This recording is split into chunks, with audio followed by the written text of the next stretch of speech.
comfort in these challenging times. And we should not forget that the nature of Iran's response, the indiscriminate attack upon countries who never sought this conflict, the huge damage done across the Gulf to civilian infrastructure with civilian casualties, is abhorrent. It has clearly shocked the region and all of us, and we must bear that in mind now as we lift our sights to the future. Because whilst the ceasefire between the US, Israel and Iran is undeniably welcome, it is also highly fragile. The region remains on edge, and a lot of work is required to reopen the Strait of Hormuz, to de-escalate the situation, leading to a sustainable ceasefire. In pursuit of that goal, we call for Lebanon to be included urgently in the ceasefire. Diplomacy is the right path, and I welcome the talks taking place this week. Hezbollah must disarm, but I'm equally clear Israel's strikes are wrong. They are having devastating humanitarian consequences and pushing Lebanon into a crisis. The bombing should stop now.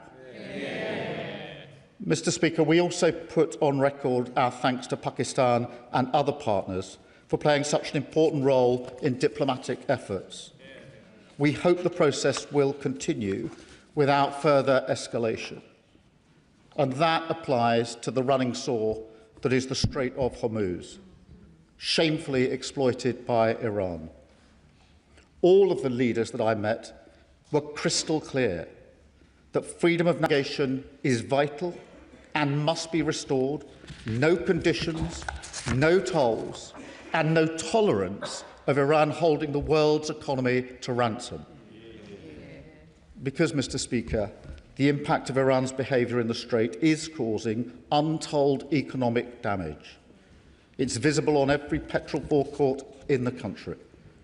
My guide from the start of this conflict has always been our national interest. That's why we stayed out of the war and why we continue to stay out of the war. And that is why we are working now to restore freedom of navigation in the Middle East, because that is squarely in our national interest. Now, Mr. Speaker, quite clearly, this is not a straightforward task. It will take time. I met UK businesses in energy, shipping, insurance and finance, and they are clear that vessels will not be put through the Strait until they are confident that it's safe to do so. And that's why we're working around the clock on a credible plan to reopen the Strait. And, Mr. Speaker, I can confirm today that together with President Macron, I will convene a summit of leaders this week to drive forward the international effort we have built in recent weeks, bringing together dozens of countries to ensure freedom of navigation in the Strait of Hormuz. The summit will be focused on two things. First, diplomatic efforts to bring pressure to bear for a negotiated end to the conflict and for the Strait to be opened. Second, military planning to provide assurance to shipping as soon as a stable environment can be established. And let me be very clear, this is about safeguarding shipping and supporting freedom of navigation once the conflict ends. Our shared aim here is a coordinated, independent, multinational plan. This is the moment, Mr. Speaker, for clear and calm leadership. And notwithstanding the difficulties, Britain stands ready to play our part. Mr. Speaker, let me now return to the impact of this conflict on our economy. We all know that the consequences will be significant, and that they will last longer than the conflict itself. Now, we continue to monitor the effects, and I remind the House that energy bills went down on the 1st of April, and whatever happens in the Middle East, those bills will stay. We're investing over £50 million to support heating oil customers, and fuel duty is frozen until September, all because of the decisions that this government took at the budget. But, Mr. Speaker, there's a wider point, because we can't stand here in this House and pretend that a global shock threatening to hit the living standards of British people is somehow a novel experience. Britain has been buffeted by crises for decades now, from the 2008 financial crash, through austerity, Brexit, COVID, the war that still rages in Ukraine, and the disastrous premiership of Liz Truss. The response each time has been to try to return to the status quo. A status quo, Mr. Speaker, that manifestly failed working people, who saw their living standards flatline and their public services decimated. So this time, Britain's response must and will be different, to reflect the changing world that we live in. That starts with our economic security, where during this conflict alone, we've capped energy bills, raised the living wage, strengthened workers' rights, and ended the two-child limit that will lift nearly 500,000 children out of poverty. But, Mr. Speaker, looking forward, it also means a closer economic relationship with our European allies, because Brexit did deep damage to the economy. And the opportunities we now have to strengthen our security and cut the cost of living are simply too big to ignore. It continues, Mr. Speaker, with our energy security, where I say once again, oil and gas will be part of our energy mix for decades to come. But, Mr. Speaker, we do not set the global price for oil and gas. And households across the country are fed up with international events beyond their control pushing up their energy bills, and I stand with them on that. So we will go further and faster on our mission to make Britain energy independent, because that is the only way we get off the fossil fuel roller coaster and take control of our energy bills. Finally, Mr. Speaker, we must strengthen our defence security. That means boosting our armed forces, as we have, with the biggest sustained investment since the Cold War. It means doubling down on the most successful military alliance the world has ever seen, the NATO alliance, of which this party in government was a founding member. But it also means strengthening the European element of that alliance, taking control of our continent's defence more robustly, deepening our partnerships, as we've done with our deals to build Norwegian frigates on the Clyde, Turkish Typhoons in Lancashire, not only, Mr. Speaker, creating thousands of secure jobs and opportunities for our defence industry right across the country, but also enhancing the way our armed forces can collaborate with our allies. Because, Mr. Speaker, as the Middle East conflict shows once more, the world in which we live has utterly changed. It is more volatile and insecure than at any period in my lifetime, and we must rise to meet it, calmly but with strength. That is exactly what we're doing at home and abroad. We are strengthening our security, taking control of our future, and building a Britain that is fair for all. And I commend the statement to the House. Kevin Badenoch, Leader of the Opposition. Thank you, Mr. Speaker. And can I thank the Prime Minister for advance sight of his statement. I would also like to pay tribute to our brave servicemen and women serving in the Middle East right now. Mr. Speaker, the Prime Minister is right that Britain did not start this war, but whether we like it or not, we are impacted by it, and this is likely to get worse. The cost of borrowing has jumped, petrol prices are climbing, inflation is rising, and living standards falling. It is time to take decisive action in our national interest. Britain must focus on what is in our power to protect British citizens today. First, we must rapidly solve the energy crisis this war has caused in our country. And second, we must make sure that Britain is ready to defend herself in this new age. A nuclear-armed Iran is an existential threat to the UK. We should be in no doubt whose side we're on in this war, our allies in the Middle East and the United States. So I welcome the Prime Minister meeting some of those allies And I also welcome his support for diplomatic efforts and military planning to restore freedom of navigation in the region. But we will need to go further than just talking. He says Britain stands ready to play our part. We can all see that we were not ready for this situation. Here's what we need to do now.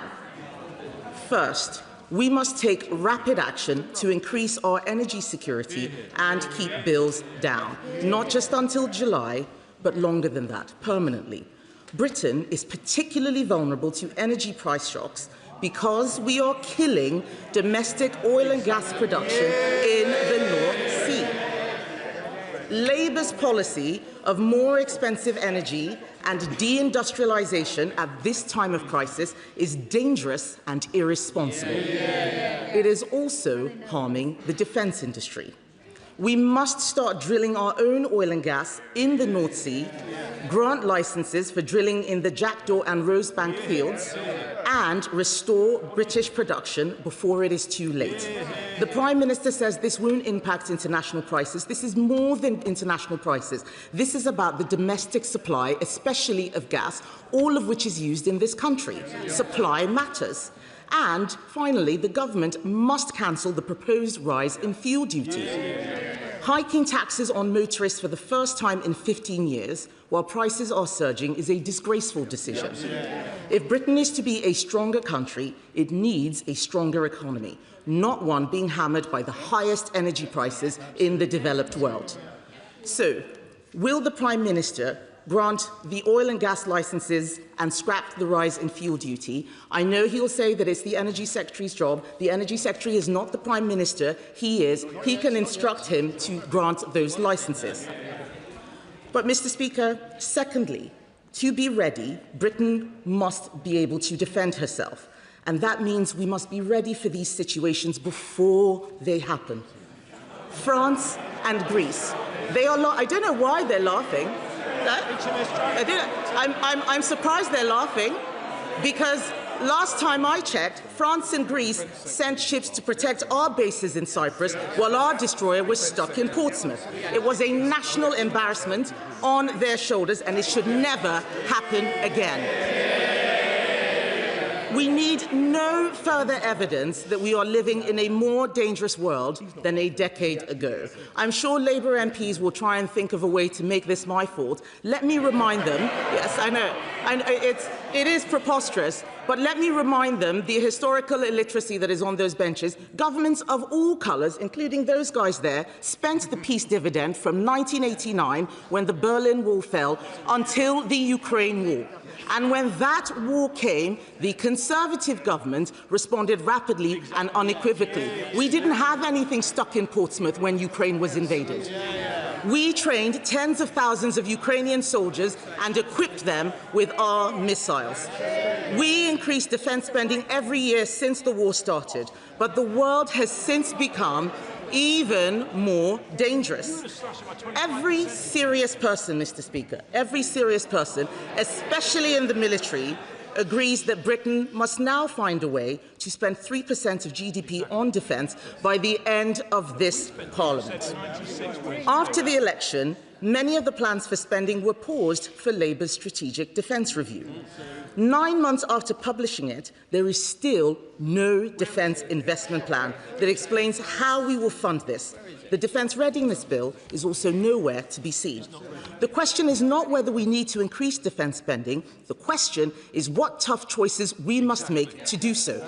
That is what is missing from the government's plan. The government has a plan for welfare spending until 2031, but no plans for defence spending. So I say to the Prime Minister, let's put party interest aside. Yes. I'm glad that they're laughing, because I want the public to hear Labour MPs laughing when we say let's put party interest aside. So please keep laughing. Go on, please keep laughing. I say to the Prime Minister, let's find the money to rearm. Let's identify the spending cuts. And if we reach agreement on a joint plan, we can all support those measures in Parliament. Conservatives have already found savings to fund more than £20 billion extra for defence spending. I am willing to work with him to go further. And in his response, Mr. Speaker, I'm sure the Prime Minister will be tempted to misrepresent my position and pretend that I demanded he join in the initial strikes. Yes, I know they can't even resist the temptation. He and I both know that is not true. But let us get serious. Let's get serious. It is time for us to act decisively in our national interest. Let's show our allies what we bring to the table. Let's show our enemies that we are able and ready to defend ourselves. That requires a defence investment plan. So I ask the Prime Minister in conclusion, when exactly will the Defence Investment Plan be published, and what action is he taking to find the money to pay for it? Well, Mr. Speaker, I noticed that her opening sentence has changed. She used to say, we didn't start the war, but like it or not, we're in it. And we should be in it. That was her position. Now she says, well, they can't make their mind up. They supported the war without thinking through the consequences, and now they're pretending they didn't support the war and they're against it all along. She challenged my position, and she did the mother of all U-turns on the most important decision the Leader of the Opposition ever has to take. Can I thank her for her support for the planning that we're doing with other countries? It is important. It has a number of components, the political and diplomatic component, the logistics as well in terms of getting the vessels through, where we're working with the sector, and of course the military component. We've been working on that for 2 or 3 weeks now, and now bringing together with President Macron the summit later this week in that regard. In relation to energy bills, Mr. Speaker, yes, we all want to get energy bills down, and oil and gas will be part of the mix for many years. But it is because we're on the international market that our bills have gone up. And that is the problem. The Strait of Hormuz is a choke point for energy oil and gas getting to the international market. That's pushed the price up. That's being reflected in every household. And that's why, Mr. Speaker, the only way to take control of our energy bills is to go faster on energy independence. Now, Mr. Speaker, the Leader of the Opposition used to make that argument. In 2022, she said this: it is investment in nuclear and renewables that will reduce our dependence on fossil fuels and keep costs down. She changes her mind on everything. That was her argument. And now just like she pretends she wasn't in favour of getting involved in the war, now she pretends she wasn't in favour of keeping costs down. And, Mr. Speaker, she says that we must be ready. That's coming from a party that hollowed out our armed services. Mr. Speaker, on their watch, frigates and destroyers were reduced by 25%. Mine-hunting ships reduced by 50% on their watch. And she lectures us about being ready, having hollowed out our armed forces and hollowed out our capabilities. We're investing £300 million more in shipbuilding, and we've got 13 ships on order. That, Mr. Speaker, is the difference between the two parties. And, Mr. Speaker, I hope that she and they will forgive me. After 14 years of breaking everything under their watch, I'm going to resist the offer of joint planning from the government, from the party that crashed the economy, hollowed out our armed forces, crashed our public services. Thanks, but no thanks.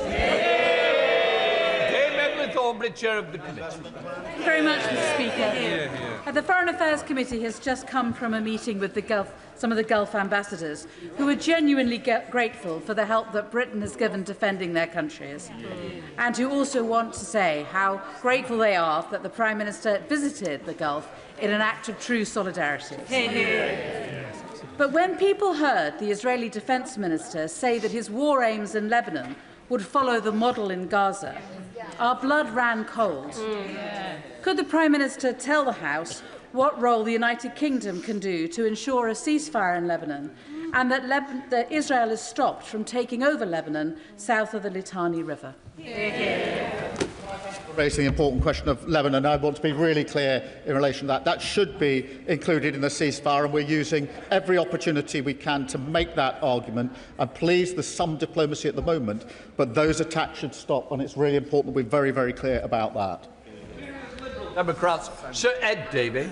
Mr. Speaker, and can I thank the Prime Minister for advance sight of his statement, and can I join him in what he said about the horrific attack in Southport? Our thoughts with the families of Bibi, Elsie and Alice, and with all those affected. Mr. Speaker, a whole civilization will die tonight. Words I never thought I would hear from an American president. And though Donald Trump thankfully didn't follow through this time, these words are a stark reminder of how reckless, immoral, and completely outside the bounds of international law this president is. Regrettably, he is no friend of the United Kingdom. He is no leader of the free world. He is a dangerous and corrupt gangster, and that is how we must treat him.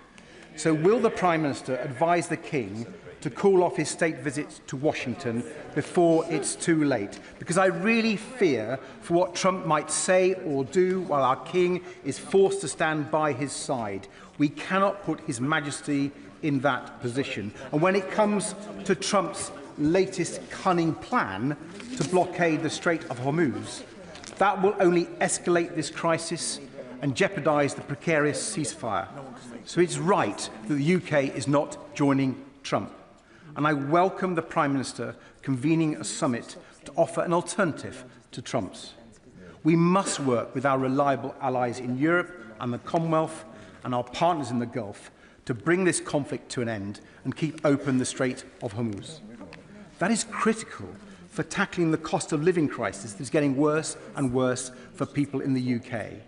With petrol prices now up by more than 25p a litre and diesel up 49p since Trump started this war, cheered on, let's not forget, by the leader of the Conservative Party and Reform, does the Prime Minister recognise that families and businesses can't wait months for the government to step in and help?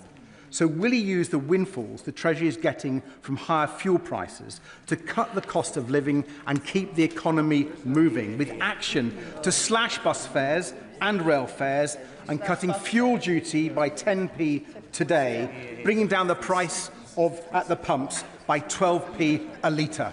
Can I thank him for his question? And in relation to the language about destroying a civilization, can I really be clear with this House? That was wrong. A threat to Iranian civilians in that way is wrong.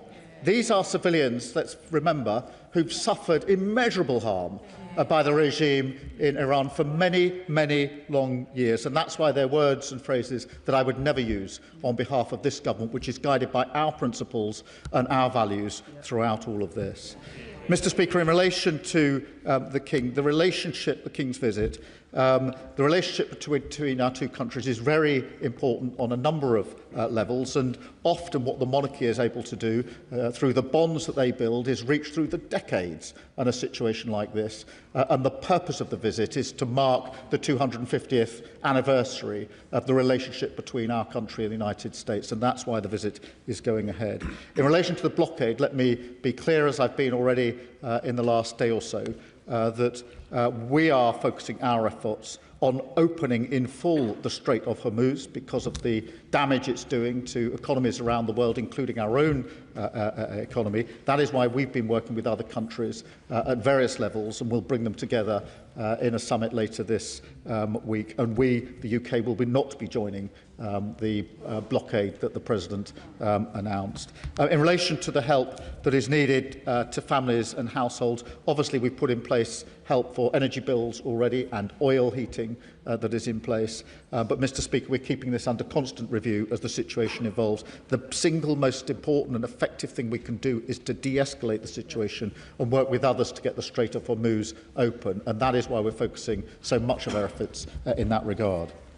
Chair of the Select Committee. Thank you very much, Mr. Speaker. I thank the Prime Minister for confirming that despite the significant unwelcome trolling and pressure from President Trump and Israeli PM Netanyahu, that the UK is not being dragged into this war and it is not in our national interest.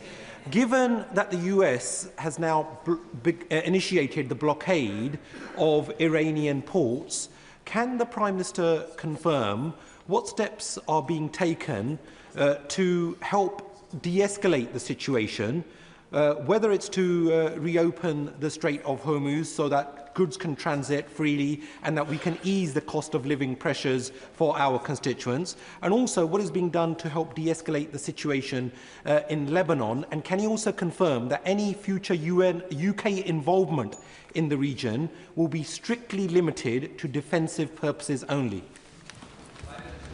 Well, can I thank him and reiterate that we will not be dragged into the war. In relation to the steps we're taking, they're across a number of levels. It was central to the discussions I had in the Gulf states last week in terms of what we can do together to de-escalate. Mr. Speaker, they are shocked and angry, frankly, that they have been attacked in the way that they have been attacked. They were not involved in the conflict, and it's clear to them that they were targeted within hours of the beginning of this conflict starting, and civilian infrastructure and civilians were targeted as well. And they're absolutely clear that that targeting was put in place before the conflict started. So we're working with them. We're working across the coalition of dozens of countries now to de-escalate and to get the Strait of Hormuz open just as soon as it's viable and credible to do so. Of the House, Sir Edward Lee. The Prime Minister may recall that on day one of this war, I supported his defensive attitude to it and said we couldn't change the regime from the air, and he agreed, he's been proved right. But with apologies to Leon Trotsky, we may not be interested in war, but war is interested in us. So we all agree we have to rapidly rearm. The trouble is that with the ever-increasing proportion of our entire economy taken by the state pension and by benefits, perhaps we can't afford to do it. So will you work with the Leader of the Opposition to take the necessary, perhaps unpopular decisions to return defence spending to what we spent in 1989, the end of the Cold War? Mr. Speaker, he's right to raise this, and we've already raised defence spending, as he knows, in the most significant way since the Cold War. I've been clear in the Munich Security Conference that I gave a few weeks ago that we need to go further and faster, and we will.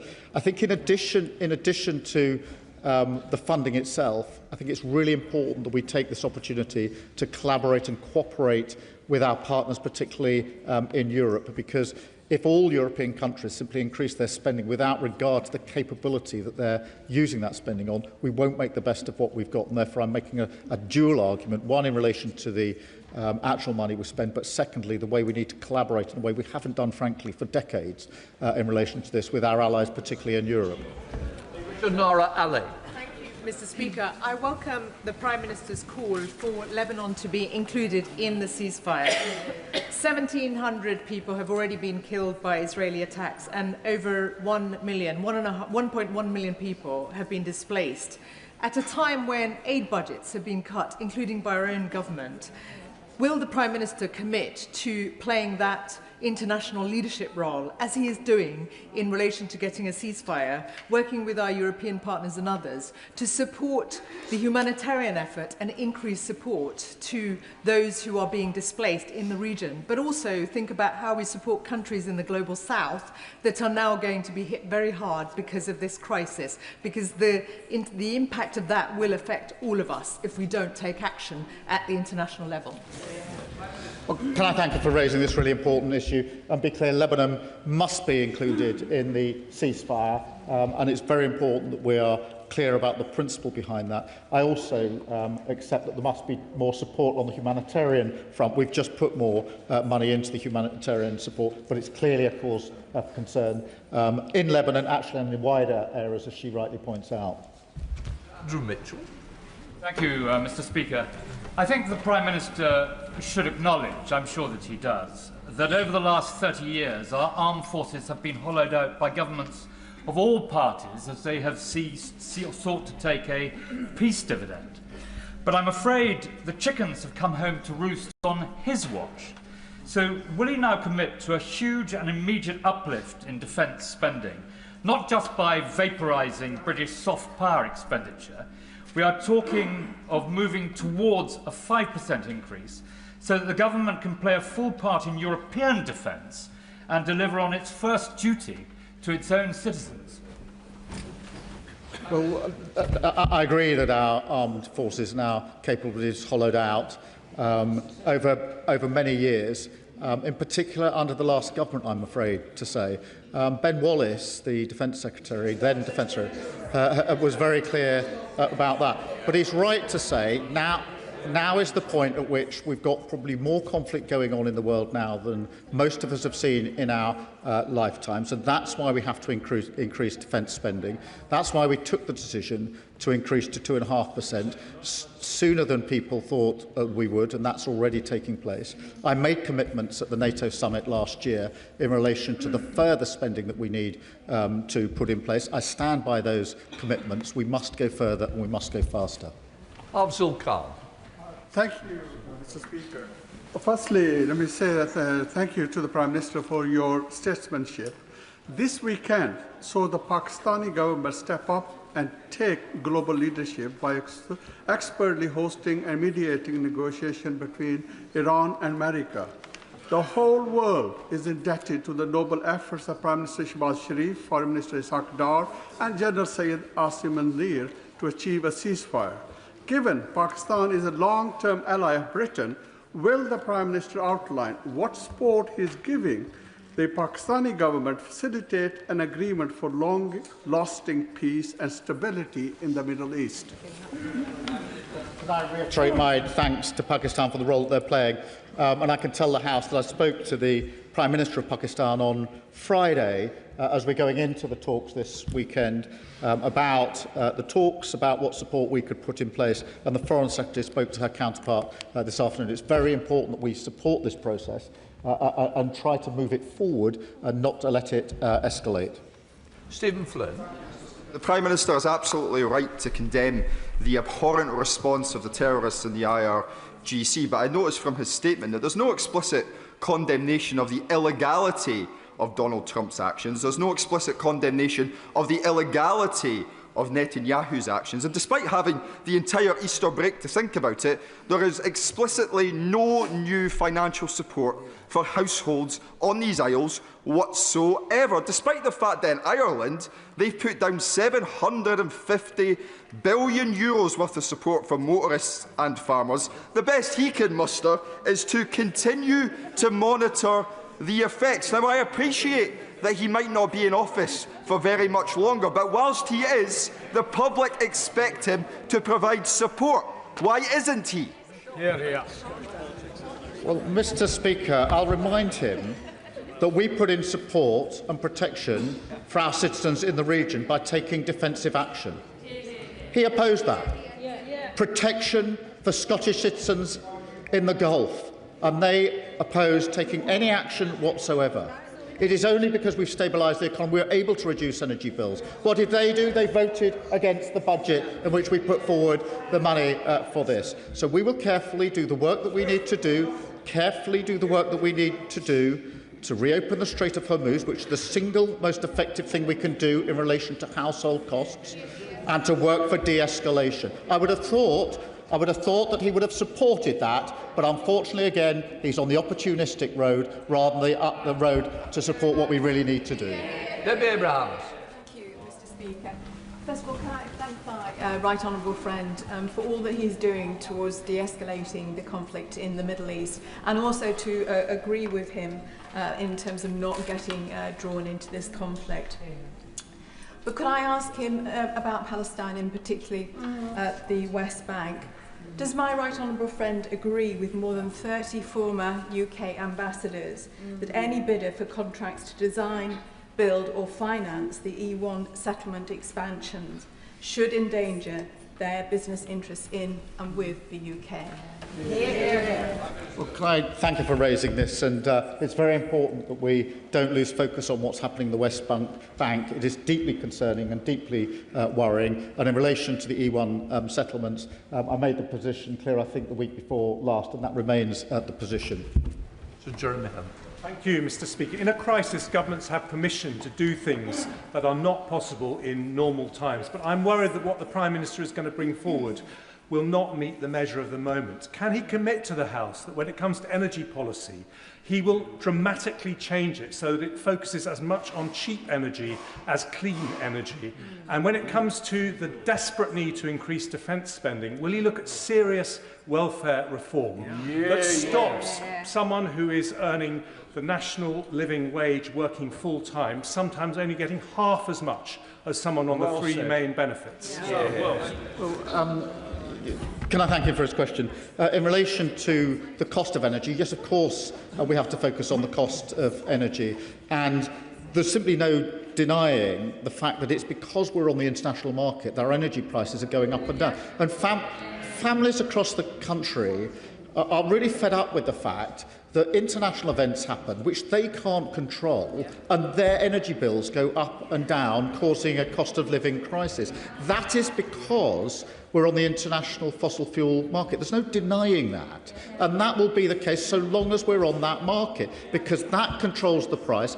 Putin and Iran control the price of the international market, and the longer we're on it, the more our families will be subjected to that. We have to take control of energy bills. The only way to do that is through energy independence. It's the only way to do it, and that's why I think we need to double down on going faster and further in relation to that. Yes, of course, oil and gas will be part of the mix for many years to come. I've been very clear about that, but equally clear that that won't have an effect on the price and the cost of energy bills. The only thing that will have an effect on the price and cost of bills is coming off the international market that we're stuck with. That's why the Strait of Hormuz is so important. We don't get that much energy in oil and gas coming out of or coming through the Strait, but it's because we're on the international market that we're impacted by the fact that others do. That is the source of the problem. That's why we're working so hard to resolve it. John Trickett. Sir, and can I echo the comments about the President's statement on Easter Sunday, that in an evening he could destroy a 2,500-year-old civilization. But on the question of the Straits of Hormuz, isn't it clear that the Straits were open before the President foolishly launches a legal war? And can I ask the Prime Minister to say quite clearly that no British military assets or brave personnel will be put at risk in a foolish idea to blockade the Straits even further, which came from the President yesterday? Thank you for that. It is, of course, Iran that's putting in the chokehold on the Strait. That is wrong, and the strength of feeling across the Gulf last week was very, very clear to me. I can assure him that we are not getting involved in the proposal to blockade the Strait. On the contrary, we're working with other countries to try and get the Strait open and fully open for free navigation, something this country has championed for years and years and years. Harding. Thank you, Mr. Speaker. Today, the US President impersonated Jesus Christ.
on renewables is entirely compatible with new licences in the North Sea.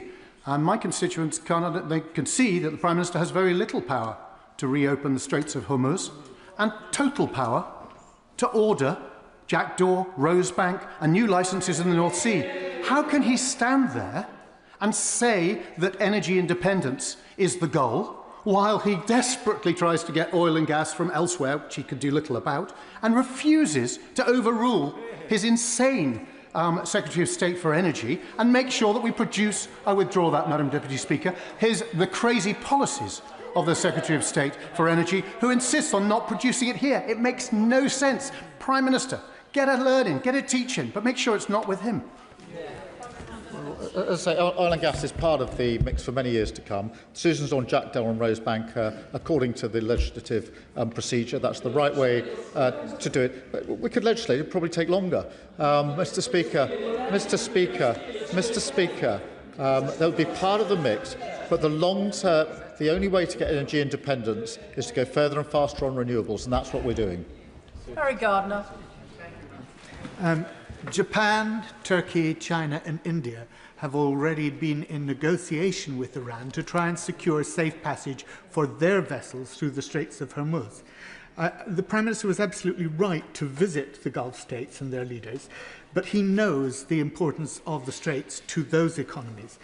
Did he receive any assurance from them that they would not try and negotiate with Iran to salvage their own economies, because any tacit acceptance by them of the right of Iran to control the Straits would set a terrible precedent and empower Iran's leverage towards its nuclear ambitions?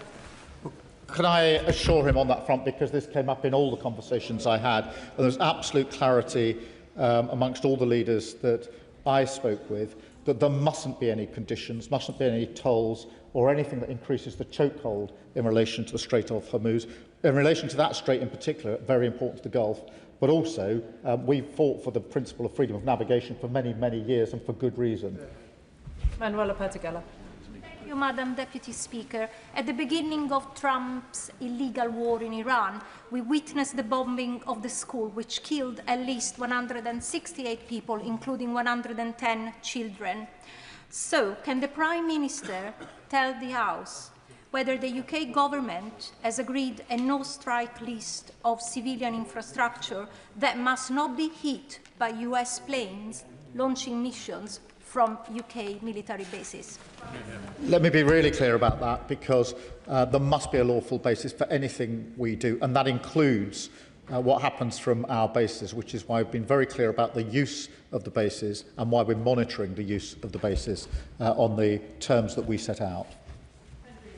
Thank you, Madam Deputy Speaker. Since we last met in this place, the President of the United States has had at least 3 positions in relation to the Strait of Hormuz. First of all, he said that it was not in his interest because the US didn't need it and didn't use it. Then he speculated that actually it might be a good idea to have tolls on ships passing through the Strait with Iran in a joint venture, and now today he is overseeing a blockade. Given those incredibly erratic comments, can I commend the Prime Minister for his consistent and calm leadership, which stands in such clear contrast? And can I ask the Prime Minister if he agrees with me that ultimately this conflict will be concluded not by posts on social media, but by patient and persistent diplomacy? Well, can I agree with him? And I think that is precisely why we're pursuing that patient diplomacy, which is an essential first step to getting the Strait open, and will continue to do so.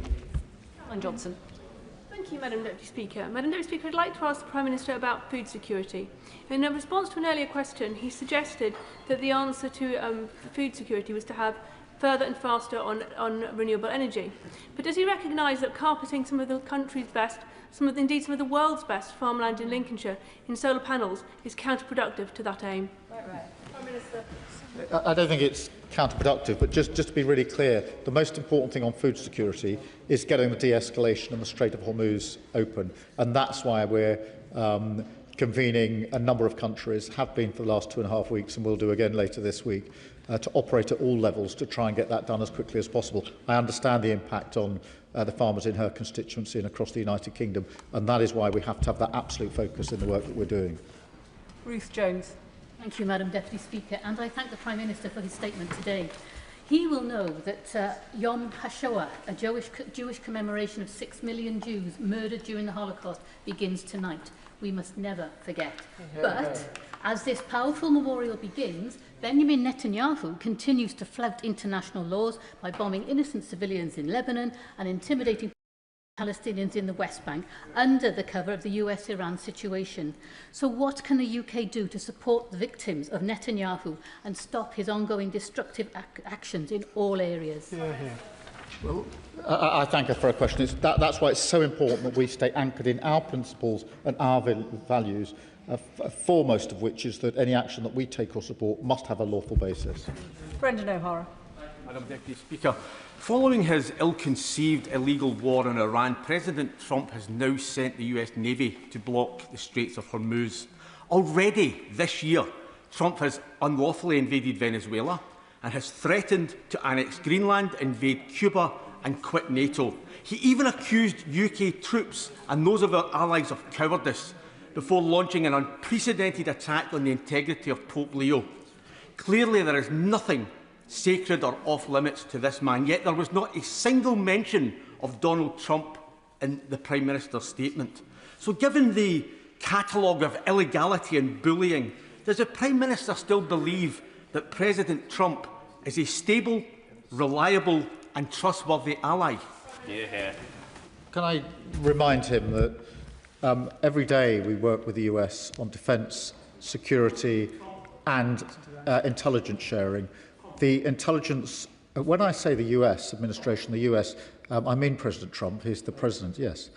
We share intelligence on a daily basis. That intelligence, that safeguards many people in all countries across the United Kingdom, and it would be foolhardy, in my view, to give up that co-work that we do, which is vitally important and safeguards the lives and interests of so many people in this country on a daily basis. Thank you, Madam Deputy Speaker, and I thank the PM for his statement today. The disruption in the Strait of Hormuz is having a real and growing impact on ordinary working people across the world and in my constituency of Blackpool South, who many are already struggling to make ends meet, something the Prime Minister and I discussed a few weeks ago when we met. So can the Prime Minister update the House and my constituents in Blackpool South what steps he is taking to resolve this issue as quickly as possible?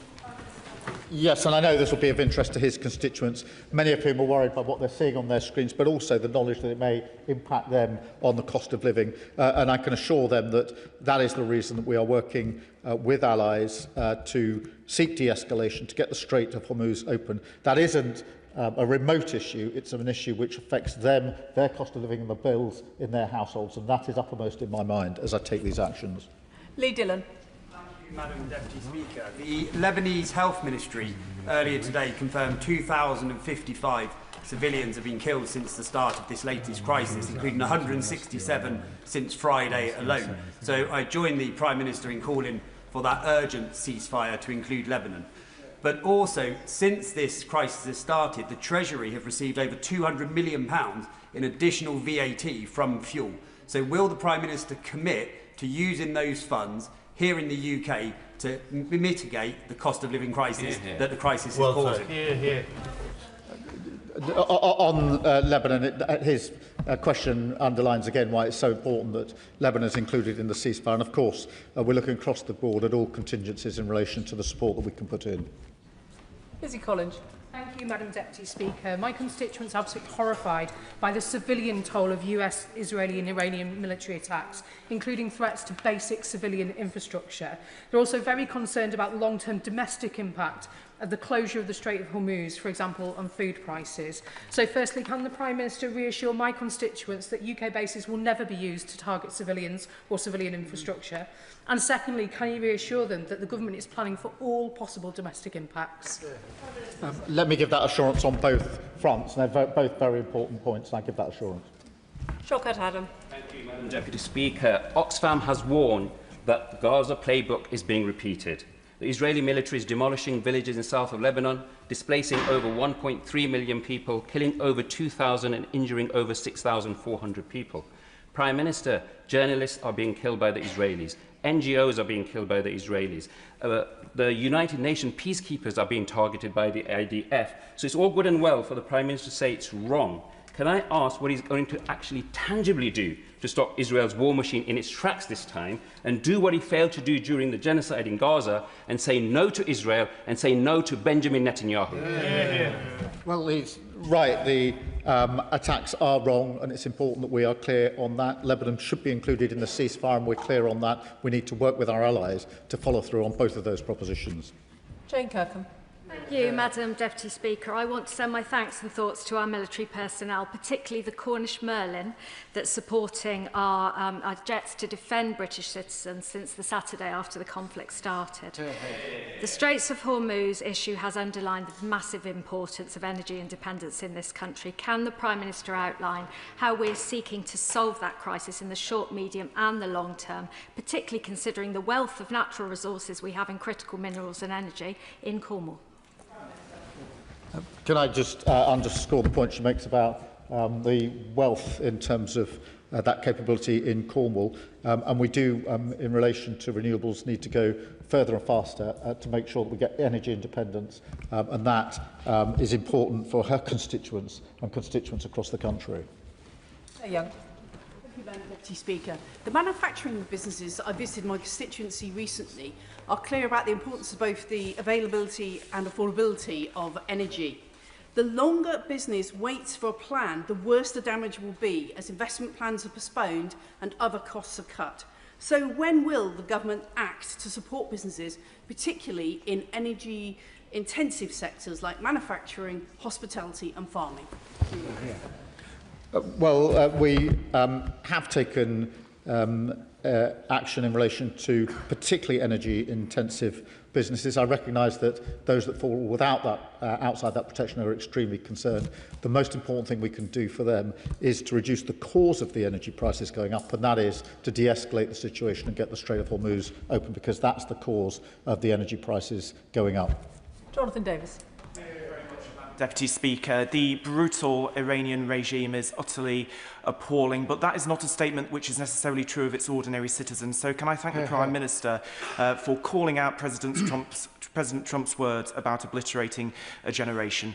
Now, the conflict has brought a civilization. The conflict has brought our energy security into sharp focus, which is why today's announcement, the £600 million deal with Rolls-Royce for small modular reactors, is so important. It's good for the country and it's good for jobs for my constituents in Derby. So can I ask the Prime Minister to work further and go farther to ensure that the small modular reactor programme is expanded and that it's brought to support our grid at pace? Can I thank him for raising that? The Rolls-Royce project is hugely important. I'm very glad that we're able to announce it today, because that is the first of the SMR projects, and it's really important that we take full advantage of projects like that.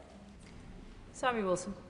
Thank you, Madam Deputy Speaker. Given the threat that the Iranian regime and its terrorist proxies in Lebanon present to world peace in the Middle East and beyond, does the Prime Minister not accept that action against that regime was inevitable to cut back their military ability and also their ability to blackmail the rest of the world through illegally stopping an important waterway? It has economic consequences for our own country, but would you accept that, given the additional tax revenue which the government has brought from the increased fuel prices, that there is room to give extra support and, in the longer run, of course, extract our own oil and resources, get the tax from that and have a secure supply which can't be interrupted?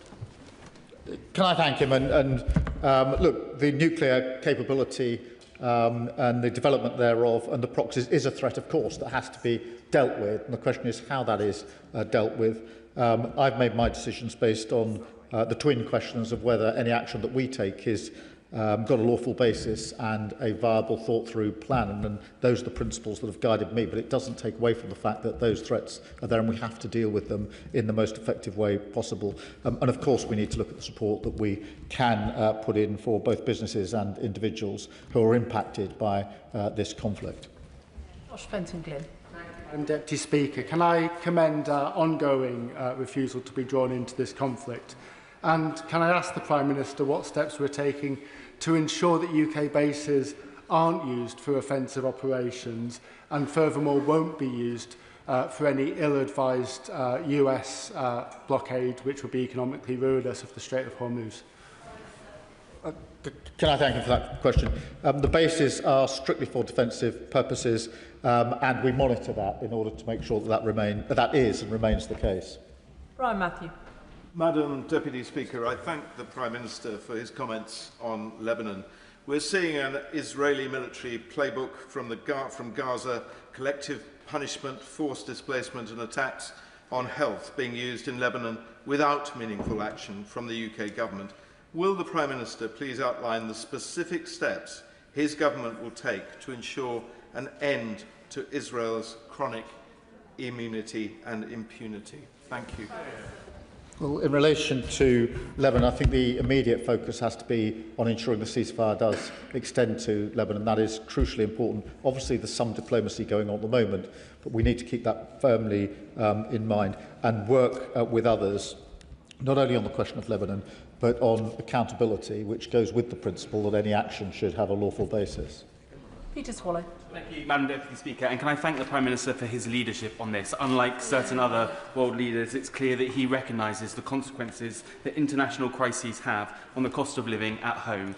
My constituents are feeling that every time they go and fill up the car. And that's further made galling by the fact that in Bracknell, fuel is between 2 and 10p more expensive than in neighbouring towns. What conversations has the government had with the Competition Markets Authority and the sector at large to clamp down on this obvious unfairness? Well, I thank you for his question, and I'm absolutely conscious of the impact this is having on fuel and therefore people in his constituency and across the country. We are working on a number of fronts. One, to make sure there's absolutely no profiteering from this in relation to the price discrepancies, but also to ensure that we de-escalate the situation, get the Strait of Hormuz open, which will be the most effective way to get those prices down again, which will impact on everybody filling up their cars. Jim Allister. The Prime Minister knows that his government's coffers have been swollen by hundreds of millions by the extra, particularly VAT, tax take on rising fuel prices.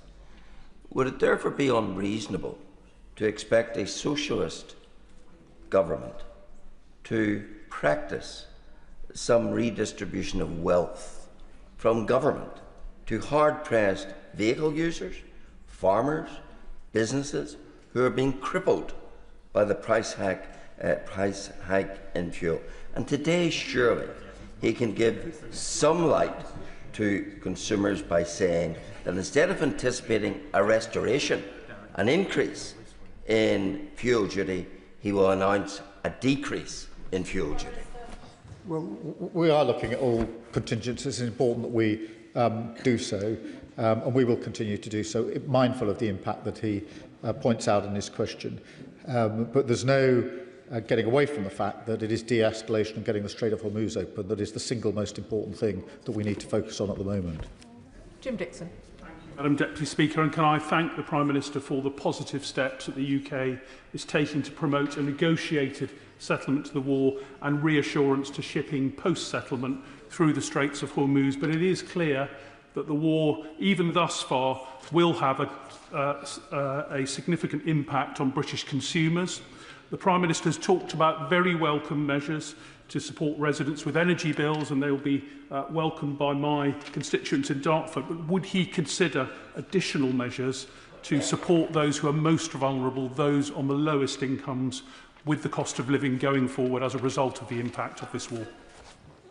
Yes, we are considering what further support that we can put in place, and bearing in mind that de-escalation is the single most effective thing we can do. I'm no better. Thank you, Madam Deputy Speaker. The impact of this conflict is horrific for those in the line of fire. It's also having creating significant financial distress for residents and businesses right across these isles. The Prime Minister stated that energy bills have gone down from the 1st of April. For tens of thousands of my constituents who rely on kerosene and LPG, that is not true. For For tens of thousands of my constituents that use petrol and diesel to access essential services many miles from their home, that is not true. Will he correct the record on that, and will he also tell us when he is actually going to do something to help those households that are in distress? And he'll know that we, in addition to bringing household energy bills down by £100 from April until the end of June, we also announced the support putting in for oil, those that use oil to heat their homes. We need to look more closely across the board. Ayub Khan. Deputy Speaker, President Trump told the world that this was about liberating the Iranian people. But you don't liberate people by murdering 165 Iranian children in this illegal attack. And what we are witnessing now is an absolute madness where Donald Trump seeks to implement collective punishment, not just on Iranians by closing the Strait of Hormuz, but the wider global community, including British families that are seeking a price rise in fuel, food and utilities. So when will this Prime Minister build the courage and strength to state that the attack and the continued action is illegal under international law? And if he seeks to prevaricate, doesn't it just show how weak and embarrassing this government's become? We're one of the countries that are pulling together a coalition to deal with the impact of this by de-escalating the situation and seeking to get the Strait of Hormuz open. That is the most important thing for his constituents, for my constituents and people across the country. Andrew George.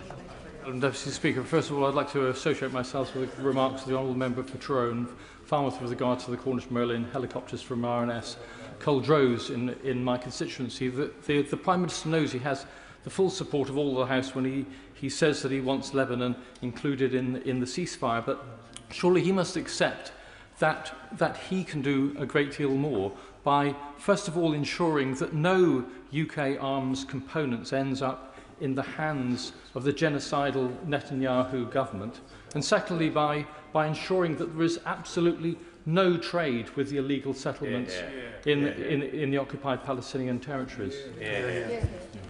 I thank him for that, and as he knows, we've taken measures on both of those fronts in relation to the framework of law that we have in place. Jim Shannon. Thank you, Madam Deputy Speaker. First of all, I think it's important we do recognise the Prime Minister's efforts in the Middle East to try and find a way forward. It's incredibly difficult and it should be recognised. There have been fuel protests in the Republic of Ireland just in the last week. Similar protests are planned for Northern Ireland and this week coming in. Last Friday, I spoke to the Ulster Farmers Union and some of the farmers expressing concern about the rise in the price of red diesel and also fertiliser. On the Saturday in Portavogie, the fishing sector told me they were concerned about the rise in diesel in their boats as well. And the HGV spoke to me last Friday and Saturday to express the same thing. Republic of Ireland have given some €5 million, 4 million sterling every day for the next 13 weeks to help those sectors. If they can do it, Prime Minister, please do the same for us in Northern Ireland and indeed across us whole United Kingdom. Across the board at what support can be put in place and looking at all the contingencies. But there's no escaping the fact that if we don't do the international work to de-escalate and get the Strait open, then we're fighting an uphill battle, which is why we have to convene those countries and try to resolve what's a very challenging situation. Adnan Hussain. Thank you, Madam Deputy Speaker. If I may join the Prime Minister in recognising and commending Pakistan's efforts to facilitate dialogue in the pursuit of peace. It is, however, regrettable that a resolution has not yet been secured. I therefore ask the Prime Minister, what assessment has he made of the breakdown in US and Iran talks, of Israel's role in the collapse of those talks, and of the ongoing strikes in Lebanon? And will he condemn this continued hostility, which is creating a fresh humanitarian crisis in a region already torn apart by Israel's genocide of the Palestinians?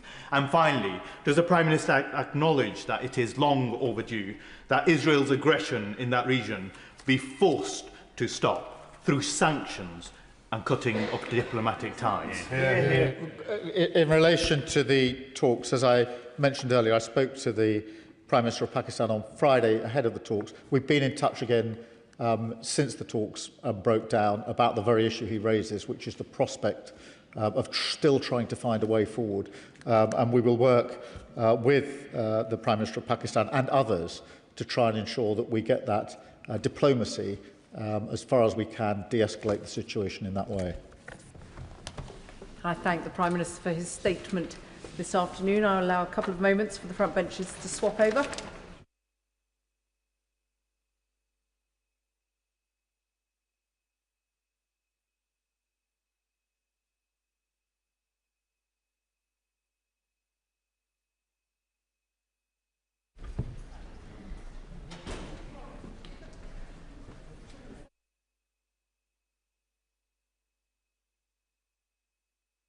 Brings us to a statement from the Home Secretary on the Southport Inquiry. Home Secretary. Thank you, Madam Deputy Speaker. With permission, I would like to make a statement on the Southport Inquiry. I must thank all who participated in the inquiry and the Chair, Sir Adrian Fulford, and his team. Today, Sir Adrian published the report of the inquiry's first phase. This summer, the Government will provide a full response. This will also cover Lord Anderson's Prevent Review. Today, I will provide the Government's initial reaction to an inquiry that exposes a series of tragic failures from which we must learn. We do so in the shadow of the events of the 29th of July 2024. I will not name the perpetrator, nor dwell on the details of the crimes that saw 3 beautiful young girls murdered, the attempted murder of 8 other children and 2 adults, and lasting physical and psychological harm to many more. I know I speak on behalf of the whole House when I say my thoughts today are with all those affected. In honour of them and the memory of 3 murdered girls, Elsie Stancoom, B.B. King and Alice de Silva Aguiar, we must now act to prevent similar attacks. It was for that reason that my predecessor appointed Sir Adrian Fulford to lead a full statutory inquiry. The inquiry's work has 2 parts. The first, which reported today, considered the decisions made by the agencies and services that interacted with the perpetrator. This included a range of institutions within the criminal justice system, as well as education, healthcare and local government. It also considered the actions of the perpetrator's parents. The findings of the inquiry are unsparing. Sir Adrian has uncovered systematic failures across multiple public sector organisations. The recording and sharing of information was poor. None of the agencies involved had a full understanding of the risk that the perpetrator posed, and many did not take steps to assess the risk that he posed to others. There was a failure by the agencies involved to take responsibility, and nobody was clear as to who was in charge. So the failure, because it belonged to everyone, belonged to no one. Where individuals missed opportunities to intervene, lessons must be learned. But they did so within organisations that repeatedly passed the risk to others and where systemic failings existed. The perpetrator came into contact with the state on countless occasions. Lancashire Police responded to 5 calls to his home address. The police were called when he was in possession of a knife in a public place. He was referred on several occasions to the multi-agency safeguarding hub. He came into contact with Children's Social Care, the Early Help Service, and Children's Mental Health Services. He was referred to Prevent on 3 occasions. He was convicted of a violent assault and referred to a youth offending team.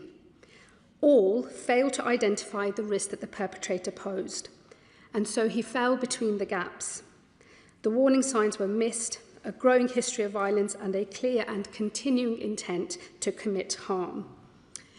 In the Home Office, the focus falls on prevent and policing. Sir Adrian is clear that police should have progressed the perpetrator to the multi-agency Channel programme. Channel could have actively assessed and managed his risk. Instead, he was not deemed suitable because he had no fixed ideology. This ran counter to the guidance at the time, but the thresholds were unclear and the guidance was applied inconsistently. The perpetrator's multiple referrals were also considered individually when they should have been seen as a cumulative and compounding risk.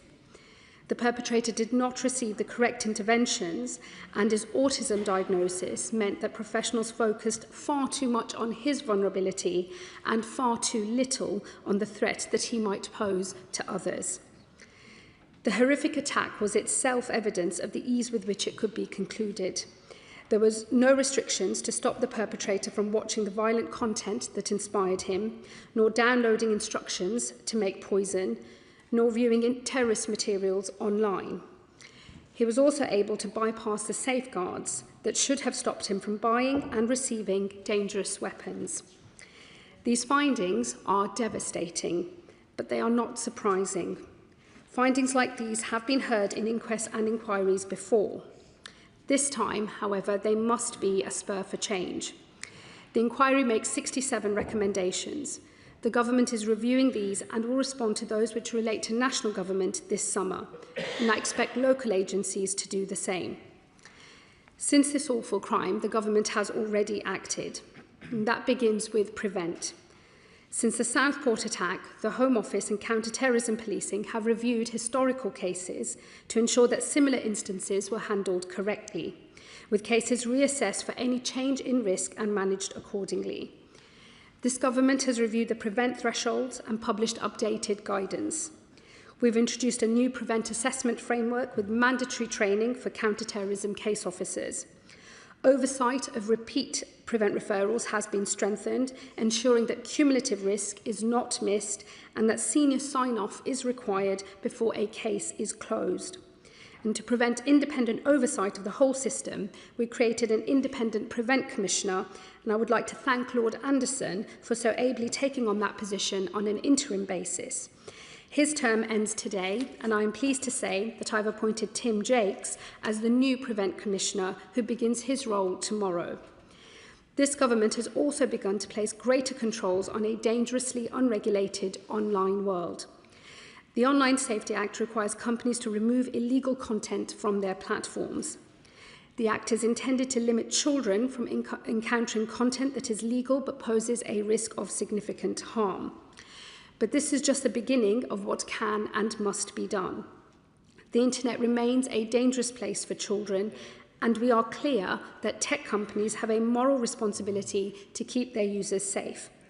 But have no doubt that when they fail to do so, this government will intervene, which is why the government is consulting on whether to remove children's access to social media entirely. I can also announce today that we will legislate to prevent the spread of extreme violent content online. We've also made it harder for people to purchase weapons. The Crime and Policing Bill places new controls on the online sale and delivery of knives. We have banned the manufacture, purchase and possession of ninja swords and zombie-style machetes. And earlier this year, we published new guidance mandating that any child caught with a knife must be referred to a youth offending team. In the aftermath of the attack, the government commissioned Jonathan Hall KC, the independent reviewer of terrorism legislation, to consider the legislative gaps exposed by this attack. This identified an inconsistency that clearly needed addressing. Unlike terrorist attacks, if you are planning an attack without an underlying ideology, there is no crime on the statute book. Jonathan Hall therefore recommended the creation of a new offence, and this legislation will also be brought forward as soon as parliamentary time allows. But the inquiry also identifies a wider issue. There are rising numbers of young men who are fascinated by extreme violence, boys whose minds are warped by time spent in isolation online. And this is a risk to us all. Where someone is vulnerable to terrorism, they can and should be managed through the Prevent programme. However, where they are not, there is no clear approach to that risk. Today, we publish the terms of reference for the second part of the Southport Inquiry, and it will face directly into this challenge. Sir Adrian will provide recommendations on the adequacy of existing arrangements across all arms of the state for identifying and managing the risk posed by violence-fixated individuals. He will explore what specific interventions are required to reduce the risk to the public. He will also review the influence of the internet and social media and the ease with which weapons can be procured. Sir Adrian begins this work immediately and will present his final recommendations next spring. Madam Deputy Speaker, in the summer of 2024, an act of unspeakable evil took place in Southport.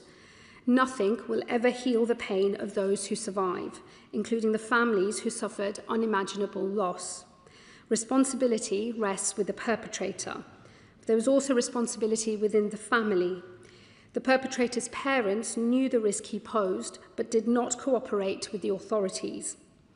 And there is also responsibility on the state and on all of us here to learn the lessons from failures wherever they occurred. And the lesson is that the failures happened everywhere. We must ensure we do not find ourselves here again, grieving deaths which should never have happened had the state and those who worked within it acted differently. Madam Deputy Speaker, that is our task, and I commend this statement to the House. Shadow Home Secretary Chris Philp. Thank you, Madam Deputy Speaker, and I thank the Home Secretary for advance sight of her statement.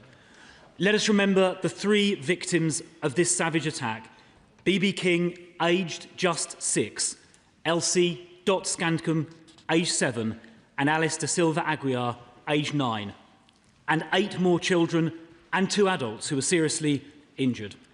I also want to thank Merseyside Emergency Services, who responded to this event. As the Home Secretary quite rightly said, this report identifies very serious, repeated failings by public bodies.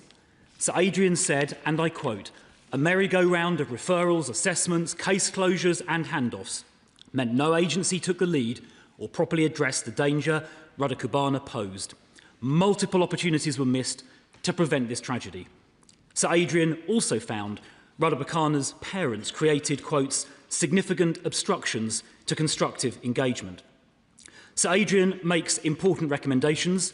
I'm glad the Home Secretary will respond by the summer, and we on this side of the House will support necessary actions. During the inquiry, we heard evidence given by Rudder Cubana's former head teacher, Joanne Hodson. She told the inquiry she was pressured by mental health services to water down the EHCP to minimise the danger posed by Rudder Cubana because of his ethnicity. Miss Hodson told the inquiry this, and I quote verbatim, "My efforts to include this information in the EHCP were met with hostility by the father and also by mental health services. Miss Steed, who was from CAMS, even went as far as to accuse me of racially stereotyping AR as a black boy with a knife. Nothing could be further from the truth. But in the end, the wording of the EHCP was rewritten in many places." That's the end of her verbatim quote. Madam Deputy Speaker, this contributed to the clear risks being missed. The Nottingham inquiry into the 3 tragic murders there identified exactly the same issue. Mental health professionals in Nottingham decided not to section Valdo Calicone because they were concerned about, and again I quote verbatim, "an over-representation of young black males in detention." And the government's own notes accompanying the King's speech on the mental health bill even refer to this issue as well. Madam Deputy Speaker, the fixation with ethnic disproportionality is deeply damaging. Ethnicity should never be a consideration when an agency is taking steps to protect the public. Everybody should simply be treated exactly the same.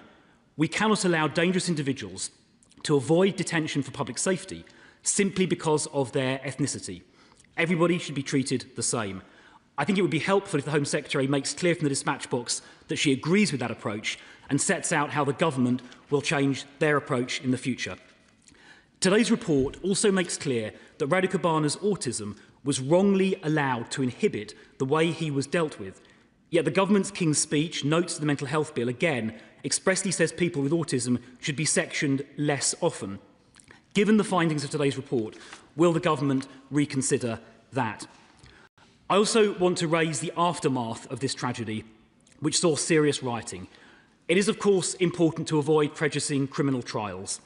However, as Jonathan Hall, the independent reviewer of terrorism legislation, said, and I quote, "The government has to be aware that if there is an information gap, other voices, particularly on social media, will try to fill it." He went on, "Quite often, there's a fair amount that can be put into the public domain, and indeed, in October, 2 or 3 months after the attack, but well before the trial, information concerning the Al-Qaeda terror manual and ricin was put in the public domain without prejudicing the trial."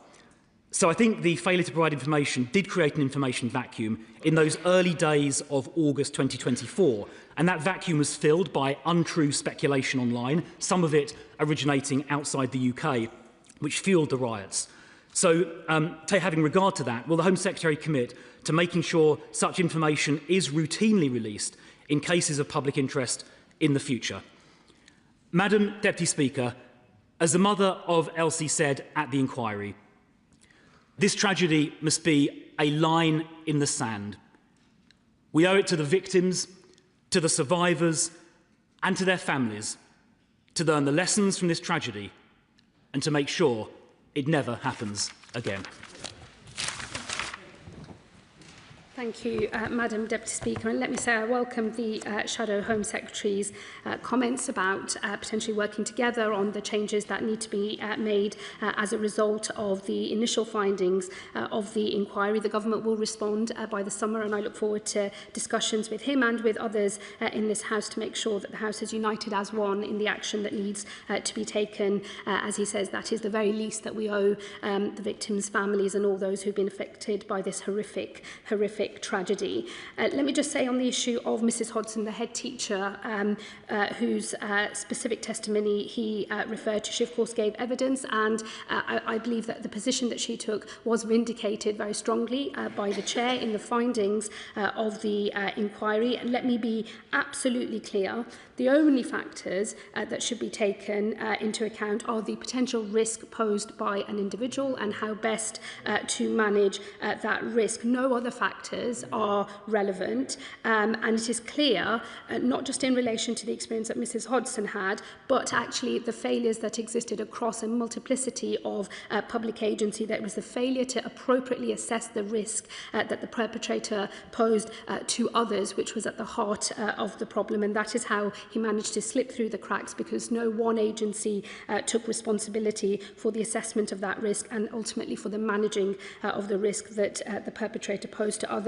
Those are the only factors that should ever be taken into account, and I will be working closely with government ministers from other departments as we formulate our full response to the findings by the inquiry and setting out what our expectations are of professionals, not just in health but in other public services as well.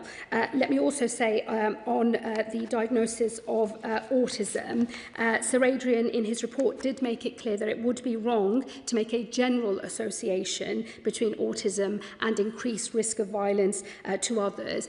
But he also found that in the perpetrator's case, the way his autism manifested did increase the risk of harm that he posed to others. And it does show the absolute importance of taking a case-by-case approach and making sure that all factors are adequately taken into account and that agencies take responsibility for how that risk is going to be managed. And again, there are good lessons to learn from this for health practitioners and for others in our local services when it comes to both assessment of risk but also ultimately for how it is best managed. Let me say to him on the issues relating to the communications post the attack taking place, especially at a point where there was a lot of misinformation that was being spread, particularly online. He will know that there has already been a change in practice, learning the lessons of what happened then.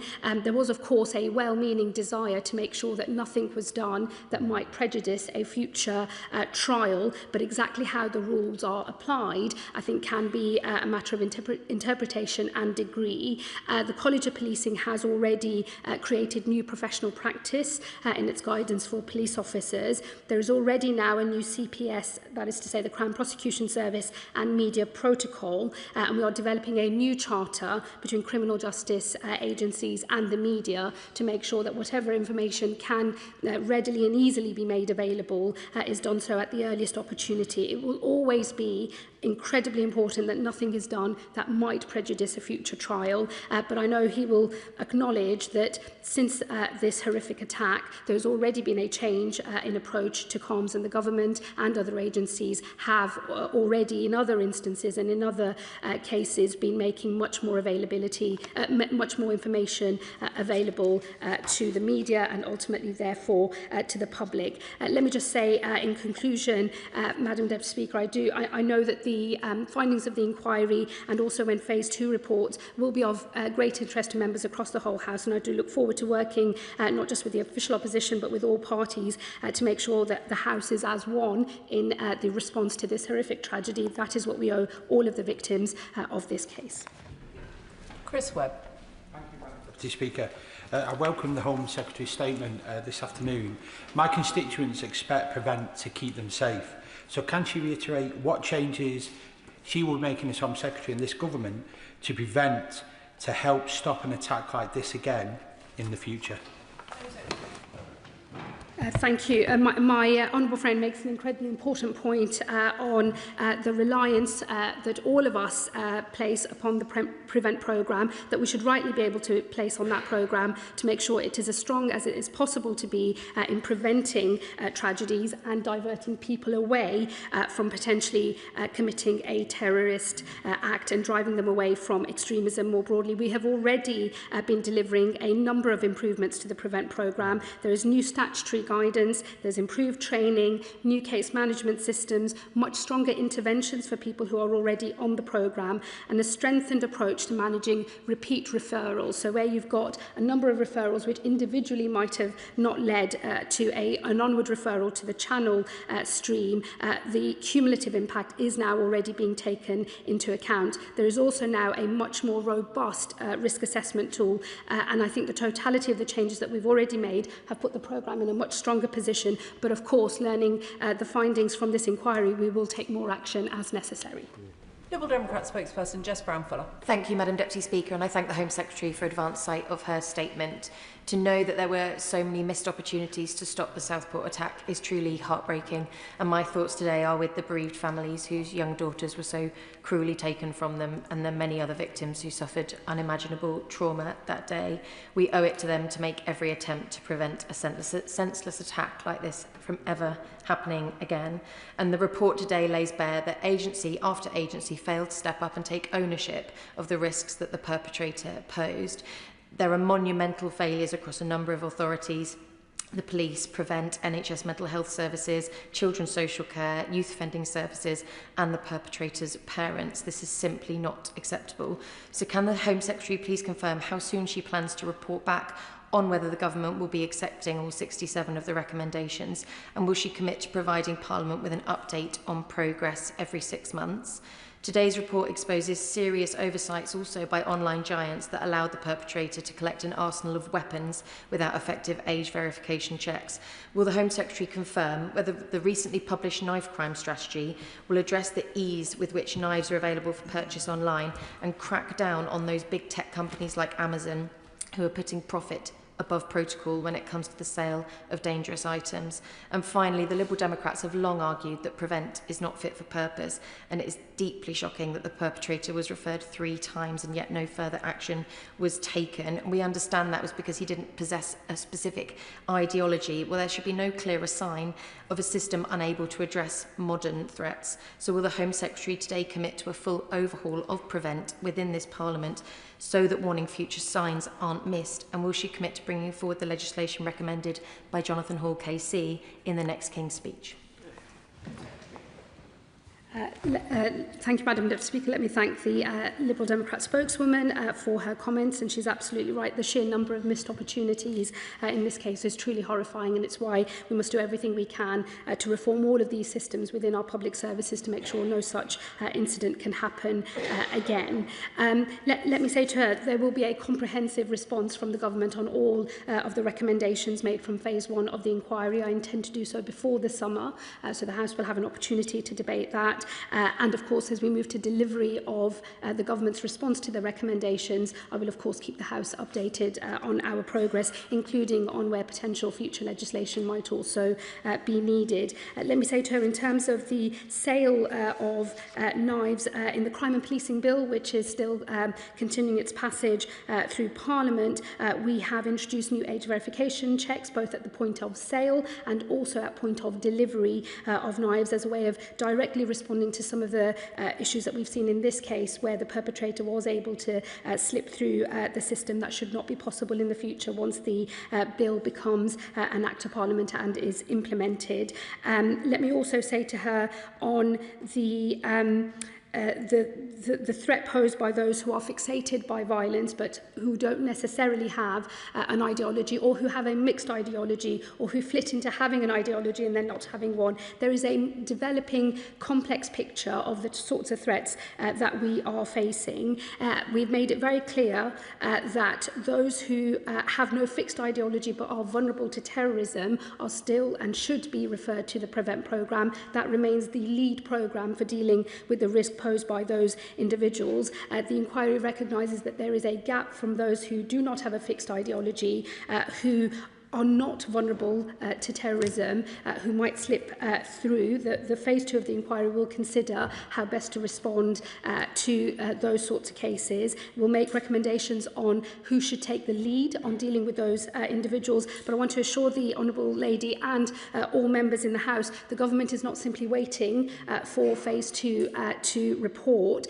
We're already trialling with a number of local authorities a new approach for those who are below the threshold for PREVENT, but who have a risk that we are concerned about, and where we believe that they might pose a risk of harm to others, to think about different ways in which agencies might handle that risk to make sure that those individuals don't slip through the net. And as we learn lessons from those pilots, we will seek to start implementing them, whilst we wait, of course, for Sir Adrian Fulford and the inquiry team to come forward with fuller recommendations on this later in the future. Thank you, Madam Deputy Speaker, and can I thank the Home Secretary for her statement. I'd like to place on record my sympathies to the families of Alice, Elsie and Bibi, who are living with the most unimaginable loss. The Southport attack has been ruled a disaster waiting to happen after the perpetrator was referred to PREVENT on 3 separate occasions, and other multi-agency failings have been highlighted by Sir Adrian Fulford. On the 20th of June 2020, my constituents, Gary and Jan Furlong, lost their son James, who was murdered during the Forbury Gardens terrorist attack. I'm also thinking of them today, Madam Deputy Speaker. Like Southport, the perpetrator of the Forbury Gardens attack had been referred to PREVENT 4 separate times, and multi-agency failures were also highlighted by Sir Adrian Fulford. And like the deaths of Alice, Elsie and Bibi, the deaths of James Furlong, Dr David Wales and Joseph Ritchie Bennis were ruled as probably avoidable. I acknowledge that it will take some time to go through the 67 recommendations that has been made in respect of Southport, but can the Home Secretary advise, despite the improvement she has outlined today in respect to PREVENT, does she actually believe that PREVENT is fit for purpose? And to quote the Home Secretary, Madam Deputy Speaker, from her statement, she said, "We must ensure we do not find ourselves here again, grieving deaths which should never have happened had the state and those work within it acted differently." But the fact is that we are here again, Madam Deputy Speaker, and we are here time and time again after multi-agency failures. So can she immediately take respect in respect of joined-up partnership working and outline to us what those steps will be to ensure that no family has to endure such loss? Secretary. Well, can I thank my honourable friend for what she has just said, and also associate myself with her remarks about the victims and the families of those who died in the Forbury Gardens attack. She is absolutely right. We have been here far too many times. This must be a moment of change. I'm very hopeful that with such a thorough report from Sir Adrian Fulford, with such clear practical recommendations for action to prevent such a tragedy occurring in the future, that we can and will make progress. And I do ask her, and I know she will accept, that this is what we owe the families, and this is the very least that we owe all of the families. And I do look forward to working with colleagues across the House to implement recommendations as we move forward. We all have to do more, and government agencies all have to do more as well. Let me assure her that I'm standing up a task force to bring together all government ministers with relevant responsibilities to make sure that we are beginning work immediately on improving the systems and the processes that are in place at the moment, and that we're not still simply waiting for the final phase of the inquiry to report. So there will be more progress. progress. We have taken steps on reforming Prevent. I know that the Prevent strategy, the work that it does, has been of interest in this House for many years and has been scrutinised very, very thoroughly. Let me say to her, an intervention programme of this kind is always going to have to move very quickly to deal with changing threat patterns. So even if we just look at Islamist extremism, for example, the way that that might have presented in the era of Daesh and ISIL in Syria, sort of becoming prominent is different to how it presents now. And practitioners have to be able to adapt as quickly as the presentation of extremist ideologies is developing as well. So it will always be a work in progress. I think that that is something that we should acknowledge, just because the nature of the threat is changing so quickly and so regularly. But we can and we will have strong mechanisms in place to make sure that it does the job that we all know it needs to do. Dr. Caroline Johnson. Thank you, Madam Deputy Speaker. Madam Deputy Speaker, as a consultant paediatrician, I have to undertake Prevent training at regular intervals. And in each one of those occasions, I've raised with ministers my concerns about either the quality or the emphasis or both of this training. But I wonder if the Home Secretary could say whether she feels that in this particular situation, the problem was mostly that the perpetrator didn't conform to the usual patterns that people were being trained to spot, that people were being badly trained, that people were not using their training diligently, or that the actions, once a case had been reported, were not followed through. Which was the major factor, does she think? Home Secretary. Well, let me say to the Honourable Lady, I'll be happy to hear her personal experiences of the quality of that training. I think this is the first time she and I have had an interaction on this matter. I'll be very happy to pick those issues up offline. Well, let me say on the substance of her point, we must follow the findings of the inquiry chair, who said that there were 5 major failures here, that no single agency took ownership of the risk that the perpetrator posed, that there was poor information recording and management, but also that sometimes the behaviour was excused on the basis of his perceived or diagnosed autism spectrum disorder. So there are a range of factors in place. I think we should follow the evidence and the findings of the inquiry chair, and we will respond based on the failures that have been found. Helen Hayes. Thank you, Madam Deputy Speaker. All of our thoughts are today with the families of Alice, Bibi and Elsie. They have already suffered the most horrific loss. To have confirmation today from Sir Adrian Fulford that their loss was preventable is utterly unbearable. Sir Adrian's report highlights the failure of the multi-agency safeguarding hub, exactly the place where joint responsibility between different agencies should have been held. And he also said that children's services were not well equipped to manage a risk presented by a young person as distinct from risks to a young person. Can I therefore ask the Home Secretary what plans she has to work with the Department for Education and the Ministry of Housing, Communities and Local Government to ensure that as a matter of urgency, every professional working with high-risk young people knows exactly what to do when they are fearful that a young person is a risk to others and is accountable for taking that action? Home Secretary. Well, my honourable friend notes one of the absolute key failures, which is on who the risk is to. And in this case, too much of the internal assessments were on the risk to the perpetrator himself and not on the risk that he posed to others. And that must change. There were practical recommendations from Sir Adrian Fulford for the individual agencies. But I think it speaks to a need for a cultural shift, I think, in the way that these cases are looked at and managed. That will be a cultural shift for colleagues in the health department, in education, as well as in housing, communities and local government. Where a prevent referral is made because there is a vulnerability to terrorism, there are already systems in place that would enable those risk assessments to be made on the basis of risk posed to others. Of course, here it should have been made but was not made, the onward referral to Channel, as should have happened. But we have to make sure that even where the onward referral to Channel doesn't take place and somebody doesn't quite fit the threshold for prevent, that they are still picked up, and that cultural shift for management of risk, assessment of risk and dealing with it is taking into account all of the findings that Sir Adrian Fulford has made. Sir Bernard Jenkins. Thank you, Madam Deputy Speaker. Can I thank the Home Secretary for her statement and for the way she is promoting learning rather than blaming, because that is the best way to get the change we need, and for her very robust response to my right honourable friend, the Shadow Home Secretary about the point he raised, and for the point she now makes about the requirement of a cultural shift. Can she take a close interest in this? Because not many leaders in many organisations understand that that means changing the attitudes and behaviours of individuals in their organisations. It's not just about setting a policy.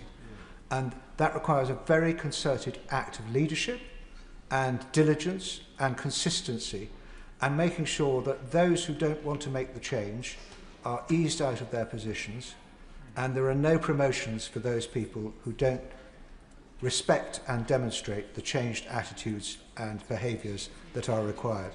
This is a big ask and doesn't often happen in the public service. Home Secretary. I thank the honourable gentleman. Let me say to him, it is a big ask, and I am very clear this must be a moment of change. I don't want to be standing here with a future tragedy saying the same things that have been said in response to what happened in Southport. We owe the families a true moment of change for the way that public services are delivered, and he is absolutely right. The cultural shift is absolutely critical to the ability to make onward progress here, whether that is agencies that don't normally consider risk posed to others because they're primarily concerned about the risk of harm a person poses to themselves and their clinical need that is different to a wider societal need to protect others from harm. And I do think that that is now something that we are going to have to look at very closely as a government and to bring forward real change within our health service, within education and within local government as well. Let me assure him and the House I will take a close personal interest, because at the end of the day preventing harm and keeping our people safe is my responsibility. Where people meet the threshold for being dealt with through the prevent strategy and onward referral to channel, I will make sure we do everything we can to have those mechanisms as robust as possible, but where they are below that threshold, as a society we still need an answer, and of course I will take a very close interest in that myself. Sarah Russell. Thank you, Madam Deputy Speaker. I know that the whole House's thoughts are with the family and of course mine are too. One of the many aspects of what has gone wrong here relates to children's mental health services. And could the Home Secretary please outline what we are doing about the workforce for children's mental health services, because there is a real shortage of people who are skilled in this area. Home Secretary. Yes, my honourable friend makes an absolutely important point. The government's obviously already taken steps to shore up the provision of mental health services within the National Health Services. I'm joined by colleagues from the Health Department today who I know are listening very closely and will be absorbing the findings that Sir Adrian Fulford has made in phase 1 of his inquiry, and I will be working with all ministers across government before we formulate our fuller response to all of the 67 recommendations, but let me assure her the provision of mental health services will be absolutely critical to the work the government does as a result of this inquiry. Adnan Hussain. Thank you, Madam Deputy Speaker. The Home Secretary's statement confirms the core failure that when everyone was responsible, no one was accountable. And we have seen this pattern before. The same passing of the buck in safeguarding, the same passing of the buck in grooming gang cases and in mental health. We have heard today about reviews, frameworks and guidance, but not enforcement. So I'd be grateful if the Home Secretary could tell this House plainly, if recommendations are not followed to the letter, what consequences will follow. Well, the honourable gentleman is right that, of course, it's one thing to bring about changes and to change professional practice, but of course these things should be enforced properly. When the government responds in full before the summer, in terms of our response to all 67 of the recommendations, I will lay out what our expectations are going forward. I think it's important to recognise Sir Adrian Fulford doesn't make individual findings of fact in terms of individuals and those failings, because there was such widespread system failure. So I do think it is right that in the first instance the government looks at the wider systems that we have in place. But of course, within those systems, ultimately, if there are failures and there are individual failures, there should be accountability. Chris Vince. Thank you, Madam Deputy Speaker, and I thank the Home Secretary for her statement today and her continued leadership on this issue. And can I join the whole House in sending my sympathies not only to the victims, to their families. This is absolutely a dreadful crime, and I'm sure any parent in the room, I am one, is rightly appalled by it. Having worked both in education and also in the charity sector, I saw an awful amount of buck passing when it came to mental health support and also safeguarding issues. And my view was always, if in doubt, report it. And clearly in this case things have been reported, but they haven't been taken forward, which is hugely concerning. What can the Home Secretary do to ensure me that this buck passing, as mentioned by the member opposite, will stop and actually there will be accountability and people will be responsible for these issues? Home Secretary. Well, my honourable friend raises a really important point. He's absolutely right. The failure of any one organisation or group of individuals to take responsibility for the perpetrator is one of the key failures that has occurred in this case. What phase 2 of the inquiry will consider is what is the best mechanism for managing people who pose these sorts of risks going forward, and recommendations will be made about the proper structure that should be brought forward. I think where somebody meets the prevent threshold, prevent will remain the lead institution for referrals, and of course that referral and onward progression to the channel stream should have happened here, and if that had happened then we would be in a different position today. But for those who don't fall within that threshold, we will need to have a wider system response. As I've said earlier, I am trialling in different local authorities pilots to look at different approaches for what you might do with those individuals who are below threshold. But in the end, I think Sir Adrian Fulford's work will give us the new framework and some guidance as to the best agency that should take the lead in different cases, because I think when an agency takes the lead, there is an obvious sort of accountability, or even if they're convening all of the other agencies, which is how multi-agency safeguarding hubs should work, and sometimes do not. So those are, I think, the key areas that lessons need to be learnt on. Bradley Thomas. Thank you, Madam Deputy Speaker. I thank the Home Secretary for her statement. Does she plan to provide any additional resource or funding to the Prevent programme? And if so, does she have any initial idea as to where that may be targeted? Home Secretary. Let me say to the honourable gentleman, he raises an important point. When the government responds in full to the recommendations, I will set out any resource implications that there are, not just for the work of the Home Office, but for other agencies as well. Andrew Cooper. Thank you, Madam Deputy Speaker. And can I join the Home Secretary in commending the bravery of victims in coming forward to give evidence to this inquiry? We owe it to them to make this a turning point, to make certain that the systemic failures and culture that made this attack possible are fixed and can never be repeated. Many of us in this House will recognise from the report the difficulties in accessing CAMs, the ambiguities in responsibility and massive under-resourcing of this vital service. Does my right honourable friend agree with me that this moment calls for nothing less than a revolution in how children's mental health services are commissioned and resourced? Secretary. My honourable friend makes an incredibly important point. There are, of course, recommendations for different government departments, including health, to take forward, and I will be working very closely with ministers from across government as we design our response to Sir Adrian's recommendations. But let me tell him on the issue of violence fixation, the descent into nihilism, and that fascination with extreme violence, that does demand a new public policy response from all of government, particularly for those children who wouldn't necessarily meet a test for clinical need, but who absolutely do pose a risk of very serious harm to other people. Sammy Wilson. Thank you, Madam Deputy Speaker.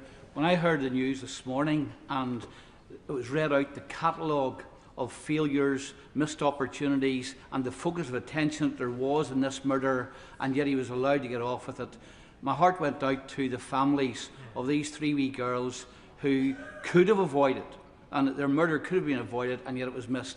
And time again in this House, over the time I've been here, I've heard individual child abuse cases, rape gangs, mass murder, and all on each occasion there was failure by public bodies and individuals in public bodies to prevent what could have happened. And unfortunately, and as has been highlighted here again today, there seems to be this attitude that, look, if there's colour or ethnicity involved in it, that's an additional factor and fear of racism. I welcome the assurances that the Secretary of State has given today. But what I would ask is, what steps, given how deeply this attitude is embedded in the public sector now, what steps does she intend to take to make sure that this does not happen again and that those who are responsible for these decisions are held to account? Secretary. Well, the honourable gentleman is right. Reading the report of the inquiry, it's horrifying. It makes for incredibly difficult reading, and the recommendations are incredibly important. The government will respond in full by the summer, and will take forward practical work to make sure that we strengthen all of our systems to make sure this can't occur again. Just let me repeat, the only thing that matters, the only relevant factor when we have a person who is violence fixated, has a fascination with extreme violence, is the risk they pose, the assessment of that risk, and then the steps to take to mitigate that risk. No other factor should be taken into account by any agencies. The most important thing is we keep people safe and that we do not allow other irrelevant considerations to play any part. The inquiry made findings in relation to Mrs Hodson, the head teacher, and I endorse, of course, and agree with the findings that Sir Adrian Fulford has made. Garcia. Thank you very much, Madam Deputy Speaker. The Home Secretary aware that there are 28 prevent priority areas across the country. There used to be 40. Stoke-on-Trent was one of them until 2023 when the last government changed the criteria. She'll know that to be a prevent priority area, you normally have to demonstrate either right-wing extremism as a hotspot or Islamist activity as a hotspot, or in the checkered past of my own city, both. If Jonathan Hall's legislative suggestions come into force and we are now having a new offence of non-ideological based fixation with violence, how does the Home Secretary see that playing into those prevent priority areas, given that the locality of that is going to be much more difficult to consider? And post the events in August 2022, when there were riots in Stoke-on-Trent, has the Home Secretary given any thought yet to whether or not any recommendations for where new funding should go to help deal with some of these issues should look at where there was rioting in August 2022, particularly in places like Stoke-on-Trent that don't currently qualify for prevent priority funding? True.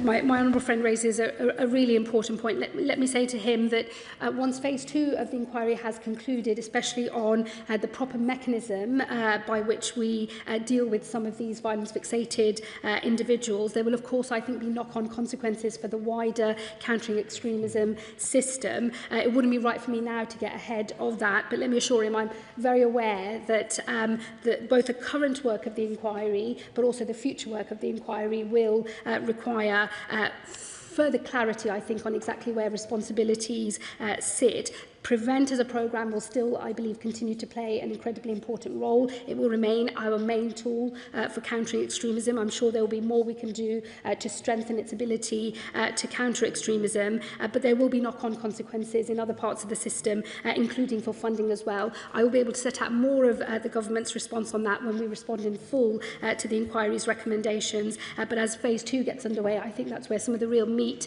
of the new policy responses that are needed for violence-fixated children, that's where that will come out. Joy Morrissey. A young person who is at risk to harming others will often become known to a teacher, a social worker, a health worker, before any other agency knows that this person is going to pose a risk. There are statutory requirements that make it very difficult to report on a young person if they are below a certain age.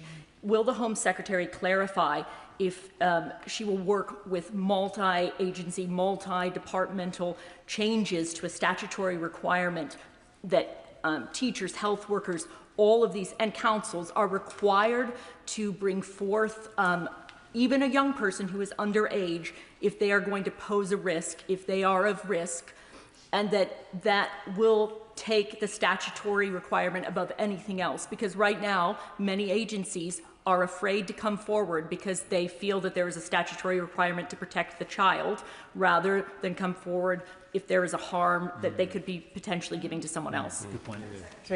The Honourable Lady has raised an important point. Phase 2 of the inquiry will absolutely consider how we deal with and what the correct public policy response is to children who are violence fixated. One of the horrifying developments of the last last few years or so is that the number of children, ever younger children, who are fascinated with extreme violence, have this sort of nihilistic approach to violence. It's shocking. I've seen cases of very young children, and of course we've got to have an adequate public policy response that is able to counter that descent into violence fixation, and to do so effectively. Phase 2 of the inquiry, that is the meat of the work that will be done in Phase 2 of the inquiry, and we will obviously follow closely all of the recommendations that they make. Ayub Khan. Thank you, Madam Deputy Speaker. Can I also share, along with this House, my thoughts and prayers to the victims of this horrific attack in Southport. I also welcome the steps this government is taking to address what can only be described as a very challenging environment. Only 2 weeks ago, I attended the Islamic Jamia institution in King's Standing, along with my honourable member for King's Standing, because we share the boundary line where this institution is located. That building had been attacked a few weeks during the month of Ramadan, and then attacked again with vile vandalism and graffiti. Clearly, attendees of that institution very, very anxious. But it wasn't just the attendees, the local community came out to support the local Muslims. So will the Home Secretary join me in not just commending the actions of West Midlands Police, which acted very swiftly, but also the various faith groups that came together, that don't just come together in solidarity when an incident like this occurs, but are also the very backbone in terms of identifying any form of extremism within our communities? Thank you. Well, the Honourable Gentleman is right that solidarity between people from different communities, it's something that we don't often talk about in this House, or only do so when a horrifying incident has taken place, but it is the absolute backbone of how we function as a society, and I pay tribute to all of those who spend their time working with people from different backgrounds to themselves, whether that's race or faith, in order to hold our communities and ultimately our nation together. Let me say to him, he's right that there is a very challenging environment when we look at the overall threat picture. The issues that we're dealing with today relate to somebody with no fixed ideology, who's clearly vulnerable to terrorism, but had no fixed ideology, but had this fixation with extreme violence. We have that running alongside the sort of more traditional and well-known and understood elements of extremism, like Islamist extremism or extreme right-wing terrorism. But even within those better understood forms of extremism, the pattern is changing, and it's always evolving and developing, and that does pose a challenge to all practitioners to try to keep up with how extremism is presenting itself in our communities. But that is absolutely work that the government is absolutely committed to making sure is as robust as possible, and we take every step we can to make sure that we are countering extremism in all of its forms. And finally, Jim Shannon. Thank you, Madam Deputy Speaker. Can I thank the Home Secretary for a very positive statement, and associate myself with the events of a year ago when this nation mourned for the 3 children. And I think everyone has recognised the horror of what took place, and our prayers and our thoughts are very much with the families even today, especially with the parents, and I think that's how we all feel, Home Secretary. The report is full, and I commend the author for his determination to ensure that political correctness does not influence the document. It is clear that a sea of change is required in departments to be less concerned about offending innocent people and should be more concerned about protecting our innocence. What lessons can be learned to inform new procedures that must be accountability within the intelligence and the security services in particular? Thank you so much. Secretary. Well, the Honourable Gentleman is right. It is cultural change that is needed, and that is what Sir Adrian Fulford's initial recommendations from Phase 1 of the inquiry are designed to bring about practical measures as well to change the way in which risk is both assessed and then ultimately mitigated. The Government will ensure that we respond in full to those recommendations, but that we bring together every part of government, every part of the state to make sure people are doing everything they should be doing in order to assess risk. The only factors that matter are the risk that is posed by an individual to other people of significant harm of the type that we have seen in this case, and that is what the government will make sure happens in the future. Can I thank the Home Secretary for her statement this afternoon? I'll allow a few moments for the large front benches to swap over.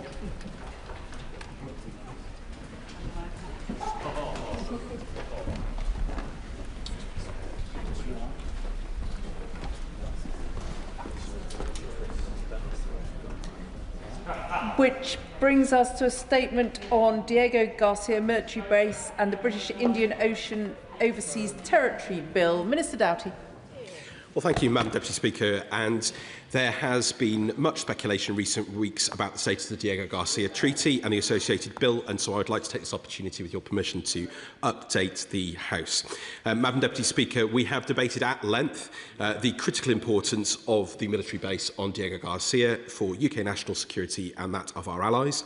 The base allows us to project the full array of military capabilities in one of the most important regions for international stability and global trade. The base is vital for countering terrorism and threats from state adversaries. It protects Britons at home and overseas. And honourable and right honourable members know that the operation of the base has been under threat for decades.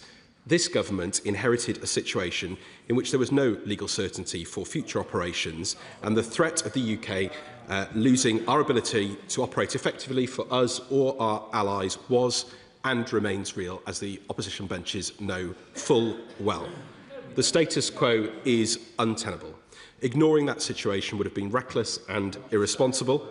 The previous government knew this, which is why it was they who opened negotiations with Mauritius, why they put sovereignty on the table, and why they had 11 rounds of talks and agreed the vast majority of the treaty. Madam Speaker, I know they don't want to hear this, but I do think it would be better if we had some quiet and the ability for me to make this statement. And I am proud that this government completed that process in May last year.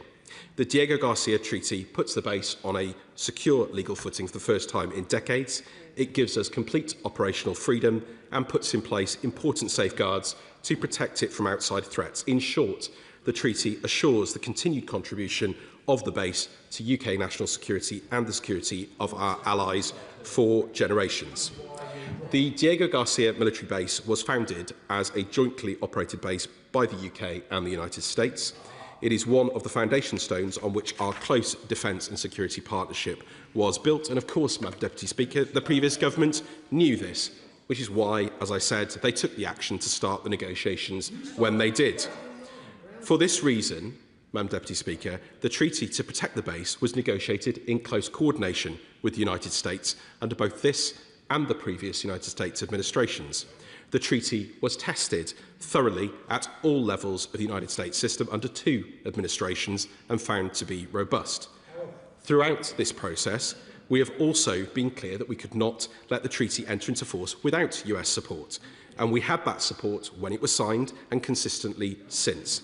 President Trump called it very strong and powerful. Secretary Rubio welcomed it as a historic agreement that secures the long-term stable and effective operation of the joint US-UK military facility at Diego Garcia. Madam Deputy Speaker, nothing in the treaty has changed since then, and United States support has been consistent in viewing the agreement as the best means of protecting operations on this vital military asset.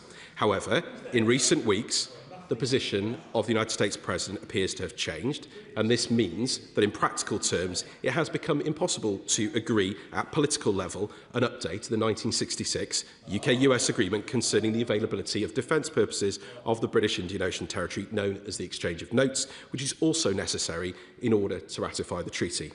Honourable and right honourable members will know that updates to the Exchange of Notes are nothing unusual. In fact, they have been updated periodically to ensure the governance arrangements of the base remain fit for purpose in a changing world.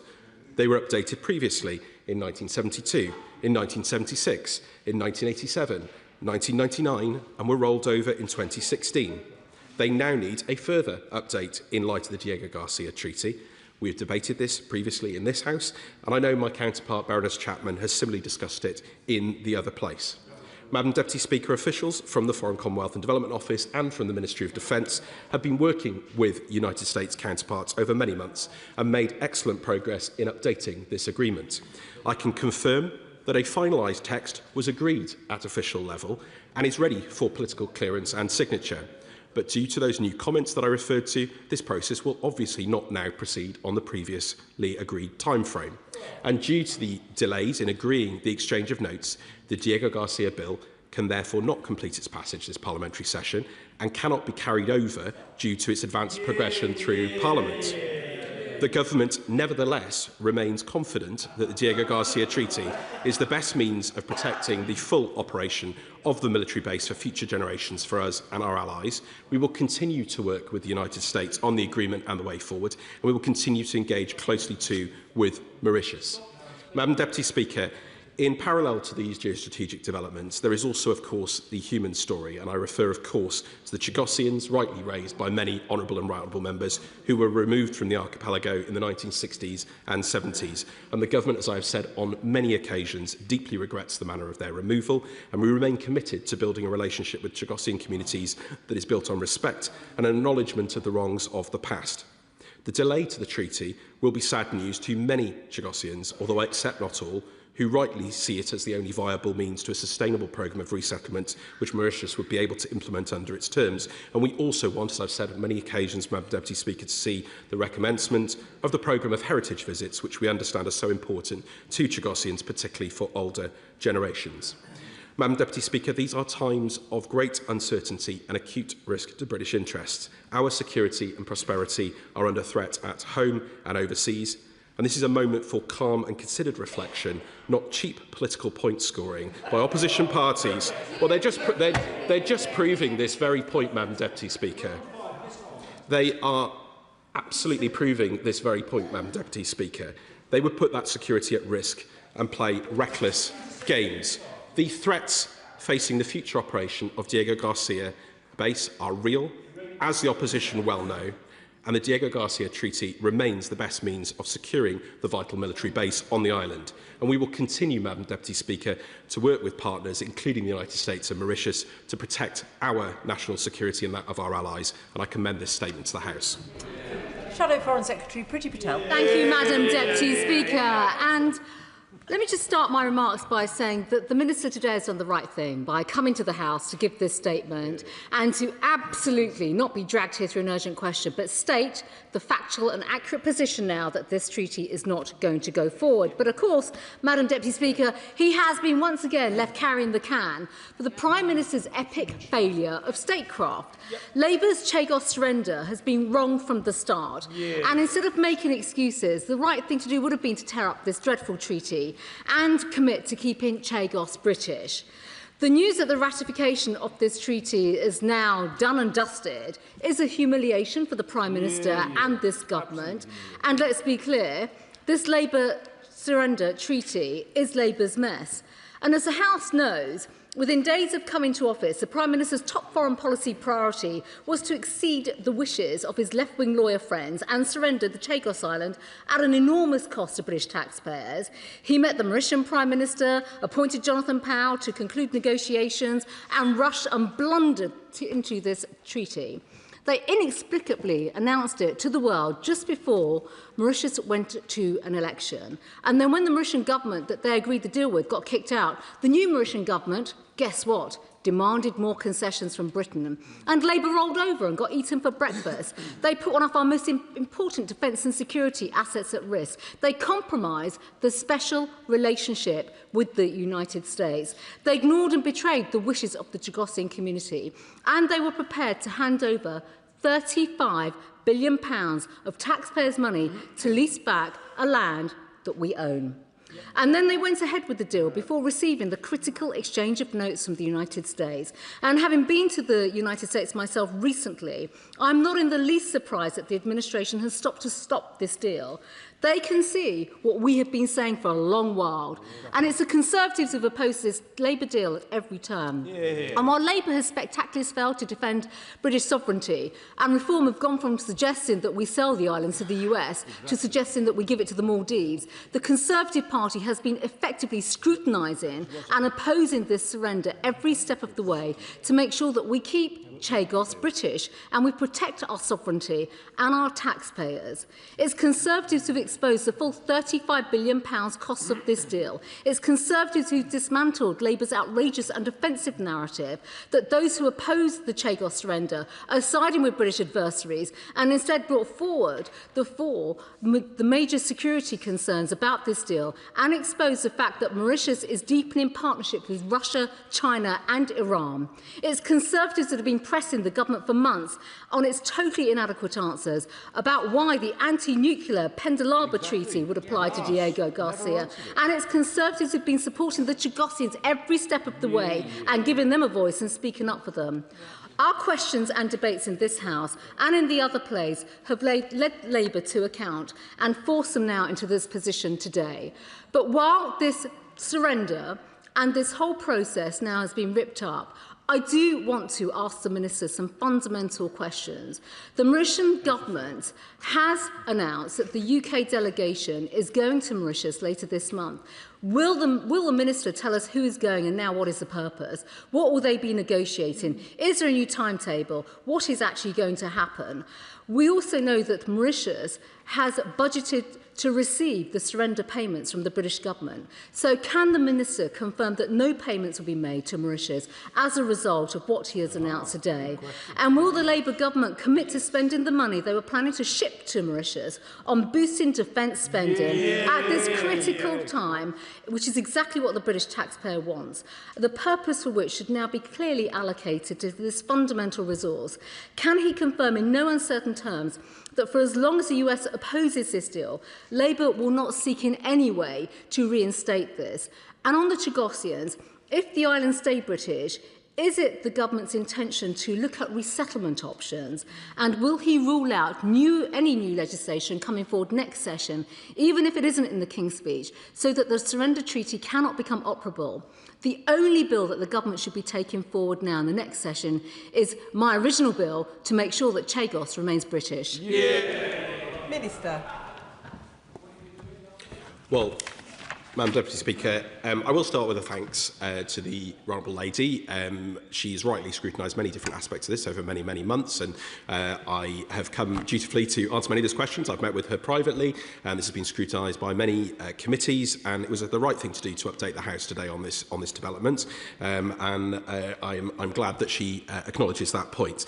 Of course, it's not for government to simply choose easy paths, it's to choose the right path. And it's to choose the path that's in the interests of Britain and our national security and that of our allies. And fundamentally, at the heart of this, Madam Deputy Speaker, is a question. The opposition know that there is a huge challenge here. They knew that there was a problem, and that's why they started this process. And throughout this, through all the exchanges we've had, they have never been able to answer that simple question. And I cannot recall a time, Madam Deputy Speaker, when we have seen so much misinformation and, quite frankly, negligent disregard for the national interests and security of the British people. And it's regrettable that the official opposition, indeed the party opposite, to only see one of their members has turned up today, have been at the heart of this. And they will say, of course, oh, this is just politics and we in the government should be thick-skinned. But quite frankly, the British public deserve better. Indeed, the national interest is what drives this government and our national security, as they well knew, which is why they started the process. So we've seen, frankly, ludicrous disinformation about the operations of the base, about the genuine threats it faced, about the security provisions in the treaty, which, of course, we strengthened, about the costs. No matter how often they give these false figures about the costs, it doesn't make them any more accurate. And, of course, about the views of Chagosians, which I accept are wide and varied, but they conveniently always ignore the views of significant numbers of Chagosian communities and groups who feel very differently about this treaty and who have supported it since the start, and indeed about the protection of the environment. And the fact is, Madam Deputy Speaker, the opposition know the reality. They operate in a state of convenient amnesia. They knew the jeopardy facing the base. They knew that they presided over 11 rounds of negotiations. They published it in ministerial statements, in records of meetings with the Mauritian Prime Minister, and they know too that the treaty signed by this government was born of their policy choices and their negotiation mandates. So, as ever, Madam Deputy Speaker, the opposition cannot run fast enough away from their record in government when it suits tiresome political politicking. The British people are not fooled. They can see the hypocrisy and they deserve better. Dr. Scott Arthur. Thank you. Thank you, Madam Deputy Speaker. Thank you, Madam Deputy Speaker. So I do want to thank the Minister for the work he's done over many months working with our allies on this issue to reach agreement in our national interest and theirs. He's remained consistent throughout on this issue and he's given us many updates on this issue.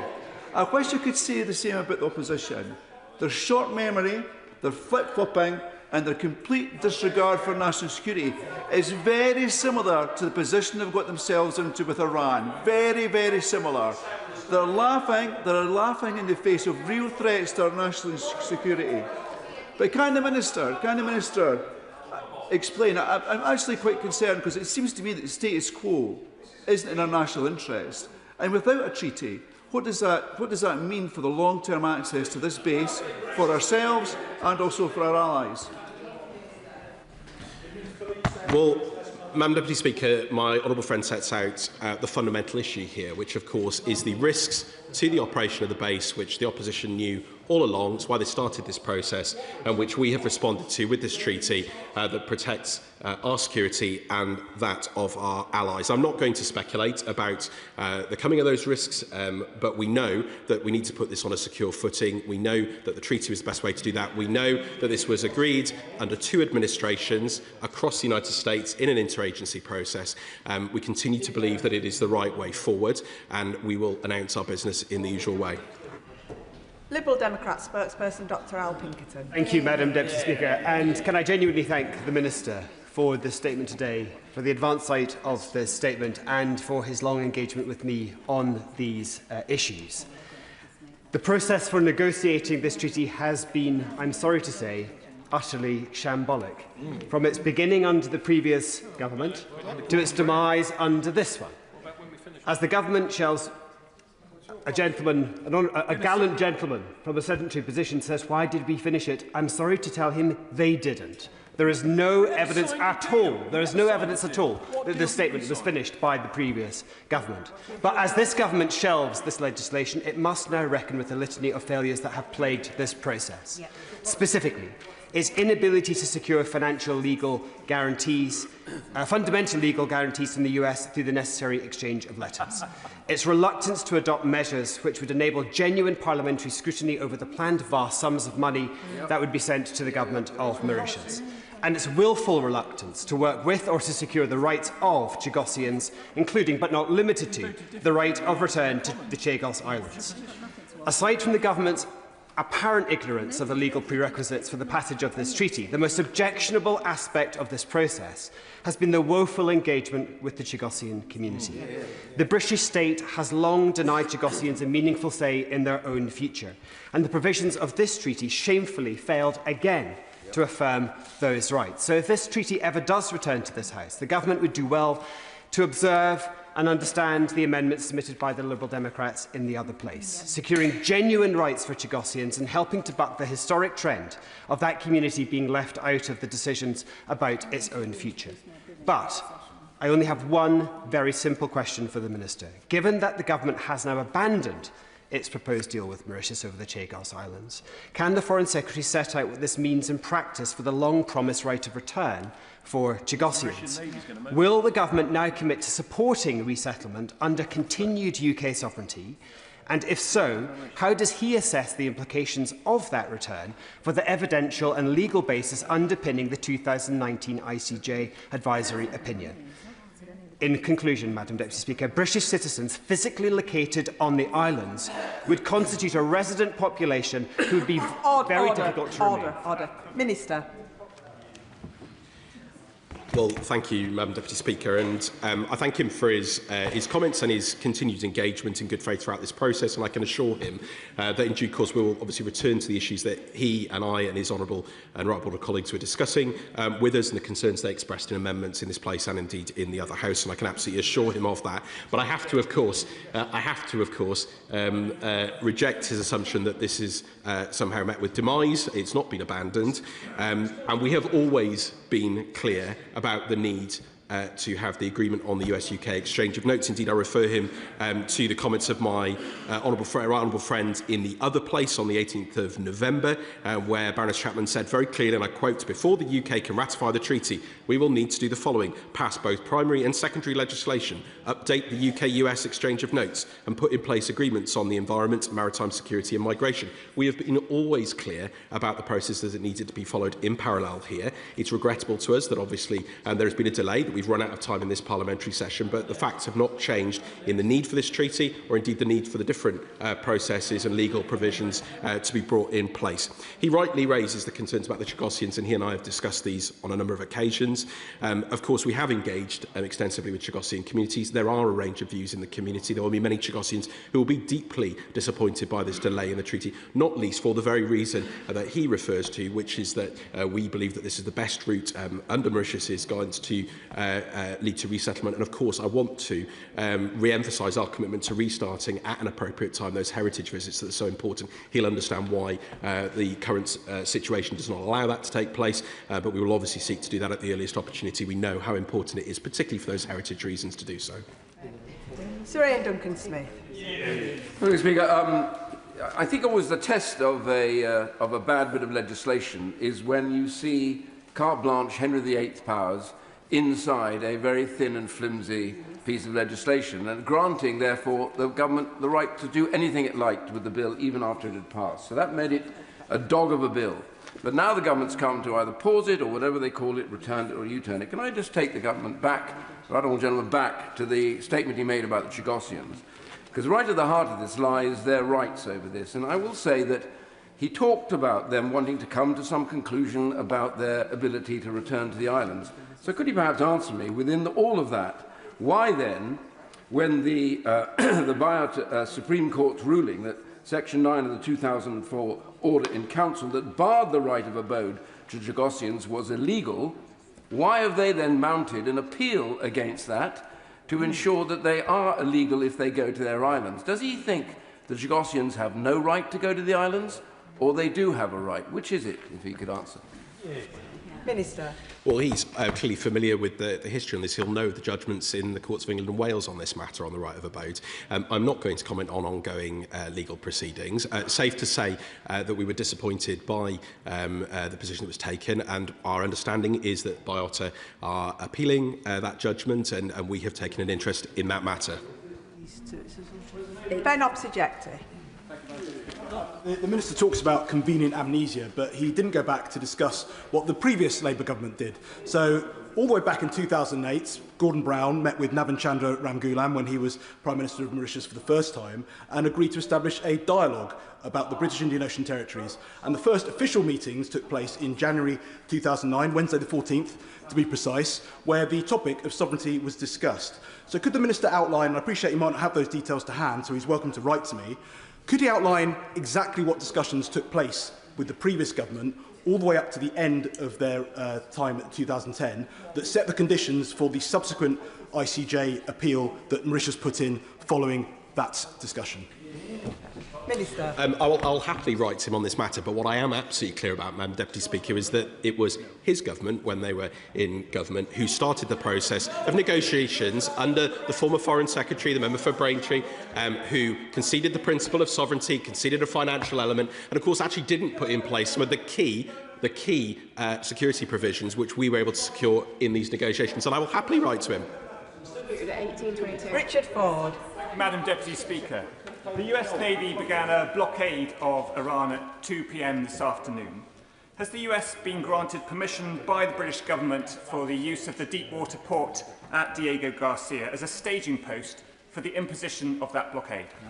Minister. Madam Deputy Speaker, you'll understand that I am not going to comment on operational details from the dispatch box, but the Prime Minister has been absolutely clear about what requests from the United States have been acceded to and which ones have not. He's answered an extensive statement on this afternoon, and I hope that suffices. Dame Harriet Baldwin.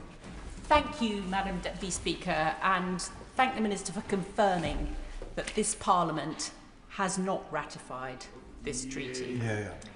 And I think the more that Parliament heard about the deal and the more that the British public heard about the deal, one of the things that they found the most inexplicable was that the deal involved us paying a substantial amount of money, not yet confirmed to Parliament how much it is, to the Mauritian government.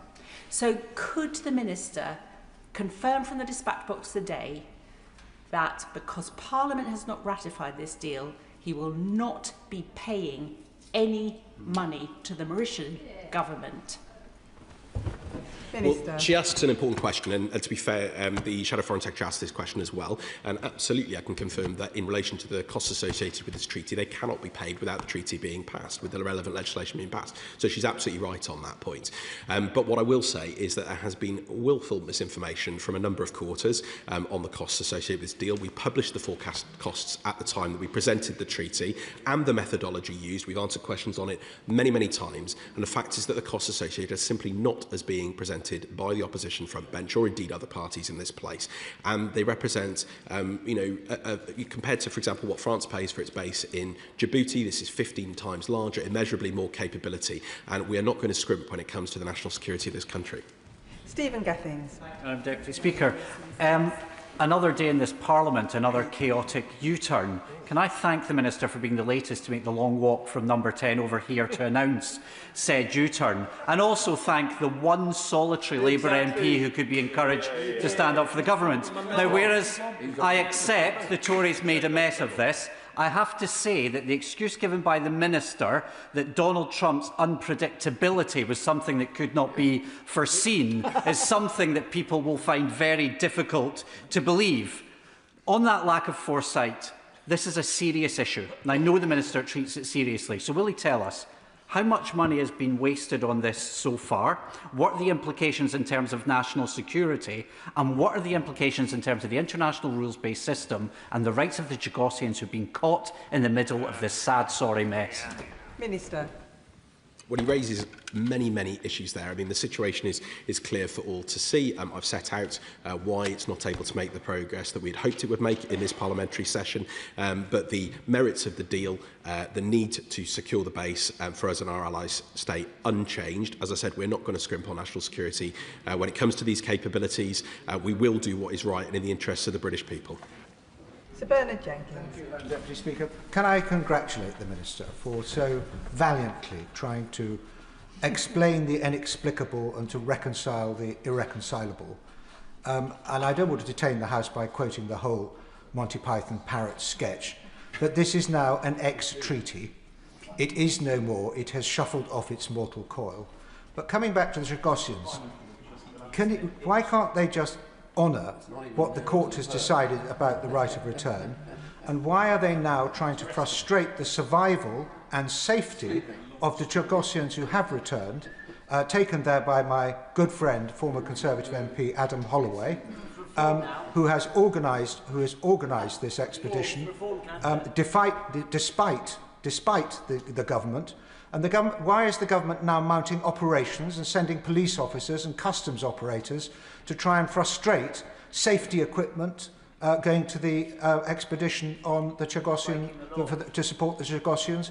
Why have they blocked a water purifier? Even medical supplies. They've blocked a fast boat that would provide emergency evacuation, so that these people are more at risk as a result of the government. Is that the government's policy after all the wrongs that have been done to the Chagossians?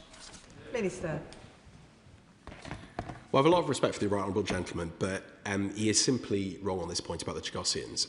The reality is that there are a range of views within the Chagossian communities. I have taken those incredibly seriously, including those who do not agree with this treaty, but there are many who do agree with it. I'm afraid the incident he refers to in terms of the illegal arrivals on Perros Banhos They are illegal and they are not appropriate. It is a dangerous environment. It is not appropriate for them to be on there. We are disappointed by the judgment that was made. BIATA are appealing that judgment and their interest. If he wants me to provide him with the list of items that were sought to be provided on that island, I think he would be quite shocked, and he would, I'm sure, agree with me that it was not appropriate to be having a drone flying on those islands or indeed other items that are not necessary. This is a dangerous and unsafe environment, and I'm quite frankly astounded that not only the opposition but indeed the other party, we've got one representative here, are attempting to support people arriving illegally by boats on an island which is not safe for them. That is quite frankly extraordinary. Dr Andrew Morrison. Madam Deputy Speaker, I very much welcome this statement and commend the Minister for the way that he has framed it. He has been absolutely spectacular, if I may say so, over the months in trying to defend the indefensible, as indeed he has done today in this U-turn on steroids. Can I press him on the matter of money? Because he has been, I think, Delphic in his response to my two right honourable friends in relation to demands that Mauritius, perfectly reasonably, will be making of this government, given this utter mess and the fact that they were making spending plans already on the back of the largesse that the Minister had been talking about. Will he confirm that not a penny piece will be passed to Mauritius now that this treaty has gone the way of the apocryphal Norwegian blue, in either payments or indeed in compensation, and what legal notes have been passed between the two governments, given that plainly this thing is now not going to be happening in relation to monies in compensation that Mauritius, perfectly reasonably, will now be demanding of the UK. Minister. I answered the question very clearly a moment ago to his right honourable friend. Joy Morrissey. Thank you, Madam Deputy Speaker. Will the FCDO be consulted and will the British Chagassians be brought into that discussion prior to their mission to on the 22nd of April? And will they accept a British Chagassian on the actual delegation so that they'll be represented when you go on the 22nd of April? And also, is there, will the government be speaking to the Chagassians who have just come on the boat and seem to be the only small boat that the government are interested in stopping? So will they actually be helping rather than hindering? Minister. I mean, on the last point, I'm sure she can see the absurdity of what she and others appear to be supporting. This is a dangerous political stunt. It's putting lives at risk. It is not safe. It is not proper to be on those islands. And we're very, very clear about that, and we've communicated that very, very clearly. And obviously, the BIATA administration will take whatever steps they deem necessary under their laws and administration to ensure the adherence to their laws, but also the safety and security of individuals. And it's simply, I'm genuinely astounded that people would support this. It's putting lives at risk and deeply irresponsible. In terms of the wider questions that she asks about Chagassians, I've been very clear throughout. There are a range of views within the communities. There are a range of views within the British Chagassian communities. I've heard them. I've met with them. I've heard very difficult views, people who don't agree with us on this issue. I'm not afraid to do that. Neither is the government. It wouldn't be practical just to take simply one person representing a whole community. But what we have done throughout this process is to seek to ensure that the voices of Chagassians are heard, for example, in the proposed trust fund, securing places on that. I've set that on a number of occasions. We will continue to engage with all Chagassian communities. Can I remind members that if they were not in at the beginning of the statement, they will not be getting called. Mike Martin. Thank you, Madam Deputy Speaker. This process is, amongst other things, about protecting British access to the communications spectrum, and that's why the previous government started it, and that's why the current government is carrying it on. So if we're not able to pass the treaty, and we're not able to ensure that access, what's plan B? Well, I think, Madam Deputy Speaker, I've set out on a number of occasions very clearly the risks to the operation of the base. They were well understood by the opposition, in particular those who served as ministers in the last government. It has consistently staggered me that they attempt to sort of gloss over all of that and the risks that it puts to our operations and our capabilities that keep us and our allies safe. And I think they will look on some of the political point scoring that they have been doing with regret in future years. Sammy Wilson. Speaker, I doubt if many people across the nation are sitting watching Parliament Channel at the moment to see this statement. However, anyone who was would be surprised that the Minister, who started off saying this base is critical to our national security, it allows us to project the full array of military capabilities in one of the most important regions for international stability and global trade. It's vital for countering terrorism and threats from state adversaries, and protects Britons at home and abroad. We'll be asking, why the devil then, if we owned it, did we give it back to the Mauritian government, then to lease it for £35 billion from a government which is more interested in some of the states which are hostile to our interests in the area?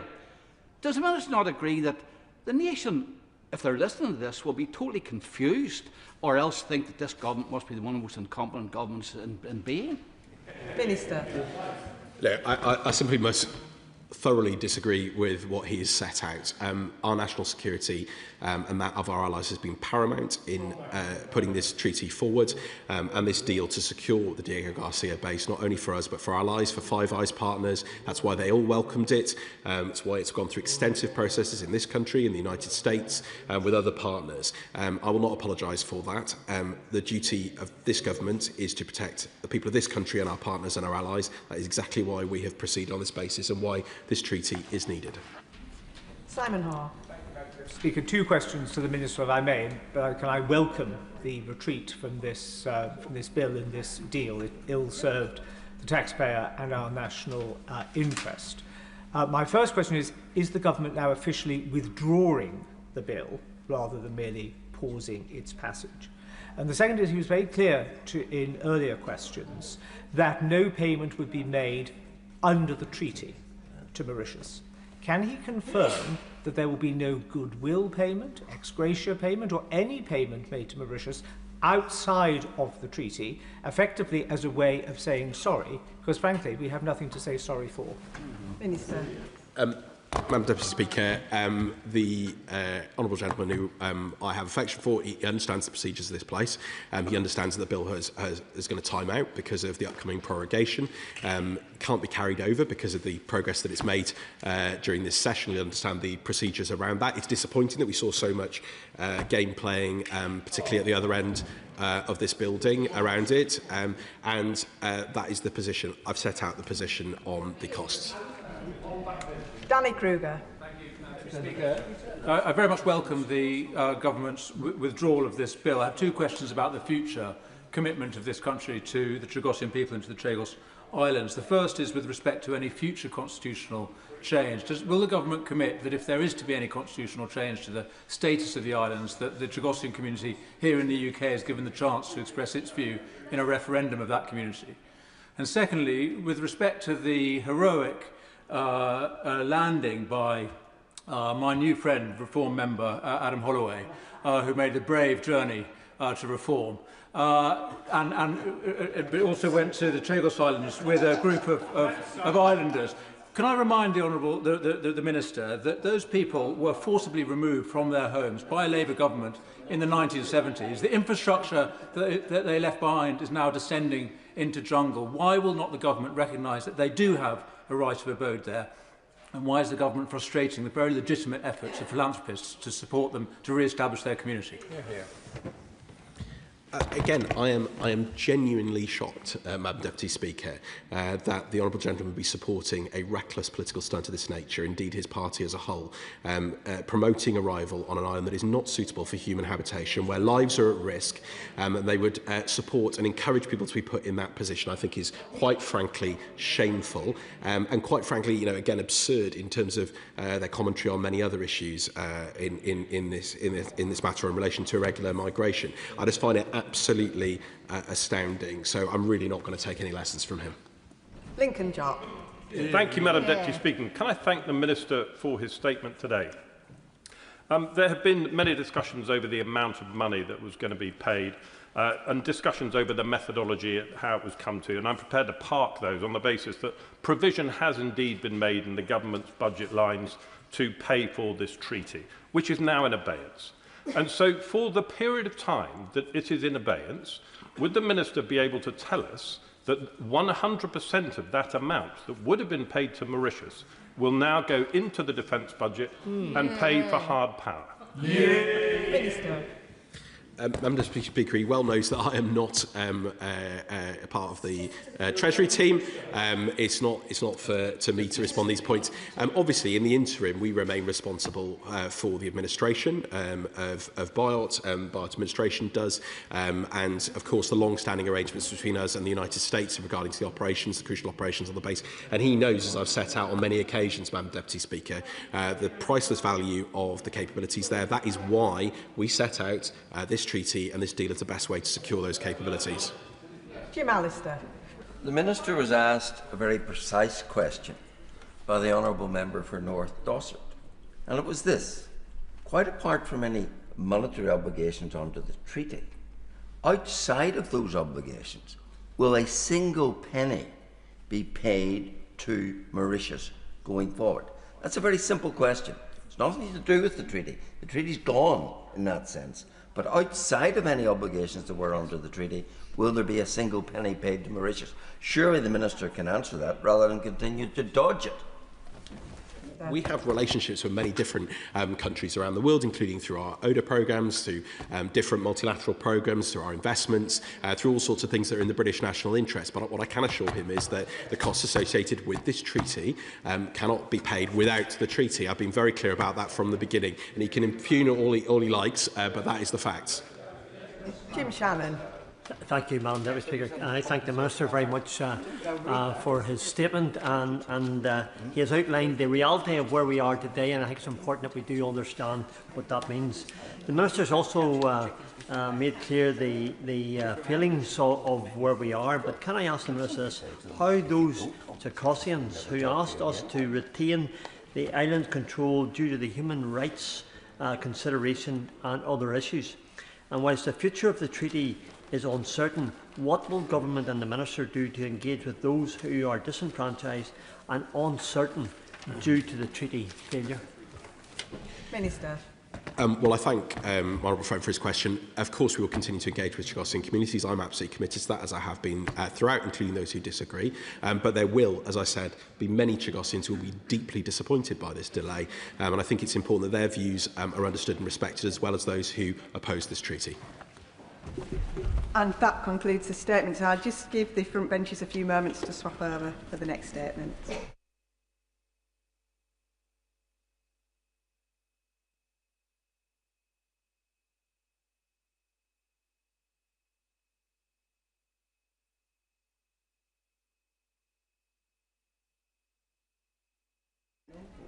Minister.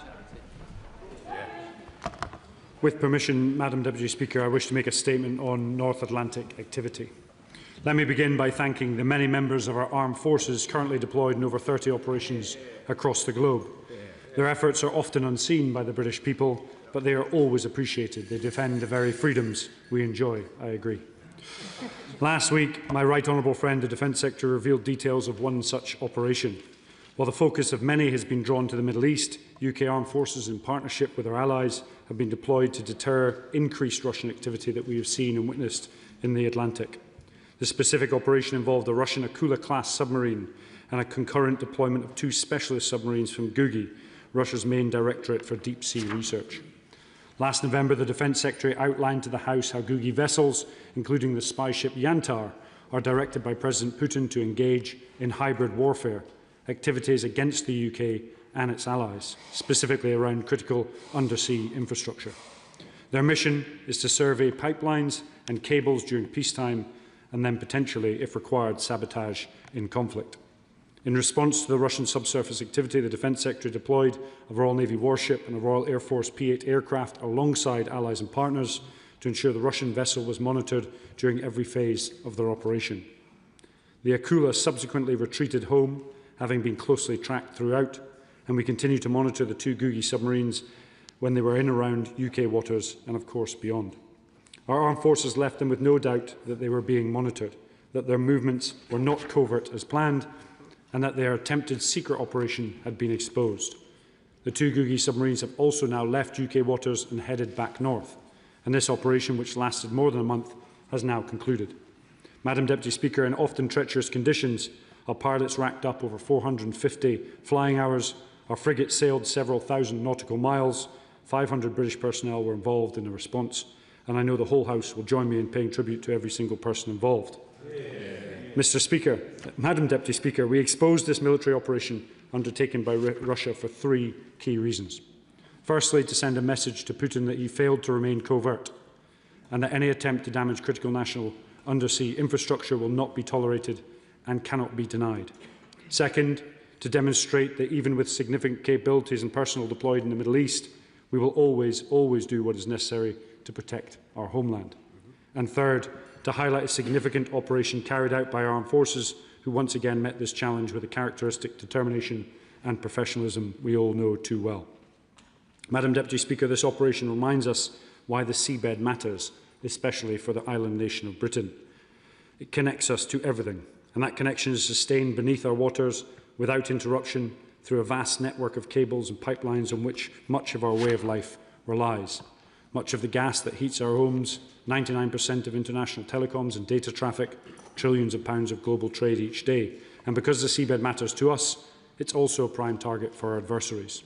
The UK's undersea network is highly resilient, but the threats are increasing, and so we're stepping up our action to defend it, including providing an extra £100 million for our vital P-8 submarine hunting aircraft, launched our Atlantic Bastion programme to combine the latest autonomous technologies with the best warship and aircraft to create a British-built hybrid naval force, and making the biggest sustained increase in defence spending since the Cold War, after years of hollowing out and underfunding from various governments. Madam Deputy Speaker, the threat is clear, and our resolve to confront it is absolute. And that's why this year we're deploying our carrier group where it is most needed, the North Atlantic and the High North, and why we're supporting NATO's new mission, Arctic Sentry. I also want to put on the record our thanks to our allies with whom we have cooperated closely throughout this operation, including Norway. Our shared commitment to confront Russian aggression in the North Atlantic is at the heart of our Lunar House Agreement, and together we are now building a combined fleet of new submarine hunting frigates and new uncrewed systems. And let me say a few words on Ukraine, from where I've just returned last week. Today, 2 wars on 2 continents are being fought at the very same time, and Putin wants us distracted while he steps up strikes on Ukraine, relentlessly and indeed at enormous scale, with around 7,000 attacks a day on the front line and 55,000 drone and missile strikes last year alone. We must always remember our duty to Ukraine and recognise Russian aggression is growing across Europe once more. Madam Deputy Speaker, let me finish where I began, with praise for our people. We have the very finest armed forces a nation can hope for, second to none. As I speak, we have personnel deployed across every domain, every moment of the day, in every part of the world, and they're in constant confrontation with our adversaries from the depths of the seabed to the reaches of space. When a crisis erupts, as it has done in the Middle East, I understand people questioning why all UK military assets and personnel haven't been sent to deal with it. Well, as demands on defence rise, we must deploy our resources to best effect across multiple priorities. Because of an increase in defence investment, we'll be able to call on more and more resource in the coming years. As we defend our interests and partners in the Middle East, we will tackle increasing threats in the High North. We will stand with Ukraine. We will meet our NATO obligations. Above all, we will always fulfil the first duty of government, to protect our homeland and keep the British people safe. And I commend this statement to the House. Shadow Minister David Reid. Thank you, Madam Deputy Speaker, and I thank the Minister for advance sight of his statement. Now, with all eyes on the Middle East, let us not forget that Russia remains the most acute, persistent and active threat to the United Kingdom. Putin's goal of conquering Ukraine is unchanged, and the fact continues to place our entire European continent in jeopardy. His ongoing nefarious activity, most notably on our own territorial waters, should be a stark wake-up call. We must start acting on the threats that are visible and right in front of us. Now, we may be critical of the government's tortoise-like approach to giving defence what it needs. And, Madam Deputy Speaker, slow and steady does not win this race, and it certainly does not keep us safe. But what does unite us is the full-throated support for the men and women of the Royal Navy, the Army and the Royal Air Force, who keep the wolf at bay in these dangerous times. And I pay particular tribute to all those who serve In the Middle East at the moment, in recent Atlantic operations, and especially those whose crew are continuous at-sea deterrent patrols, 24/7, 365 days a year, every year. When the Secretary of State came to this House last year, Madam Deputy Speaker, to highlight the actions of the Russian spy vessel Yantar, he told Putin, "We see you, we know what you're doing, and we will not shy away from robust action." Now, that was the right message. But at some point, simply saying, "we see you," is not enough. Words must be backed by action. This is not just a question of traditional defence. There is a growing and underappreciated threat to our national resilience, to our way of life. Just 65 undersea cables carry 99% of global communications, and a far smaller number of pipelines and interconnectors link our gas and electricity suppliers to others. So can the Minister guarantee there are no hostile devices, kinetic or otherwise, on, near or underneath any of those cables, pipelines or interconnectors? The reality is he cannot. The Secretary of State spoke of confidence that there was no sabotage on this occasion. But what of the many other incidents in UK waters, in the Baltic, in the cables running to North America west of the British Isles, where monitoring capacity is limited at best? The truth is, we don't fully know how secure our critical underwater infrastructure is. That is why we are dismayed that the much-touted Defence Readiness Bill has been delayed by a full year. Worse still, at a time of demanding cross-party unity, it was deeply disappointing to hear the Prime Minister flatly reject the Leader of the Opposition's offer of greater engagement earlier today. That was the wrong call. On Russia's shadow fleet, Madam Deputy Speaker, when the Prime Minister announced on 25th of March that British forces would be permitted to board sanctioned vessels transiting UK waters, we rightly supported that decision. And the Chief of Defence Staff, when asked at the recent London Defence Conference, said plainly, "We are ready." And yet no action has been taken. We set a red line and we have watched Russia repeatedly cross it. Worse, Russian military vessels are now accompanying shadow fleet ships, deliberately escalating the situation.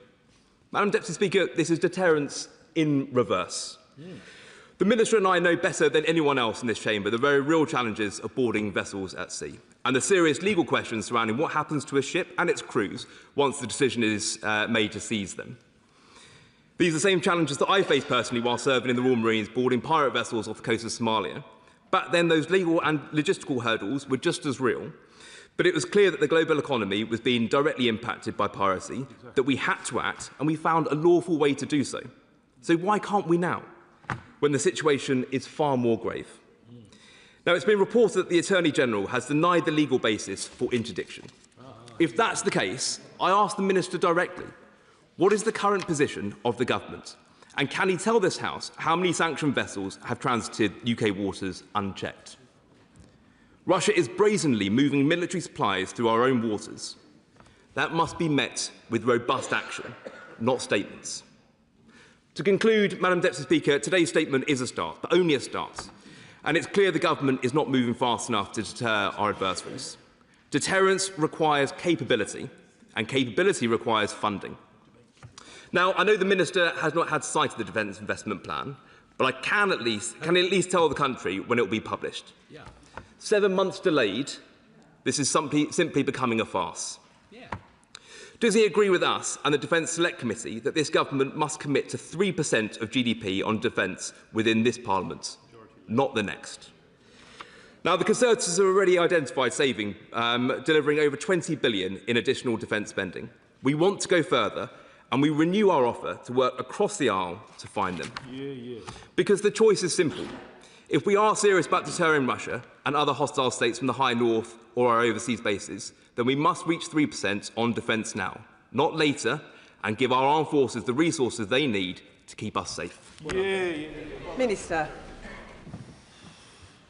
Madam Deputy Speaker, we can agree that no sabotage has taken place this time from the Russian subsurface activity that took place off the coast of the UK. Words backed by action when it comes to deterring Russia, 4.5 billion UK military support to Ukraine, total of 21.8 billion. The UDCG just raised an astonishing 45 billion to buy weapons and munitions and capability for the Ukrainians.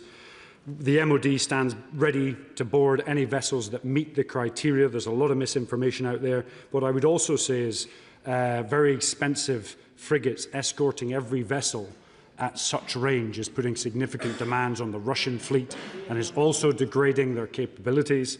And what I would also say is that we've seen $5 billion extra spent this year alone on the defence budget. And by 28-29, we will spend circa $73 billion on the defence budget. Chair of the Select Committee, Tan Singh Desi.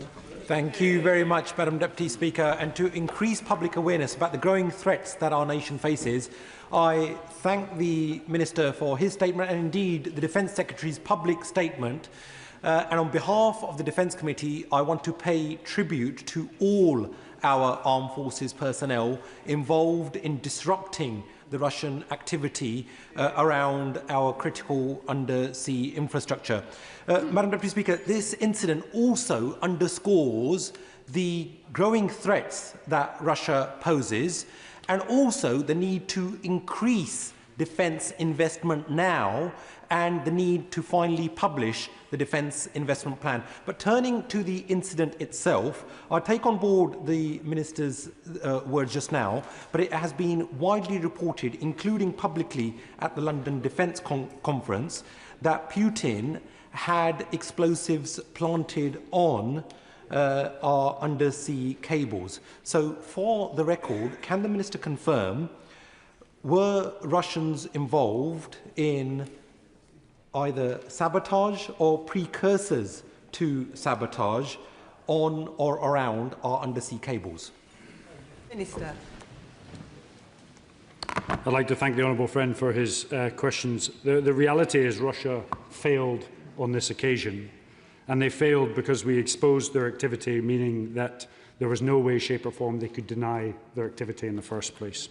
I was at the London Defence Conference. I heard the certain discussions around undersea cables. I can confirm that no sabotage took place this time. What I can say is that the Russians put a lot of effort into mapping and understanding our undersea critical national infrastructure, and we'll do everything to map, track and expose it should it take place. Lib Dem spokesperson Callum Miller. Thank you, Madam Deputy Speaker, and can I thank the Minister for advance sight of his statement. Can I also associate my party with his thanks and appreciation for the dedicated service of our armed forces personnel around the world. Madam Deputy Speaker, while the world's attention was on Trump and Netanyahu's catastrophic war in Iran, Vladimir Putin was collecting vital information about our critical infrastructure. In response, the Defence Secretary told Putin for the second time, "We see you." But we need much greater confidence that this government has the plan and resolve not just to observe Russia's activities, but to meet and resist them should that be required. As Putin plans for future conflict, our government appears frozen. Delay and inaction is sapping industry's confidence as well as our allies, whilst enabling Putin's war machine in Ukraine.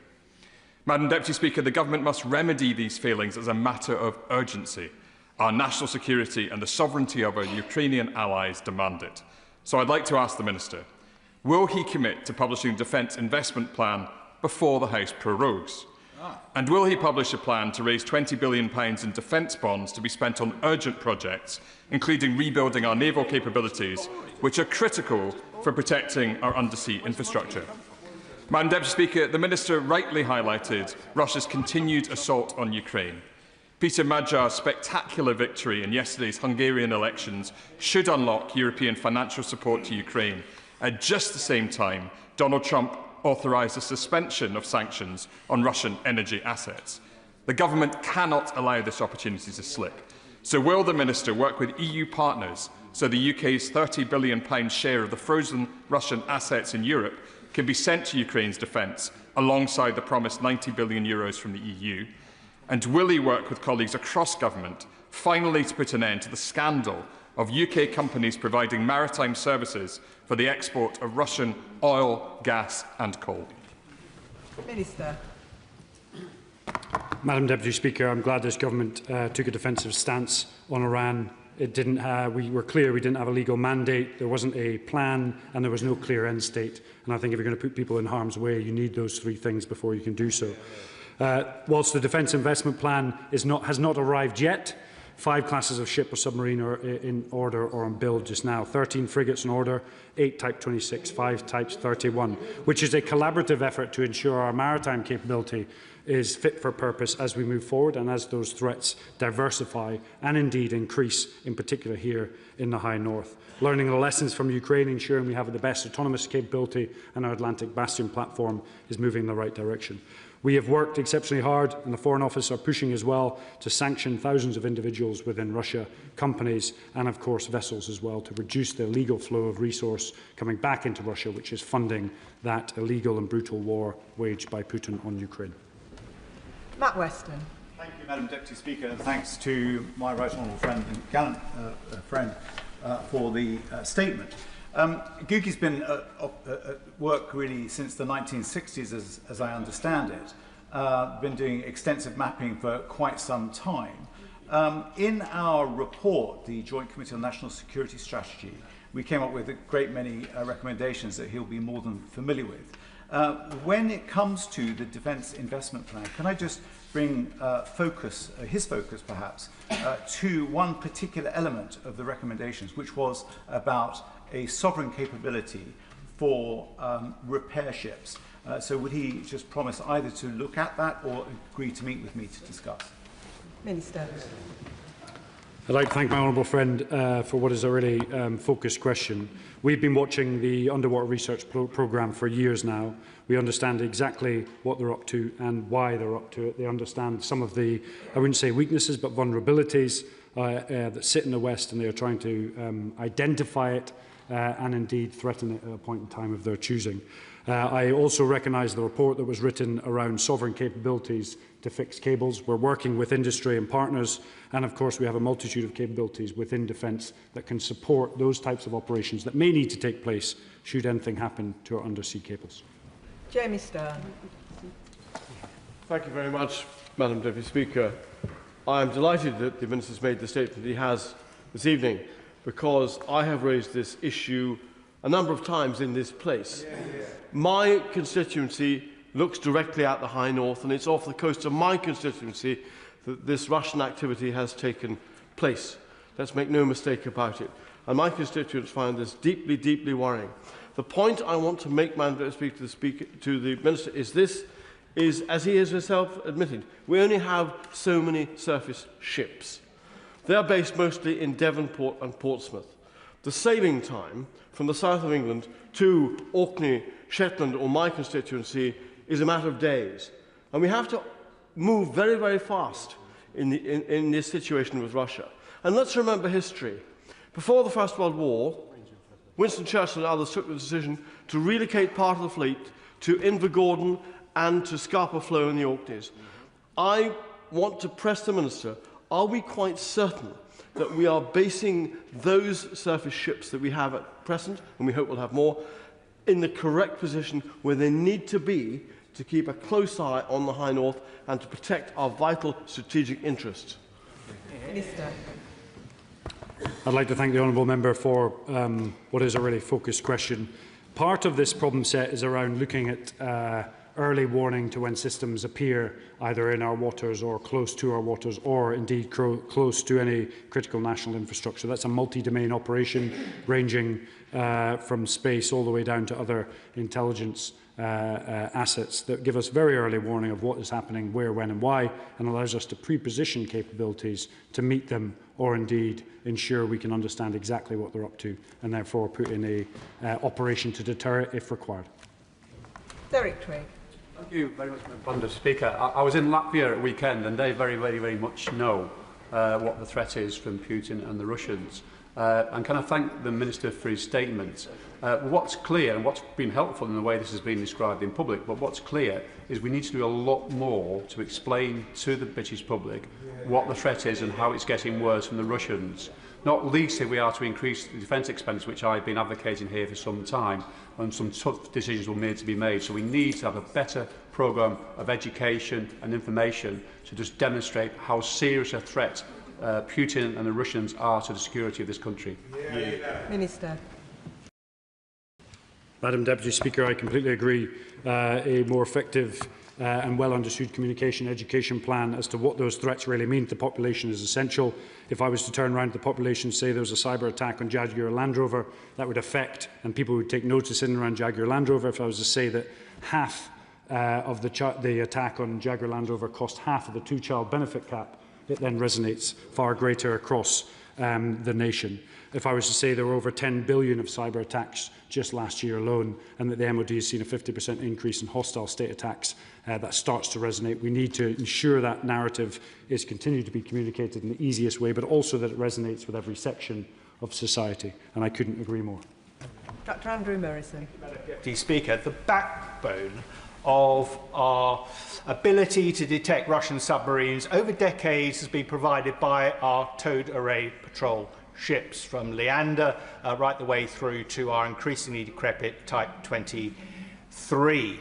But does the Minister agree that the logic of what he has said, given that the threat has increased significantly over the past several months, couple of years, is that we should be looking again at the orders for 8 Type 26 with 2087 towed array on the back of them, and upgrade that in order to deal with the threat that we now face? Because where we are now is not where we were a few short years ago, when that order book for 8 Type 26s was constructed. Minister. So I recognise the right honourable member's experience in this space. I would say that 8 Type 22 towed array frigates is the right level. What I would like to see is our ability to cover the ocean expanded through the use of autonomy and some of the lessons that we've learned from Ukraine. And that's why I talk about the Atlantic Bastion.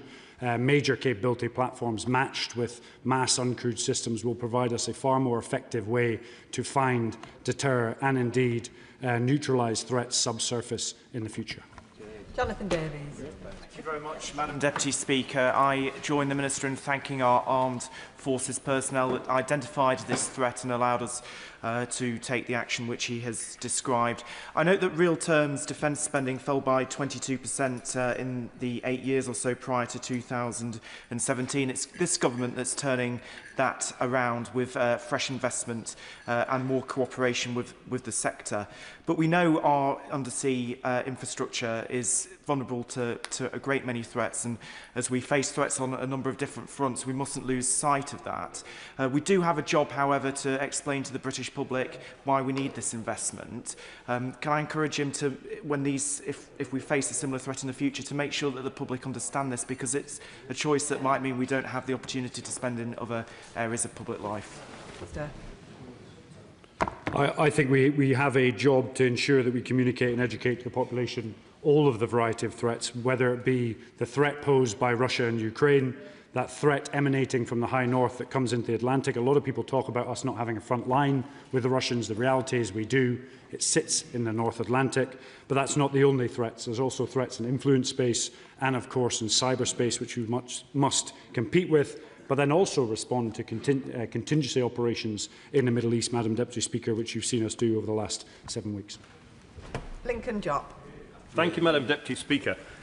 The Prime Minister said, I think, about 3 weeks ago that the Royal Navy would go after sanctioned Russian tankers.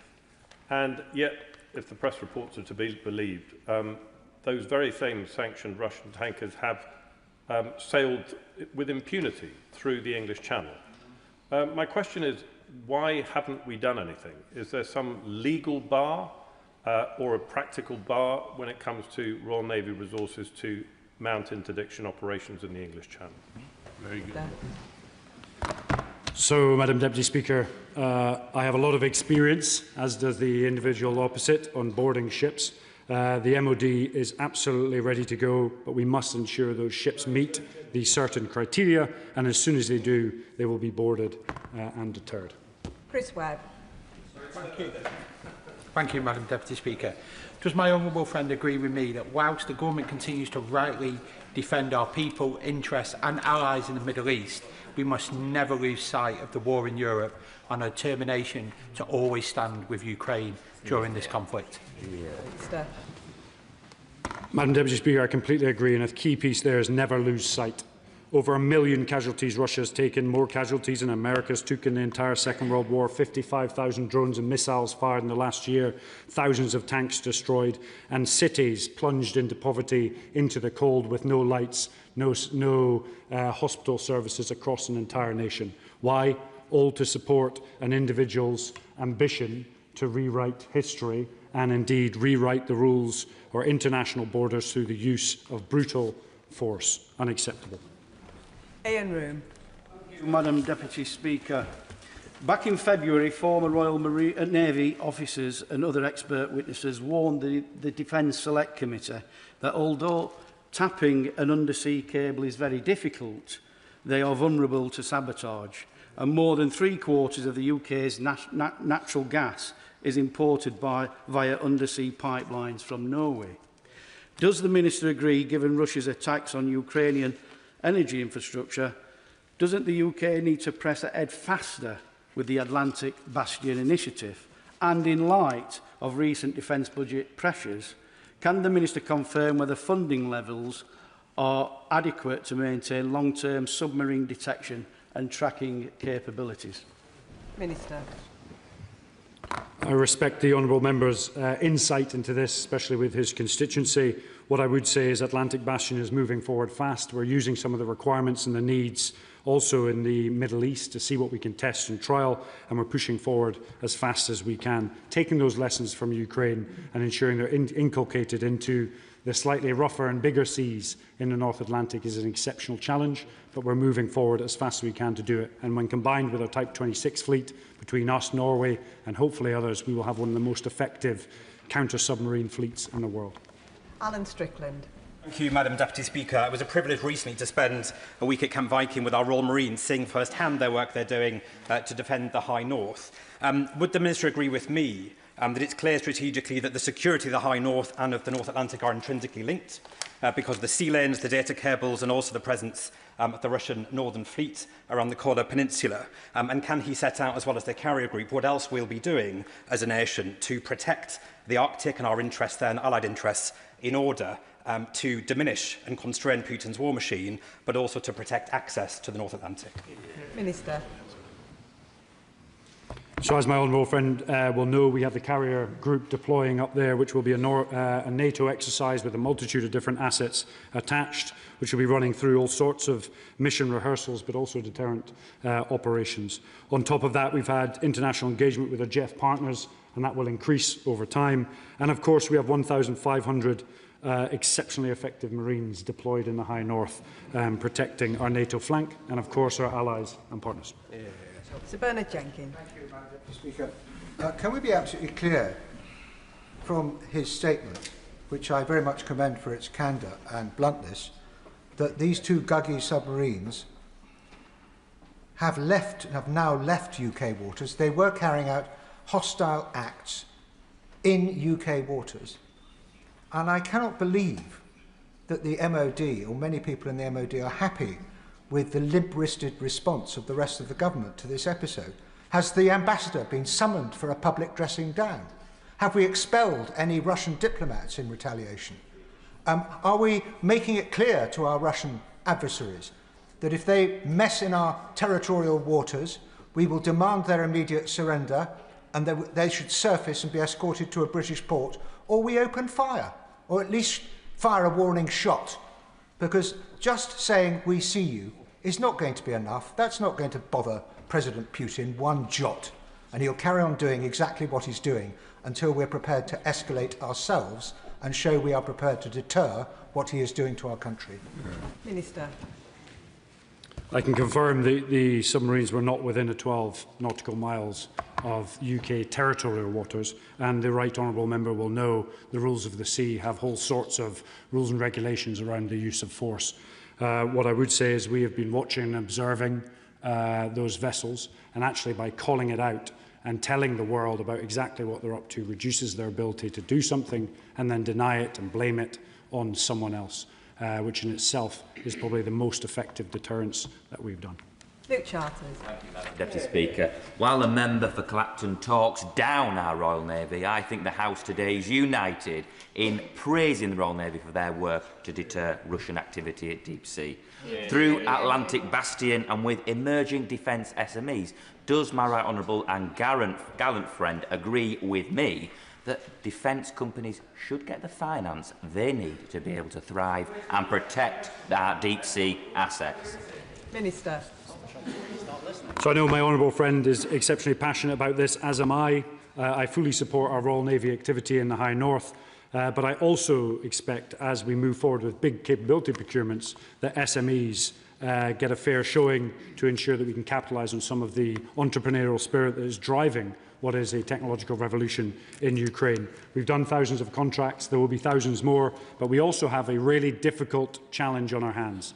New technology in Ukraine is driving change faster than ever before. Capabilities that were ordered perhaps previously may have to have their roles changed or adapted, and indeed some of the capability we have now is outdated and needs replaced. That complexity is why the Defence Investment Plan is taking time, but it will come, and when it does, it will be fantastic. Mike Martin. Madam Deputy Speaker, I hope to give the Minister a focused question. He's rightly laid out the importance of the data cables to the UK as an island, and also highlighting Russia's continued activity over many decades. The frigates that we have in the Royal Navy are really the centrepiece of the anti-submarine war. So my short, focused question is, how many frigates could we put to sea tomorrow? Minister. Depending on the situation, we could put frigates to sea at any point in time. That comes down to the balance of risk around health and safety and operational readiness, depending on the threat. Peter Swallow. Thank you, Madam Speaker. Russia is in our seas, undermining our North Sea cables. They are on social media, spreading mis and disinformation, and Russia is even in our politics, as we remember that the former Reform leader in Wales is currently serving time in prison for accepting Russian bribes. Members across this House recognise the ever-present threat that Russia poses to this country.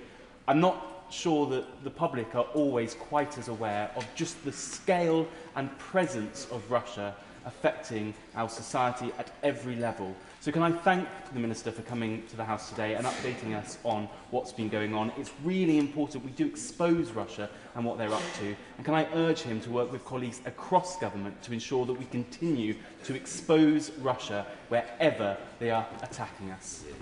Minister.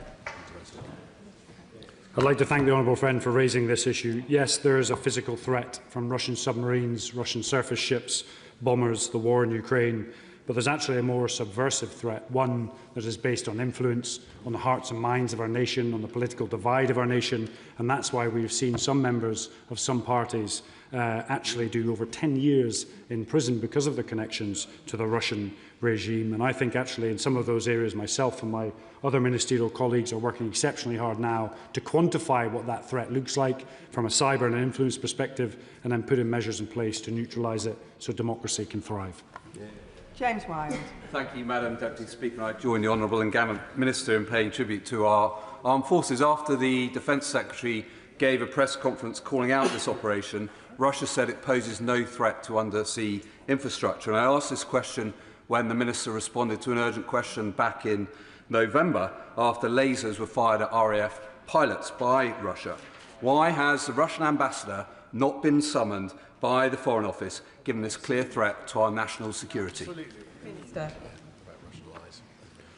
We regularly make clear to our Russian counterparts what they're up to, what's happening, and ensure that the severity of their activity is explained to them. This question about whether Russia poses no threat to our CNI, I think, is fundamentally wrong. The reason they are mapping it, the reason they're trying to understand it, is to find a gap, develop capabilities, and at a time of their choosing, perhaps use it. We acknowledge that. We are watching. We have very clear indicators and warnings, and I have complete assurance in our armed forces' ability to deter it.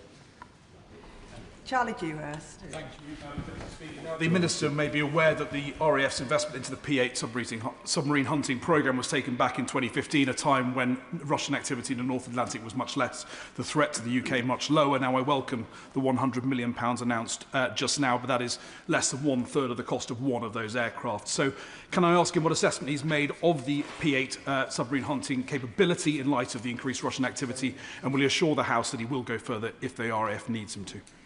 Minister.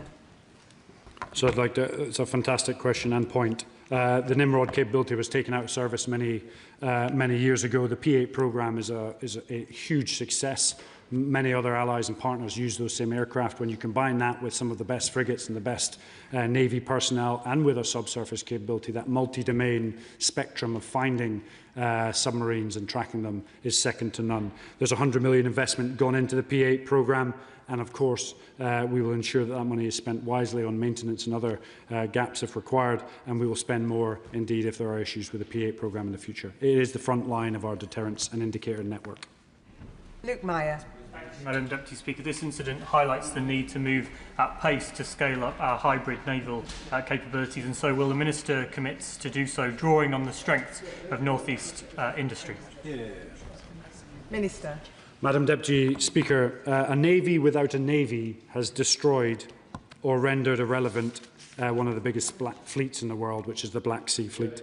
The lessons that we can learn from the hybrid activity in Ukraine are some of the most important for our island nation, and we're going to ensure they are inculcated and integrated into our major capability platforms to ensure in future we have a high-low mix of hardware with very sophisticated software combined into some of those very fantastic high-end systems such as the Type 26 frigate. Graham Ledbetter. Thank you, Madam Deputy Speaker. First of all, can I pay tribute to the dedication and bravery of our armed forces, and in particular in this instance to the many members of armed forces in this operation who are based at RAF Lossiemouth in the Poseidon fleet, and also those in the Typhoons who provide quick reaction alerts from Lossiemouth. They are on the front line in the defensive operations and protecting the integrity of our defence against Russia. The point that was made by the Honourable Member for Caithness and Sutherland about the threat of Russian vessels in the North Atlantic growing is really important. And there is an advantage to basing more vessels in the north of these isles, and there are plenty of ports around Scotland that could accommodate that. Will the Minister give that serious consideration? We have a multitude of indicators and warnings that highlight when threats come into our areas of interest. When they do, we make sure we mobilise capability to meet and deter that threat. What I would like to say is I think it is realising on all parties the absolute centrality of Scotland within our defensive network, its geographical position, but also the access and insight it gives us to the high north, which is critical to our defence. Phil Brickell. Thank you, Madam Deputy Speaker, and can I thank my gallant friend for his statement today. Building on the remarks of my honourable friend, the Member for Widnes, can I commend the Minister on his statement, but encourage him to do all he can to continue to raise awareness of the subversive actions of Russia, whether that's in the grey zone or hybrid activities. And does he agree with me that the success of our armed forces in the North Atlantic recently rebuffs recent remarks that the Leader of the Opposition has continued to fail to apologise for, when she said that our armed forces were simply hanging around? In fact, what we have seen is, whether it's at sea, in the air or at land, that our armed forces are working day in, day out to keep the homeland safe, and we should be proud of all that they do. Minister.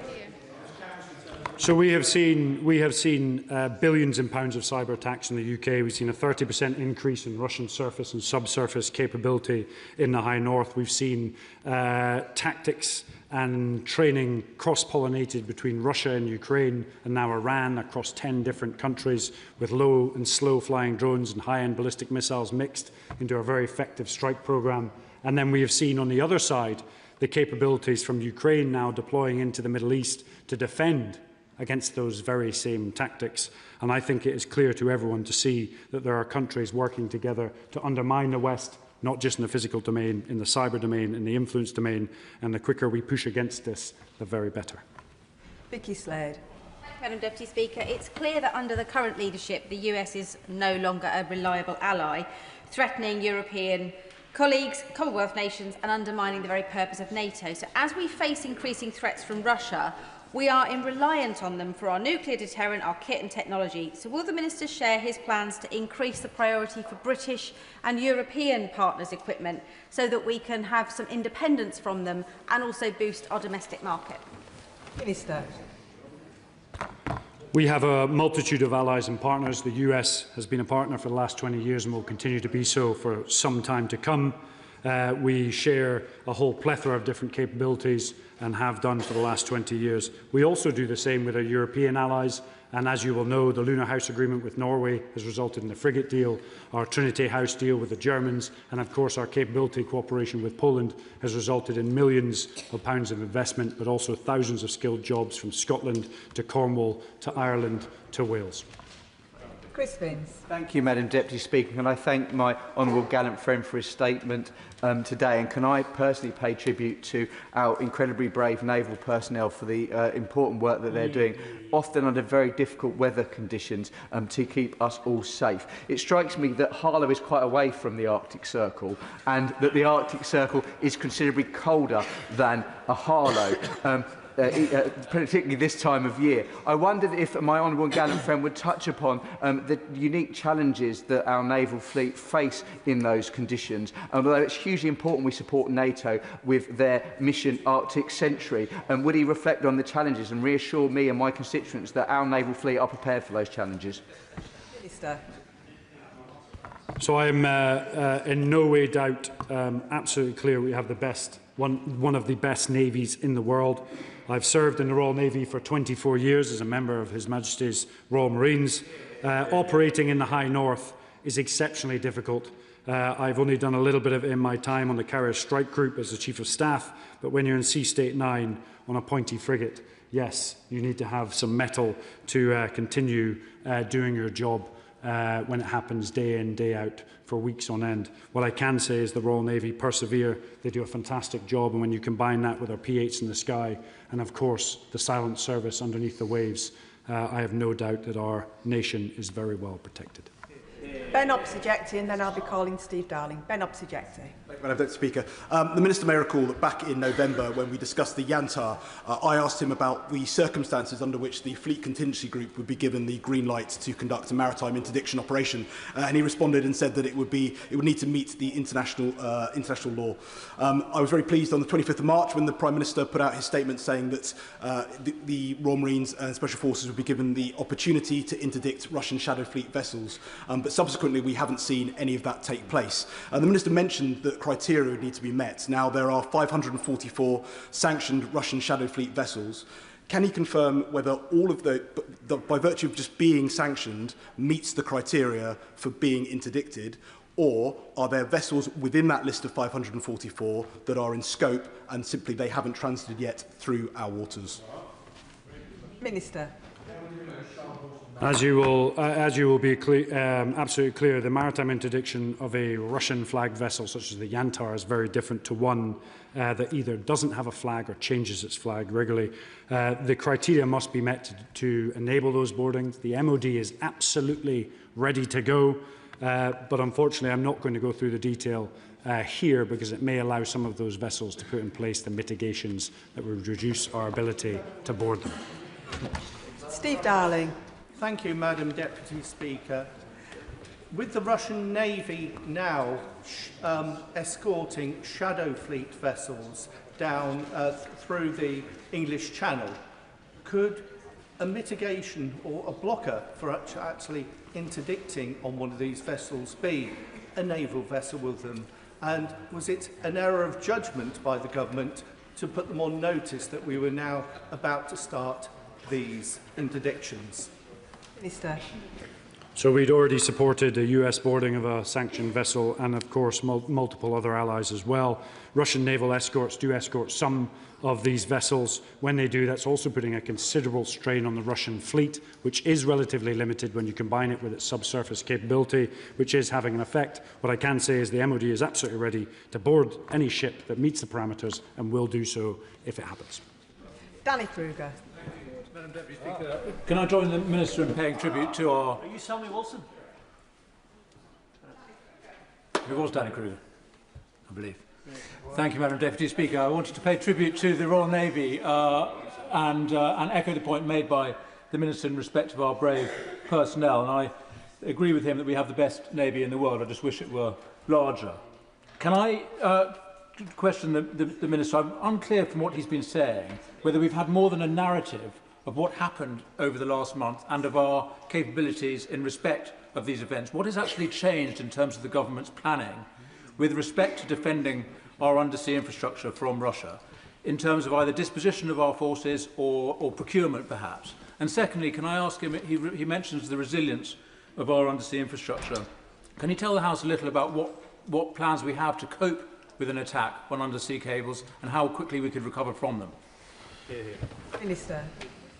First of all, it's a delight to see your party sat here in a defence subject, which is a first. And I'd also just like to remind him of the capability that we've seen as this Russian operations take place. The UK has deployed assets to map and track it and then expose it, which in fact is one of the best deterrents, because no longer could Russia or indeed Putin claim that an operation or sabotage that took place was not them, which was the whole purpose of that operation, which has been fantastically conducted by the best Royal Navy in the world. And remember, it's not just the ship or indeed the aircraft. There's a whole plethora of individuals. In fact, 500 people sat behind this operation conducting it, and it was successfully prosecuted. Claire Young. Madam Deputy Speaker, I'd like to return to the issue of UK maritime services facilitating the export of Russian energy, which I raised in this chamber 3 months ago. Does the Minister not see the irony that at a time when we're all grappling with how we fund our own defence, that the government is still letting UK PLC bankroll Putin's war machine, a war machine that is mapping our infrastructure, and what action does the government plan to take to stop it? So we have taken some of the most extensive action on sanctions in any other country, sanctioning thousands of individuals and indeed enterprises, and we will continue to do so as long as that money is fuelled into an illegal war and a barbaric war in Ukraine. Sammy Wilson. Mr. Speaker, a recent policy exchange document entitled Closing the Back Door highlighted that as a result of the Irish government freeloading on UK and NATO, that it was increasingly reliant on UK for security, particularly regarding to air defence and maritime security, resulting in an ability to inability to protect its own airspace and territorial waters, including crucial transatlantic cables, which created a backdoor vulnerability for the UK and NATO. What discussions has he had with the Irish government to up its game and to provide for some security measures? And does he have any concerns that a future Irish government, which included Sinn Féin, could lead to any cooperation breaking down? Minister. We need to accept that Ireland in itself is exceptionally close to the mainland, and therefore we have shared security interests. The PM has had very constructive conversations with his Irish counterparts to ensure, where applicable, we share those resources and ensure that we protect both Ireland and, of course, Great Britain and Northern Ireland. Richard Ford. Madam Deputy Speaker, the Minister talked about ways in which the government is investing in deterring adversaries in the North Atlantic. He talked about the Atlantic Bastion programme. He talked about extra money for P8 aircraft. He talked about additional surface vessels that are on order. But I don't, unless I missed it, think I heard anything said about plans for the AUKUS-class submarines that are planned for in development with the United States. Can the Minister comment on the future of the AUKUS programme? Minister. The AUKUS programme is not in question. It continues at full strength and is a fantastic trilateral partnership between us, Australians and the Americans. Jim Allister. Thank you. Given Northern Ireland's geographical position, it increasingly occupies a geosecurity location of some significance, particularly in regard to the transatlantic undersea cables. I'm therefore disappointed that there are still only 5 Royal Navy personnel based in Northern Ireland. Could I ask the Minister, last month there was a memorandum of understanding between the United Kingdom and the Republic of Ireland to provide sea and naval cover for the entire British Isles, particularly important to the Republic given their cyber economy reliant upon those cables. It is reported in some press that that has been provided free of charge to the Republic of Ireland. Is that correct? Surely not. Minister. It's not lost on me the essential role of Northern Ireland in both our transatlantic relationship, but also in the security of our great isle, and the essential role it played indeed in World War II. I write back to you with the detail of numbers within Northern Ireland, if I can, if it's within the operational parameter. But what I would say is that any discussions taking place with another country on a diplomatic space usually have bilateral benefits. Jim Shannon.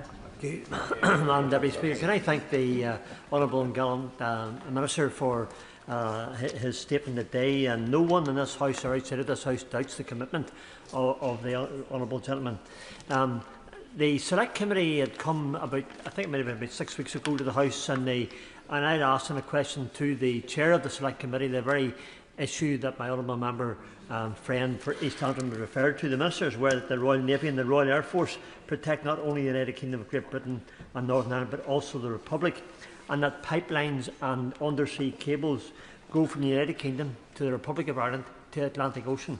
So can the Minister confirm that the activities of Russian submarines have not been active in the soft underbelly of the Republic of Ireland and the back door to the United Kingdom of Great Britain and Northern Ireland? Thank you. Minister. Madam Deputy Speaker, I'm not going to go into the specific detailed geographical movement of submarines. What I can say is that there are interdependencies between us and, of course, Northern Ireland, Ireland and a multitude of other European nations where cables go under the sea. We are working with our allies and partners and will continue to do so to ensure they are absolutely protected. And indeed, if any threat appears, that it is mapped, tracked and deterred. And that concludes the statement. Point of order, Ben Oxygen.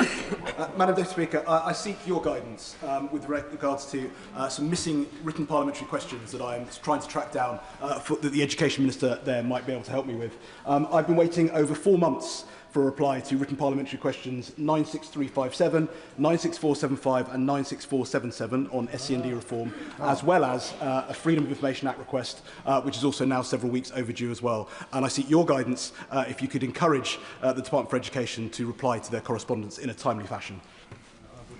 I thank the honourable member for giving notice of his point of order. Freedom of information requests are not a matter for the Chair, but it is important that members receive timely answers to their parliamentary questions. The honourable member's point will no doubt be drawn to the attention of the Leader of the House, who will be able to pursue this matter. Motion number 1 on business of the House today. Minister to move. Not moved. Motion not moved. I'll give the front benches a few moments to swap over.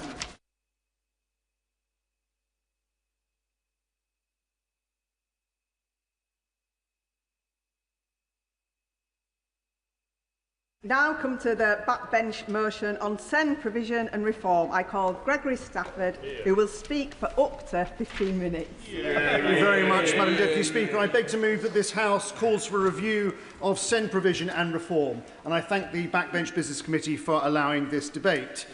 Every debate on special educational needs and disabilities is dominated by statistics, funding, school places, workforce numbers.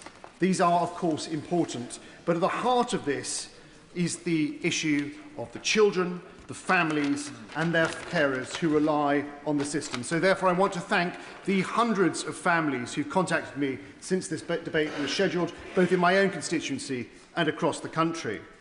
Now, this debate was applied for before the White Paper came out, so colleagues will forgive me if I decide to focus pretty much my whole comments on the White Paper, but I'm sure other colleagues across this House may speak more widely on the issues. In my opinion, any credible reform of SEND, including the government's White Paper, must meet three tests.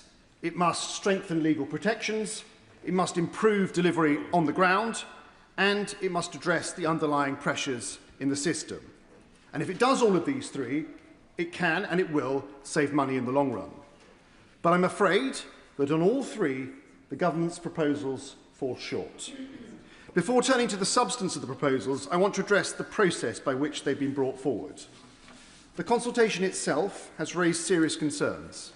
Parents and representative organisations have expressed overwhelming opposition to key elements of the reforms, particularly around the potential weakening of legal protections. National charities have warned that proposals risk eroding rights, while others have questioned whether the most consequential changes have been fully and transparently put to the consultation at all. At the same time, many parents and forums report feeling that engagement has been superficial.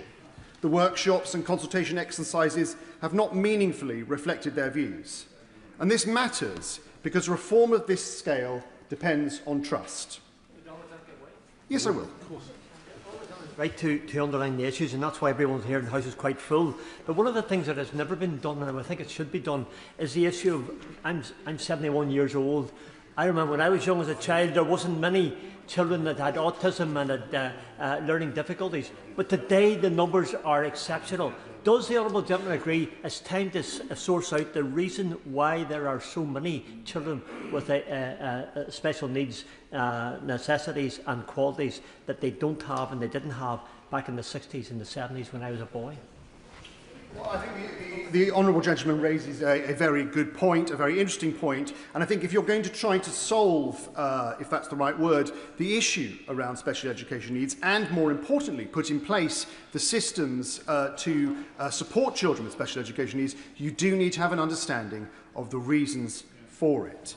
But instead, I have to say to the honourable gentleman, I think in the government's proposals, there is a feeling from families who are already exhausted by the system becoming disengaged from the very process that it's supposed to improve it. Now, across Farnham, Borden, Hazelmere, Liphook and the surrounding villages, SEND is the single most important and most prominent issue in my casework inbox. Parents, schools and carers feel consistently let down by a system that is too slow, too complex and too often unresponsive.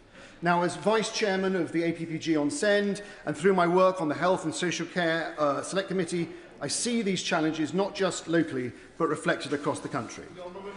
I will give way, yes. I thank the Honourable Member giving way. He's obviously making very persuasive arguments and points. In my constituency of Birmingham Perivale, like many other constituencies, the issue of SEND and support for SEND is an ever-increasing problem.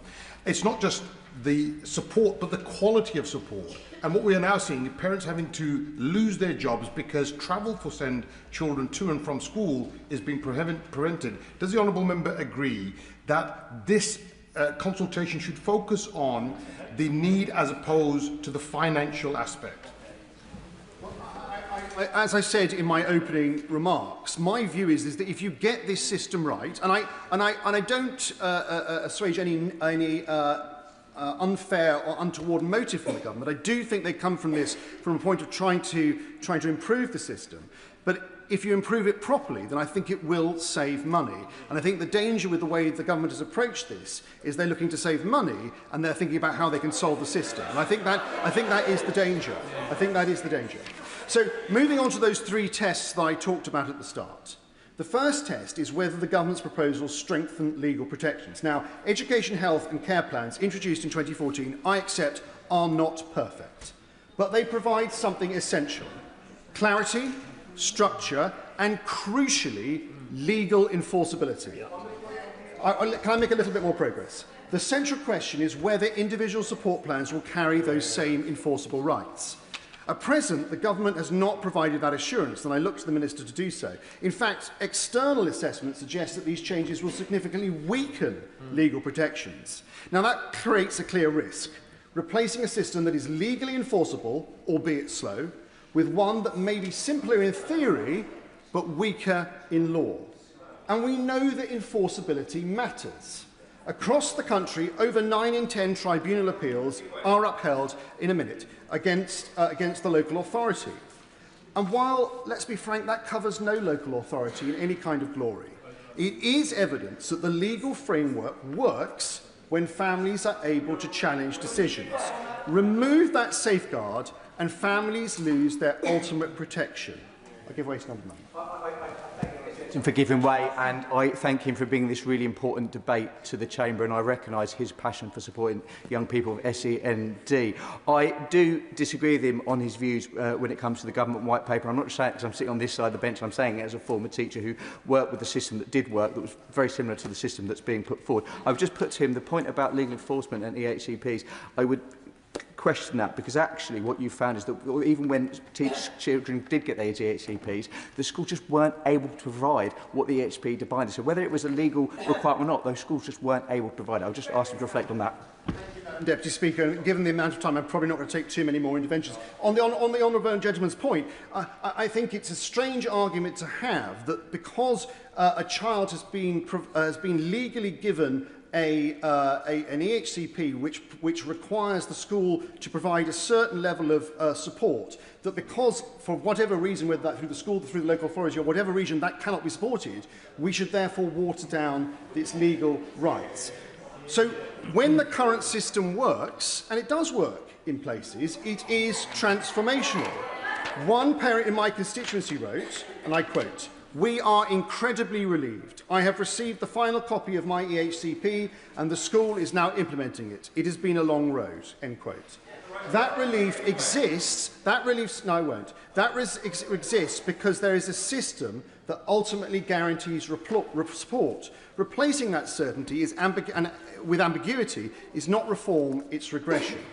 Now, the second test is whether the proposals improve delivery on the ground. The model set out in the White Paper relies heavily on early intervention through the NHS and through local schools, but that depends on capacity that currently simply does not exist. For example, in Hampshire and Isle of Wight ICB, CAM's waiting time stands at around about 28.5 weeks for an assessment, rising to 52 weeks for treatment, far beyond the NHS standard of 18 weeks. Without clinical capacity, the central delivery mechanism of these reforms cannot function as intended. Schools are already being asked to fill that gap. In discussions with head teachers and SENCOs across my constituency, including at South Farnham School, Highfield South Farnham, St Polycarp, St Mary's, Bagshotley Infants, and others, a consistent picture emerges. Rising demand, limited special support, and growing pressure on the staff to manage needs that should sit elsewhere in the system. One school put it plainly, and I quote, "CAMs sometimes ask us to manage pupils ourselves because they do not have the capacity," end quote. So that is not joined-up delivery, it's displacement of responsibility. And the consequences of this gap between the policy and the reality are severe. In my constituency, a 12-year-old whose needs were identified in Year 2 is still waiting an assessment. Without diagnosis, her school has been unable to put the right support in place. And her mother wrote, and I quote, "We are at the end of our wits. The delays are not just administrative, they are shaping the course of our daughter's life," end quote. And that's not an isolated quote. I've also worked with a family who, despite clear professional evidence, were initially refused an EHCP and forced into a lengthy tribunal process only for the decision to be overturned. There is further consequence of these proposals that need to be addressed.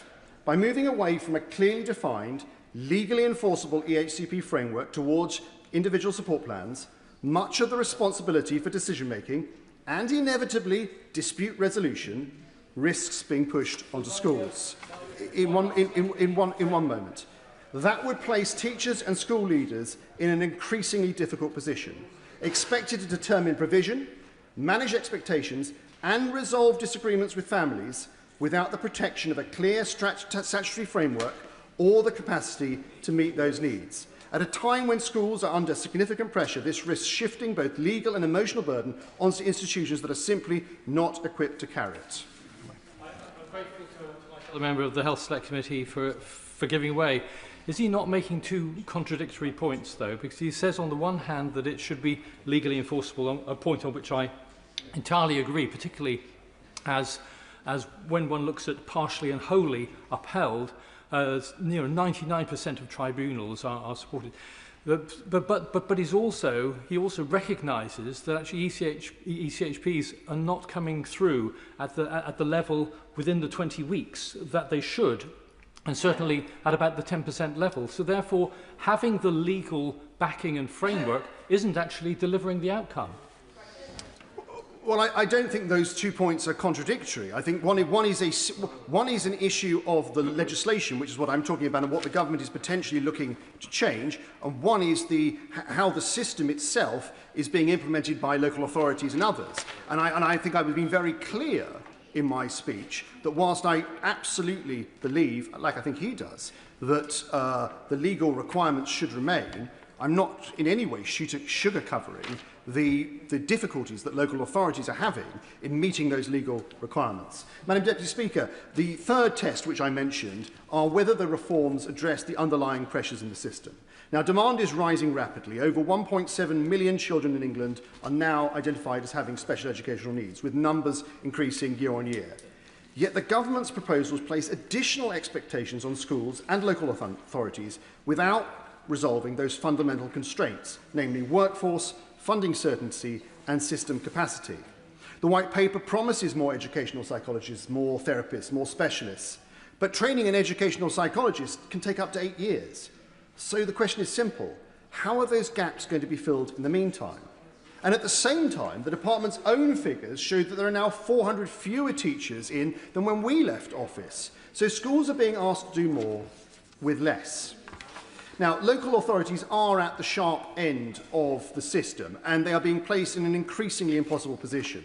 And I know colleagues will know that in Surrey, around £100 million has been invested locally to expand SEND provision, alongside further investment in staffing, yet demand continues to outstrip capacity. And in Hampshire, SEND overspend now stands at around £140 million, placing extraordinary pressure on finances. But this isn't unique to my areas in Surrey or Hampshire. Across the country, councils are being asked to meet rising demand, fulfil statutory obligations and absorb increasing costs without that long-term funding certainty. And the result is a system where families face delays, councils face financial instability and schools face mounting pressure. Madam Deputy Speaker, I think taken together, this is not simply a failure of local authorities. It is a failure of the system to meet demand. And into that system, the government proposes a decade-long transition. Councils are already preparing for a surge in EHC applications as families seek to secure existing protections before reforms take effect. And that's certainly not going to ease pressure. It is, in fact, going to intensify it. Now, through my work on the Health and Social Care Select Committee, I consistently see that SEND cannot be addressed in isolation. The number of children with SEND is rising by about 5% each year, and meeting that need requires genuine coordination between education and health. And yet SEND was almost entirely absent from the NHS 10-year plan. And when I submitted written questions on conditions such as autism, ADHD and dyslexia, the responses revealed that data is not collected individually, but grouped into very broad categories, which is really not joined-up government, it's fragmentation. That needs to change. I want to touch briefly on the independent sector capacity, because independent schools also play an important role in relieving pressure on the system, particularly for children with complex needs. They act as a pressure valve, and I'm aware that some characterise all independent provision as little more than private equity extracting profit. But I can tell you that the independent sector in my constituency provides excellent and comprehensive coverage and capacity. I'm fortunate enough in my constituency to have excellent specialist provision, including schools such as Hollywater, Undershaw, Morehouse, Pathways, the Abbey School and the Ridgeway School. They support children with complex needs every day, and they should be supported. Madam Deputy Speaker, in conclusion, what families need is not another wholesale structural overhaul, nor a decade of transition. They need a system that delivers on time, with clarity and with enforceable rights. So I have a few questions for the Minister. First, will she set out the full cost of replacing EHCPs with individual support plans, including the transition and implementation? Can she guarantee that ISPs will carry the same legal enforceable rights, including access to a tribunal? Third, when will additional SEND staff be trained and in post? Fourth, what action will be taken against local authorities that consistently fail to meet statutory timelines? And finally, will the government publish detailed data on specific conditions and systems performance so that outcomes can be properly measured? I would say this to honourable and right honourable members across the House. This is not about defending a white paper. It is about defending the families that we represent. Families are not asking for perfection. They are just simply asking for a system that works. The question of the government is simple. Will it strengthen what exists, or would it replace it with something weaker, slower and less certain? Because on the current trajectory, that is the risk, and it is one, I believe, this House should not accept. The question is as on the order paper, and I will start with an immediate 5-minute time limit. Chair of the Select Committee, Helen Hayes. Madam Deputy Speaker, can I congratulate the Honourable Member for Farnham and Borden on securing this important debate and thank the Backbench Business Committee for allocating the time for it. The support for children with special educational needs and disabilities is an area in which my committee has taken an intense interest. It is the single biggest challenge in our education system with far-reaching consequences. The current system is failing children, families and the professionals who work with them right across our country. It is causing deep distress, sometimes even trauma, for children and their families. The implications of the failing system for local authority finances are profound, and many professionals are put in the invidious position of being unable to deliver the education and support that children and young people require because of impossible constraints on resources and ever-increasing need. The outcomes for children with SEND are unacceptably poor, and I'm afraid, Madam Deputy Speaker, I simply don't recognise the description of the Honourable Gentleman for Farnham and Borden that this is a system that is broadly working, a system that relies on parents having to battle every step of the way and having to go to tribunal to seek redress is an exclusionary and inequitable system, and we need to be absolutely clear that it is failing and that the reform that is necessary to get it to work is comprehensive and far-reaching. It is vital that the failures in the current system are addressed. Vital on its own terms, because no child should feel that there is no place for them in our education system, that their needs are not understood, or even worse, as we heard from some of our witnesses, that they are the problem. No parent should have to battle at every single stage of their child's education to get the support they need. But this is also vital if we want to improve outcomes in our education system and if we want to unleash the talent and creativity of every single young person for the benefit of our society and our economy. I thank my honourable friend for giving way. What I hear about is a real concern from parents about exclusions, as she's mentioned, and they're really concerned to understand how accountability will work in a future system, particularly around that risk that exclusions can have for a future where children are concerned about trauma as a result of their exclusions. I'd be grateful for her thoughts on that. I thank my honourable friend for her intervention, and accountability is one of the areas that we highlighted in our committee report last year, which I'll come on to speak about in a moment. We published our inquiry report last year, Solving the SEND Crisis. Our report was based on 900 pieces of written evidence, 7 oral evidence sessions and visits to Ontario in Canada and to schools and colleges implementing innovative good practice in England.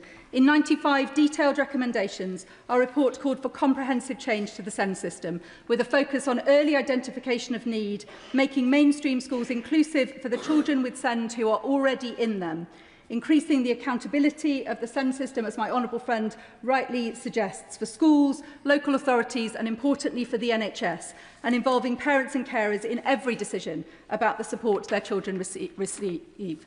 We have, to date, received only an interim response from the government to our recommendations, and we look forward to receiving the full response in due course. But we are encouraged that the government's SEND reform proposals reflect several of my committee's recommendations.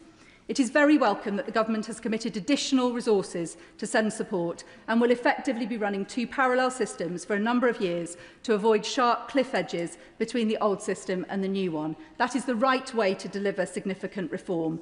The decision to write off 90% of local authorities' SEND debts, I know, also comes as a huge relief. It is the right approach to prioritise early identification of need, to be seeking to make mainstream schools fully inclusive for the children who are already in them, and to be expanding the availability of provision in the state sector for children who need a place at a specialist school. Thank you for giving way. One of my constituents, Olivia, is battling for her son to stay in mainstream education alongside her son's twin, who is an anchor to them.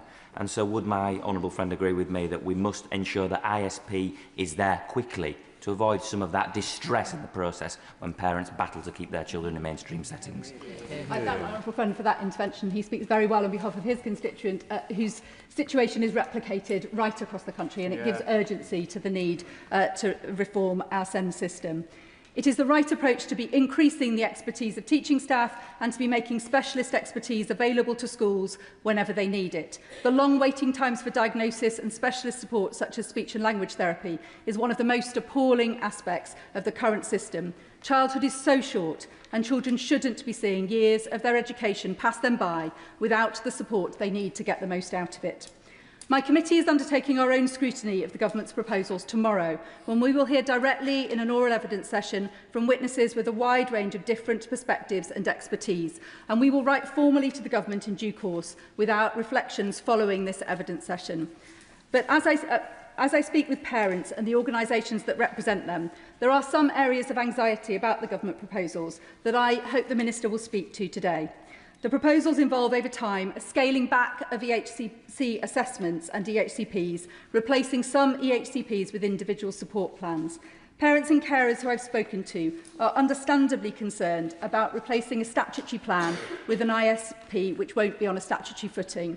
The concern is about how accountability will be guaranteed if there are problems with the ISP, if their child's needs are not correctly identified, if the ISP that is drafted is not fit for purpose, or if it is not being implemented properly. On that point, I'm afraid I won't give way because of the time. Parents and carers of children with SEND have often been let down so much by so many different parts of the system that they simply don't trust that anything will work as it should. Their children have rights on paper which are so often not upheld in practice. In such a context, accountability matters.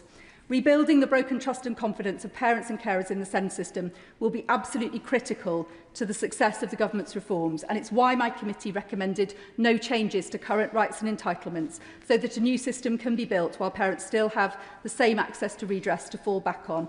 So I hope the Minister can speak to the ways in which her reforms are designed to ensure that trust and confidence is rebuilt, and especially that parents and carers know exactly what will happen if things go wrong.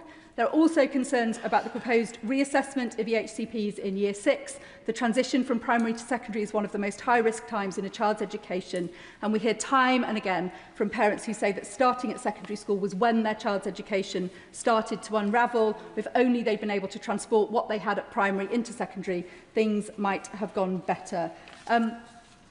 Madam Deputy Speaker, I am grateful to the Minister for the considered and thoughtful approach that she has taken to SEND reform and for the extensive listening she's undertaken with parents, carers and professionals.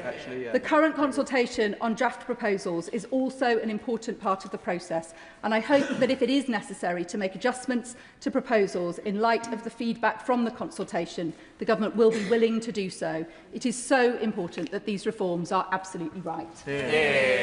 Greg Smith. Thank you, Madam Deputy Speaker. I've been contacted by a huge number of constituents raising concerns about delays to EHCPs, a lack of specialist placements and the struggle to secure the support their children need. Like so many in this House, SEND issues dominate my surgeries and casework, and it is heartbreaking to see the delays and the pain and anguish brought to those children and families as they wait for what they deserve. An education that works for them and their specific needs. And what troubles me even more is not just those cases that have been brought to me, but how many more there must be who have not come forward. One of the most troubling aspects of this SEND crisis is that too many children simply do not have a suitable place at all. Children left in settings that cannot meet their needs, or in some cases out of education altogether. But this issue does not begin with placements, it begins much earlier in the system. In Buckinghamshire Council have advised that there is a shortage of occupational therapists to carry out assessments and delays of up to 56 weeks just to issue an EHCP. That is over a year where a child may be stuck in the wrong setting, a year of lost progress, and a year of growing pressure on families. I thank my honourable friend for giving way. Would he agree with me that as well as the harm to the children who do not receive timely support for their special needs, if they're in the wrong setting, there's also harm to the teachers who are not qualified to support those children in their setting, their normal mainstream setting? So the quicker we can do the assessments and get the right support will not only help the children but also the educationalists that are providing the education. Well, gentlemen, for that intervention, I do agree with him. And of course, it is the whole system that suffers in the circumstance that he describes, the teaching staff who do their absolute very best, and also every other child that is in those classes. He makes a very fair point. So before we even get to the question of school places, the system is already falling behind. But in Buckinghamshire, nearby SEND schools are already oversubscribed, and mainstream schools, despite the best efforts of those heroic teaching staff, cannot always meet complex needs. And this is where we in Buckinghamshire have been most let down by this government. Back in 2024, May 24, the Department for Education wrote to Buckinghamshire Council committing to a brand new 152-place SEND school for Buckinghamshire. That wasn't a political pledge or a general election campaign promise. It was officially announced by the Department for Education. This Labour government have formally scrapped it. What was a £20 million spend downgraded to £8 million over 3 years for Buckinghamshire. That is not good enough. That school would not have solved all of our problems, but it would have gone a very long way. And I urge the government, even at this late hour, to think again and deliver this school for my constituents, children and families in Buckinghamshire who would benefit so much from it. Now, turning to the government's proposed SEND reforms, many parents have contacted me on this, and I'm concerned, as my honourable friend for Farnham and Borden has outlined, that the government are not even close to getting this right. One constituent wrote to me, and I quote, "I am concerned that the direction of SEND reform risks children and young people having to fit into whatever provision is available or else missing out on education entirely. I am really worried that these new proposals will leave parents having to battle directly with schools to get help for their child." And that is an important point. We need a system that works for the needs of each and every child, not a system that works for a faceless bureaucracy. My constituent continues, and again I quote, "My 2 children both have an autism diagnosis, but are significantly different in their support needs. A one-size-fits-all type provision will not be suitable for even these 2 siblings. I would love them to be able to manage at a mainstream school, but the solution is not for schools to become more SEN-friendly. The solution is a complete overhaul and reform of the schooling system. It is antiquated and not fit for purpose." And I would urge the Minister, I was lucky enough to go to an event in Portcullis House with parents and teachers of SEND families this afternoon, chaired by Rory Bremner. The evidence given by those parents and those teachers was quite frightening. Many who fear that under this white paper brought to be, their children will be excluded altogether. I urge her to get a readout from that meeting. Now, this leads on to wider concerns about the loss of individualised, and as my honourable friend put it in his own excellent speech, legally enforceable support. Not just the risk of children being forced into inappropriate provision, but the potential loss of legal protections and tribunal rights and the potential loss of EOTAS packages, education other than at school, for children who cannot attend any school setting. That cannot be right. I'm very grateful to my honourable friend.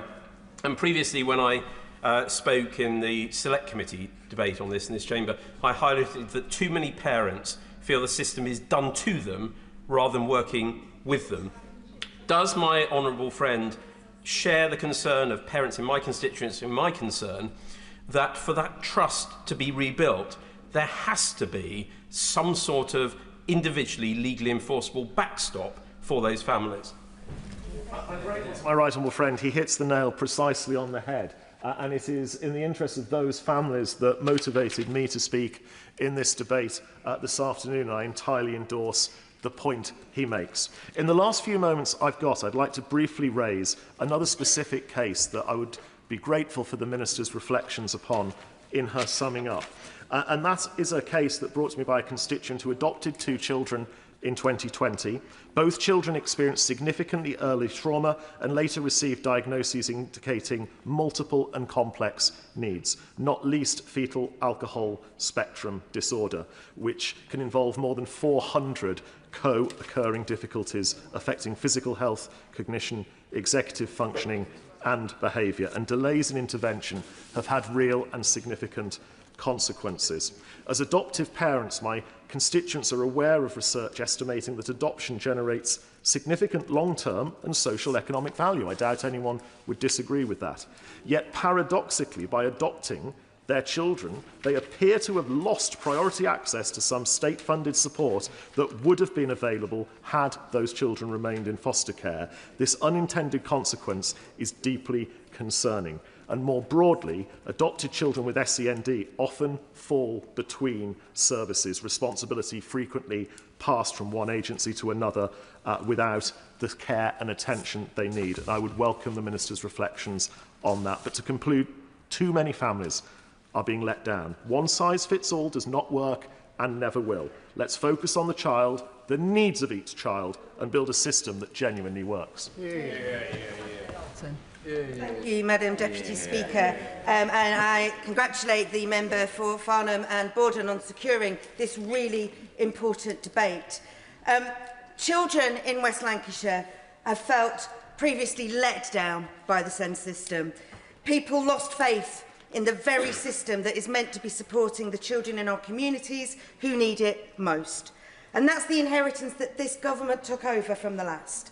I know how important getting this right is to the Secretary of State. And the work this government has done in the past few years has not gone unnoticed by my constituents. But it is so important that we get these changes right, Madam Deputy Speaker. Because the people who write to my inbox or visit my surgeries are simply desperate for a system which treats SEND pupils with dignity and truly recognises them as individuals filled with all sorts of potential. There's much good in the government's plans. The vast increase in specialist places and the training and upskilling that will give our teachers more tools to help SEND students will make a real difference to the lives of children, but also to their families. SEND parents are no different to any other parents, Madam Deputy Speaker. Every day they fight to give their children the best start in life they possibly can. And it's so important that this government supports them to do this, without them having to endlessly fight layers of bureaucracy and constantly pushing back against a computer says no culture, which requires individuals to fit cookie-cutter templates to get bespoke assistance. We must ensure that with these changes, we are giving parents respite and not just inadvertently moving the fight from one place to another. I will briefly. The Honourable Member for giving way and must congratulate her having been a great health minister. I'm sorry that she stood aside. But in relation to the point that she's making, she is aware that, of course, there is a party which is, of course, present this evening, where the policy is, and a lot of in the media are suggesting that they will make the next government, but their policy in this area is that this is a crisis of over-diagnosis. I mean, does she not share my concern that there is an issue where this debate is simply not being properly held by the people who actually want to damage the system most? The Honourable Member for his intervention and his kind words. And I would agree that we can't simply say there's an over-diagnosis.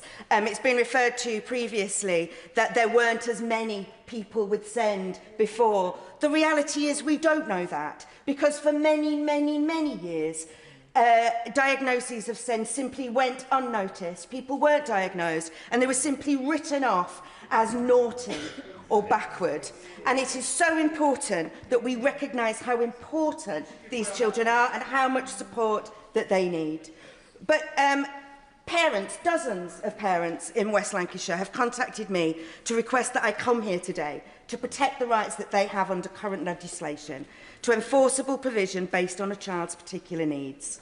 We all know the deficiencies that exist with the current EHCP system, but we must make sure that we listen to SEND parents. And I know that this government is committed to ensuring that these changes make life easier for SEND children and their families, not harder. I've met twice with a constituent of mine who has a son with severe and complex special needs. He's non-verbal and has sensory challenges. Even when her son was offered a place at a special school, the local authority did not accept the place, despite it being cheaper than the local authority provision. They ignored recommendations and assessments, and my constituent's son was out of education for 7 months. My constituent had to use the rights that exist in current legislation to fight for the most basic right for her son to have an education. And the issue was only resolved because of his legal right to legal enforceability and the tribunal power to name a school. Had this not been the case, her son may still not be in education. My constituent agrees with the government that the system we inherited isn't working, and she's not asking us here today to scrap these reforms. But we must make sure that the changes we are making to an unfair system are supporting SEND children and their families as much as we possibly can. Last year, Reform took control of Lancashire County Council, the authority that makes decisions about SEND provision for my constituency. And despite claiming they would tackle the issue, it's plainly obvious that they demonstrated no interest in it. Their national party doesn't either, as has already been pointed out. Not a single one of them is present for this debate this evening. Where are they? Reform-led Lancashire County Council has failed to provide tailored support for children in my constituency, failed to support families in my constituency who are fighting tooth and nail for the same opportunities for their children that the rest of us rightly expect as standard. And it would be an abdication of my duty in representing my constituents if I didn't seek to give parents every tool in the box to defend the rights of their children to a decent education in the face of a local authority whose leadership turns its gaze and plugs its ears. I'm proud that this government is tackling this issue in a constructive way. Parents have waited for these changes for far too long, and as part of my right honourable friend's commitment to giving every child the best start in life possible, I would be grateful if the Minister could give a clear reassurance today that the legal right to an EHCP or similar for those who need it will remain, and that the ability of families to enforce provision will not be weakened under reforms. Speaking limit is now 3 minutes. It's highly unlikely that most people will get in. Andrew George.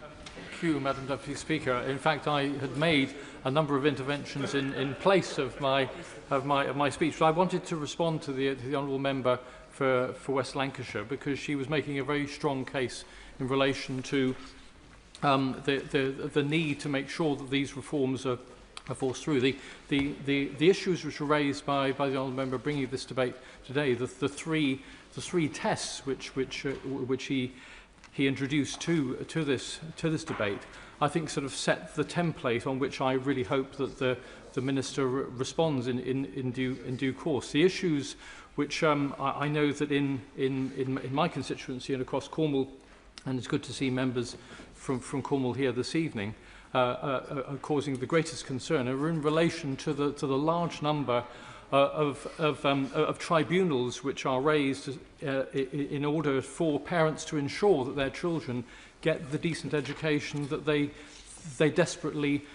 deserve. I mean, the fact that yes, I will give way to the honourable member. Thank you for giving way. Let me tell him that in London too there is the same concern as my colleague from West Lancashire put out, that we have to change the system, but too often it has been parents having to go to tribunal in order to be able to be heard. So any reform must support parents to continue to be heard as part of the educational system of supporting these children. Does he agree? I absolutely agree. And indeed, what worries, I think, all of us most is the fact that parents have to be sharp-elbowed enough to actually take on the tribunal system, which is no mean feat in itself. And what worries me, indeed, is how many other parents don't have the confidence to go forward to use the tribunal system and to challenge the system and to actually make a complaint, even to the Ombudsman or using even local authority facilities to actually pursue those issues. So there are major issues which I think need to be reflected upon, and certainly it shouldn't just be those down to those parents who have the self-confidence to be able to navigate their way through the system, that their children benefit, and so many others are actually falling by the wayside, and that does cause a great deal of concern to me, indeed. And indeed, the other issue which the honourable member in his opening remarks identified is that of the very low numbers that are actually meeting the 20-week ECHP basis, which obviously does result in many pupils just simply not getting on and getting the services which they need within the education service which they do desperately need. So on that basis, and the fact that I have in any case made a couple of interventions already, that I feel that I should actually conclude my remarks now and let others go on. Juliet Campbell. Speaker, and I congratulate the member from Farnham and Bardon for bringing forward this debate. This government has set forward an ambitious plan to reform the SEND system in this SEND white paper. I am proud of the commitment this government has made to ensure children with SEND are supported to thrive and achieve, bringing about the changes parents and educators deserve and need. If you ask any parent about their experience of navigating the current SEND system, they will tell you stories of being pushed from pillow to post and not being listened to, because the SEND system that we inherited from the previous government has completely undermined the trust and confidence of parents and carers in our SEND system. Last Friday, in my constituency of Broxtowe, I met with parents and educators who spoke of their own heartbreaking experiences. They told me of their families being traumatised and their children often excluded from education altogether. They welcome the white paper and express their support for all that it seeks to do. However, they do have concerns, and those concerns are around the accountability of the legal status of parents who seek to get support for their families.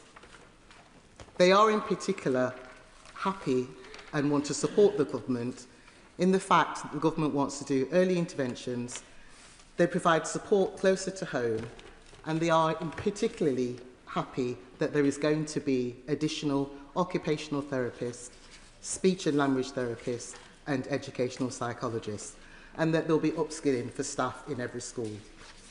All parents and educators are also seeking further detail in how we can also reform the current teacher training curriculum, so that newly qualified teachers and educators are trained with the skills and expertise that they need in every classroom, which includes dyslexic pupils and the neurodiverse. As we know, dyslexia is one of the most common forms of learning difficulties and learning differences, yet under the current system, support is inconsistent or non-existent, or simply depends on an overstretched classroom teacher that may not have received specialist training.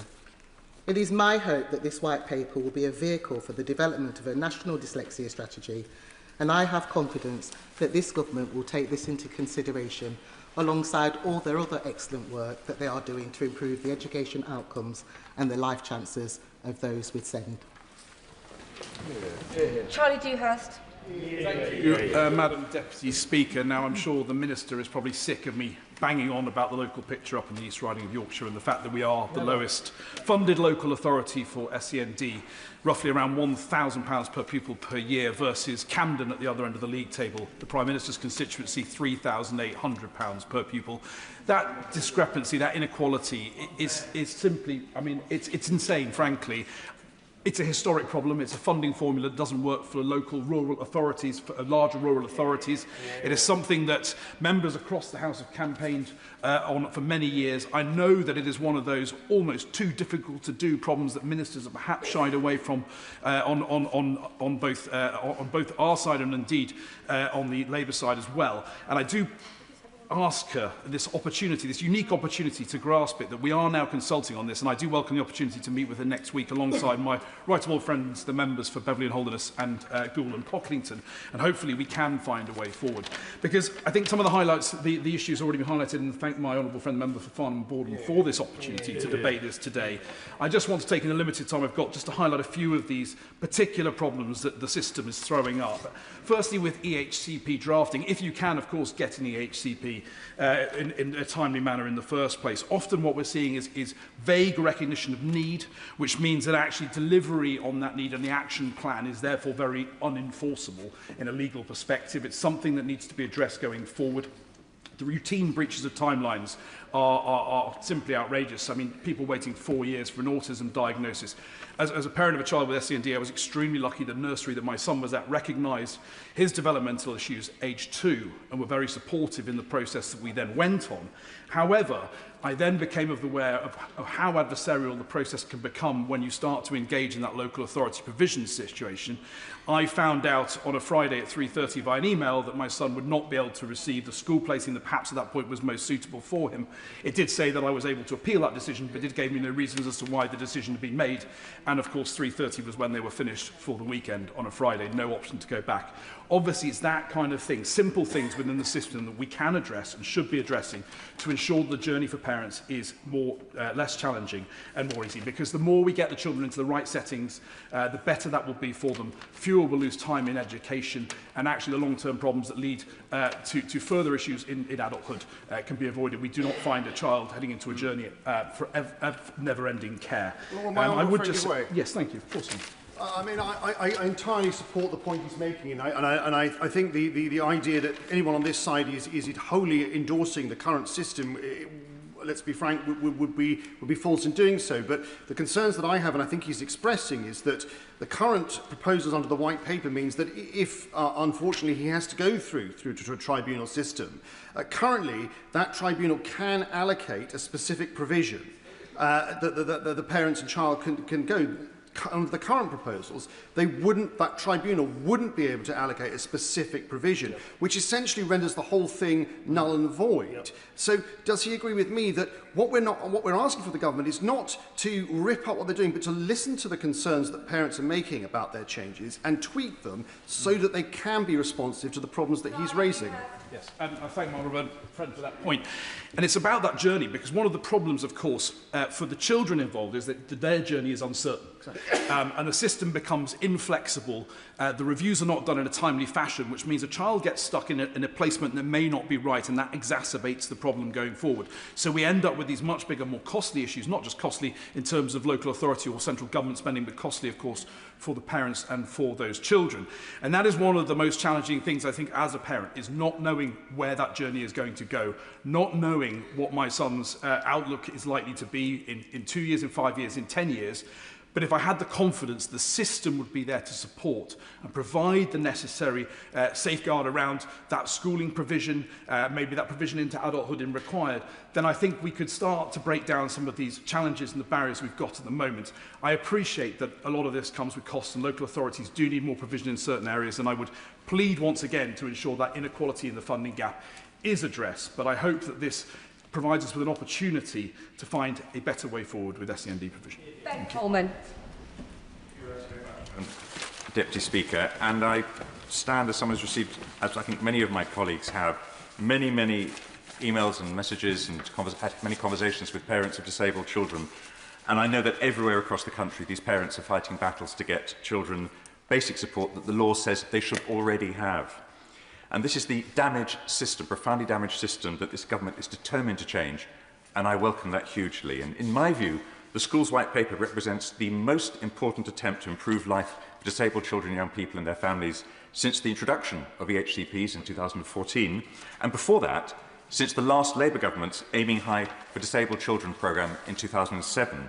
And I shall perhaps declare an interest here. I campaigned with Contact a Family and MENCAP and the Council for Disabled Children to build the political case for disabled children in the mid-2000s that led to Aiming High and secured nearly £1 billion in new funding, plus new rights for disabled children and people and their families. On that point, will my honourable friend give way? Yes, happily. Very briefly, will you join me in welcoming the £4.8 million of extra investment that this government has put in to support SEND adaptations in Bolton, but also the recognition that came from parents at my SEND roundtable last week that it can't just be about extra investment into the system, but this reform is now long overdue? Thank you. My honourable friend makes an excellent point, and I'm very glad his local areas received that investment. Indeed, in the two boroughs of my constituency of Chelsea and Fulham, they're going to be getting a 10% increase in SEND funding for next year to support new dedicated SEND spaces in every secondary school. And this sort of thing is happening across the country, and it's absolutely right that it should. These are real commitments seriously made. The £4.8 million for nearly £4 billion for school improvements and new therapists and specialists and better teacher training, the new individual support plans for every child with SEND, the ECP and tribunal rights being retained for those with the complex needs, all seriously made commitments, and I welcome them. But I have to say questions do nonetheless remain. Some have been raised, and I have therefore just three questions for the Minister. The first relates to enforceability. And if a school fails to deliver what's written in a child's individual support plan, I do think parents need a clear legal route to resolution. A beefed up... Yeah, happily. In giving way, I recently hosted an open meeting with parents on these reforms, and whilst there was widespread welcoming of much of what was in the white paper, certainly an absolute urging that real sustained change happened, one concern was around the enforceability and the accountability for those ISPs, and what would happen if a school was not delivering what was needed to support a child, and where that accountability would fall. My friend, that's a very good point, and I think that there's been talk about a beefed-up school complaints process doing the work there. I don't think that's going to be sufficient, and I'd ask the Minister to consider extending the remit of the Local Government and Social Care Ombudsman in this respect to provide a binding route, statutory backstop, to resolution when schools and other settings fall short. The second question I have is around health and social care coordination. And this is where the white paper is perhaps most silent, and also where the current system is most visibly broken. And as has been mentioned, the Health and Social Care Committee, of which I'm a member, recently examined how the health aspects of EHCPs are being delivered, and the result was depressing. One of the biggest problems is that ICBs and local authorities simply don't jointly commission children's therapy services. Of course, back in 2014, a truly joined-up education and healthcare plan was exactly the ambition that was being strived towards, but health never fully showed up, and the then government allowed them for years to get away with that. So what we have to do now is we have to tackle that. And witnesses to our committee urged that local authorities be mandated to have the government mandate local authorities to have representation on ICB decision-making boards. Will the Minister be prepared to give this serious consideration? Finally, Madam Deputy Speaker, children with SEND spend most of their lives outside the classroom, of course, cared for by parents who in turn receive remarkably little support. So will the Minister commit to a clear, published expectation that health and social care will provide these families with the information, guidance and practical support that they need? Madam Deputy Speaker, this white paper shows a government that understands the system is broken and is prepared to invest. And success is going to depend on many things. Including, as I've raised today, whether health finally shows up, whether ISPs are properly enforced, and whether families get the support, the own support that they need. I have every confidence this government is going to carry on doing the right thing, and I look forward to improving the lives of disabled children, young people, and their families. To Al Pinkerton. Thank you, Madam Deputy Speaker, and can I thank the Honourable Member for Parliament Borden for calling this important debate. Like him, my inbox has overflowed since being elected last year, with concerned parents writing to me about the state of special educational needs provision. They recognise that the system is broken, but they also recognise that the system that they experience in Surrey is perhaps more broken than almost anywhere else. To start off with one bit of good news and some acknowledgement of the Department, I would like to thank the Department for confirming funding for the new Frimley Oak Academy that's going to be opening in my constituency in the near future, that will cater to 170 pupils. It represents a really important step forward in addressing some vital local need in education children with special educational needs. But the sad reality is that for too long, so many parents and children in my constituency have been failed. And I'm sorry to say, by Surrey County Council. Surrey has the highest recorded number of SEND tribunal appeals anywhere in the country for the last 3 consecutive years. That is a statistic that's a symptom of systemic dysfunction and failure. And behind every one of those appeals, there are human stories. One constituent of mine recently wrote to me, and her opening words were simply, "Our life is crumbling right now." Others described their children being stripped of their childhood, families being physically and mentally broken, and their finances being pushed to the brink. At one recent constituency surgery that I held, a parent came to me and described the process of navigating the SEND system like walking the yellow brick road, with every trial and tribulation thrown in your way, and then finally getting to the emerald city of something that might represent something a little bit better, only to pull back the curtain and find that there's nothing there. And the HCP with the wrong name, describing the wrong child, offering an inappropriate package of support. And sitting at the top of all of this in Surrey, senior leaders who say there's no problem with special educational needs in Surrey at all. There's just parents who are too articulate. Outrageous. Claiming outrageously that there's not a problem, there are just parents who have too inflated an idea of their children's wants. It's absolutely atrocious. My friend give way. I want to thank my honourable friend for Surrey Heath for giving way. Him and I and other colleagues in Surrey have campaigned hard to change Surrey County Council's appalling approach to children with special educational needs. Does he agree with me that local government reorganisation is a huge opportunity for us to change that culture? And will he urge the Minister to ensure that all new local authorities that are established put children first?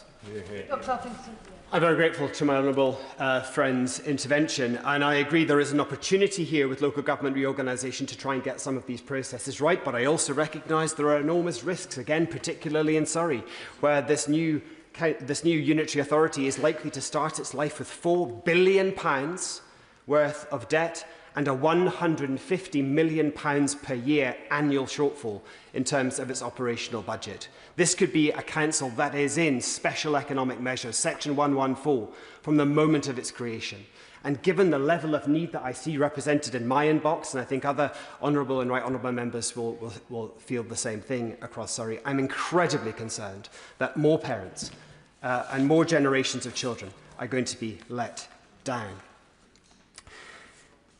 So whilst I congratulate the Minister and the Government for what I think is the correct intention of travel with their plans, I'm also incredibly concerned that perhaps there aren't the necessary financial foundations in place to ensure that children are properly looked after. Because ultimately this debate comes down to one simple question, and that is, will these SEND reforms that the Government is proposing deliver meaningful change, or simply repackage a system that continues to fail families? Judging by the state of my inbox, we cannot allow any more families to be failed. Smith. Thank you, Madam Deputy Speaker. I would like to thank the member for Farnham and Borden for securing this debate. As the motion states, it is vital that Parliament continues to hold a spotlight on the SEND system as the Government works to bring about the necessary reforms. And necessary is the right word, as the system this Labour government inherited is not working for families, for children, for local authorities, our health service or our teaching professionals. The last government left the system close to breaking point, and it is this Labour government who are rebuilding a system that works. In Lancashire, the government has increased the high needs block allocation to £223 million in 26-27, which will be a 56% increase compared to the allocation they had in 2018-19. They've also committed an extra £19 million towards capital investment last year, with £23 million coming in this year, an uplift of an extra £4 million to support the capital costs. And like councils across the country, they are benefiting from 90% of their SEND deficit being written off. However, my constituents in Hyndburn are still facing a lengthy wait for an EHC to be finalised. Lancashire County Council have only issued 17.3% of their plans within the 20-week requirement. So I'm interested in the Minister's plans to improve the accountability for local authorities. I am losing count of the number of families I've had in tears in my surgeries due to the failures of our County Council, currently led by Reform, in making sure that we meet the needs of our children when they need it, provide the certainty for parents of how they get the education that they all deserve. But whilst parents and carers are desperate for a system that works with them and not against them, as we've heard in a number of members' contributions this evening, how we do the reform is as important as the reform itself. And that is why I called for the government to ensure that they put the voices and views of parents, carers and young people at the heart of their reforms. And it is undoubtedly evident that they strengthen the plans, and that helps shape the government's approach positively through the time that the government took to try and get this right.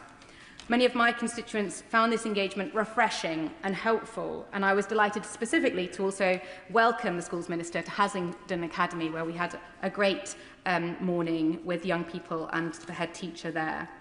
Now, I'm delighted that the government's ambitious roadmap for change recognises that the reforms can't be piecemeal. It addresses the system as a whole. We don't have time to outline the many facets and focuses that the White Paper outlines, but I believe that this White Paper starts to provide a roadmap for how we can deliver the change for every child, wherever they live, in order to end the postcode lottery that they currently exist in. A more consistent, earlier, clearer and fairer system is within reach. We need to be ambitious for our children, delivering expert SEND provision in every mainstream school, where no child is left behind. Thank you, Madam Deputy Speaker. When addressing this subject, I think of the 16 years of surgeries I've had, where parents have come in to explain their profound dissatisfaction with the way that the evaluation of their child's needs has been conducted. And one of the most powerful examples was a constituent who came to me and said that their son has complex SEND needs, including autism, ADHD, sensory processing disorder, demand avoidance, SEMH, and severe anxiety and school trauma. They went on to tell me that for the last 8 years, there had been a series of failings in terms of dealing with their situation: inadequate and inaccurate EHCPs, school placements and support failures, and then went on to tell me the enormous impact it had on their family. Now, I honestly believe that everyone in this place wants to get to the right improvements to this broken system. The system, very happy to give way. Thank you very much for giving way. Two of my constituents, Tom and Emily, their brother and sister, they got their EHCPs after tribunal fairly early because their parents were so robust. They then only got the suitable schools after tribunal because their parents were so robust, against the will of the local authority. Does he agree with me that any reforms to this process must be enforceable? I do, but I want to address the key point that I think we all got to acknowledge. Between 2014 and 2023, there was a 140% expansion in the number of EHCPs to well over 500,000. And in generating that volume of demand, we have to be honest on all sides of this House about whether, given the budgets we have, or whoever's in government, can actually provide solutions that meet the needs of every individual child. And we're all trying to make the case that whether it's EHCPs give us the legal backstop, or whether we move to an ISP and a school-based solution, that it will achieve that. What I want us to recognise is that in defining needs so much more broadly, we have created such a demand and expectation of the state. We have got to be real about what we can and what we can't provide. And this is very delicate territory because we're always concerned that we're going to be accused of denying the needs exist. But what concerns me is that we're going to set expectations that the school is going to set up an individual definition of provision. And it will not be met in exactly the same way that we've seen the challenges of the last decade.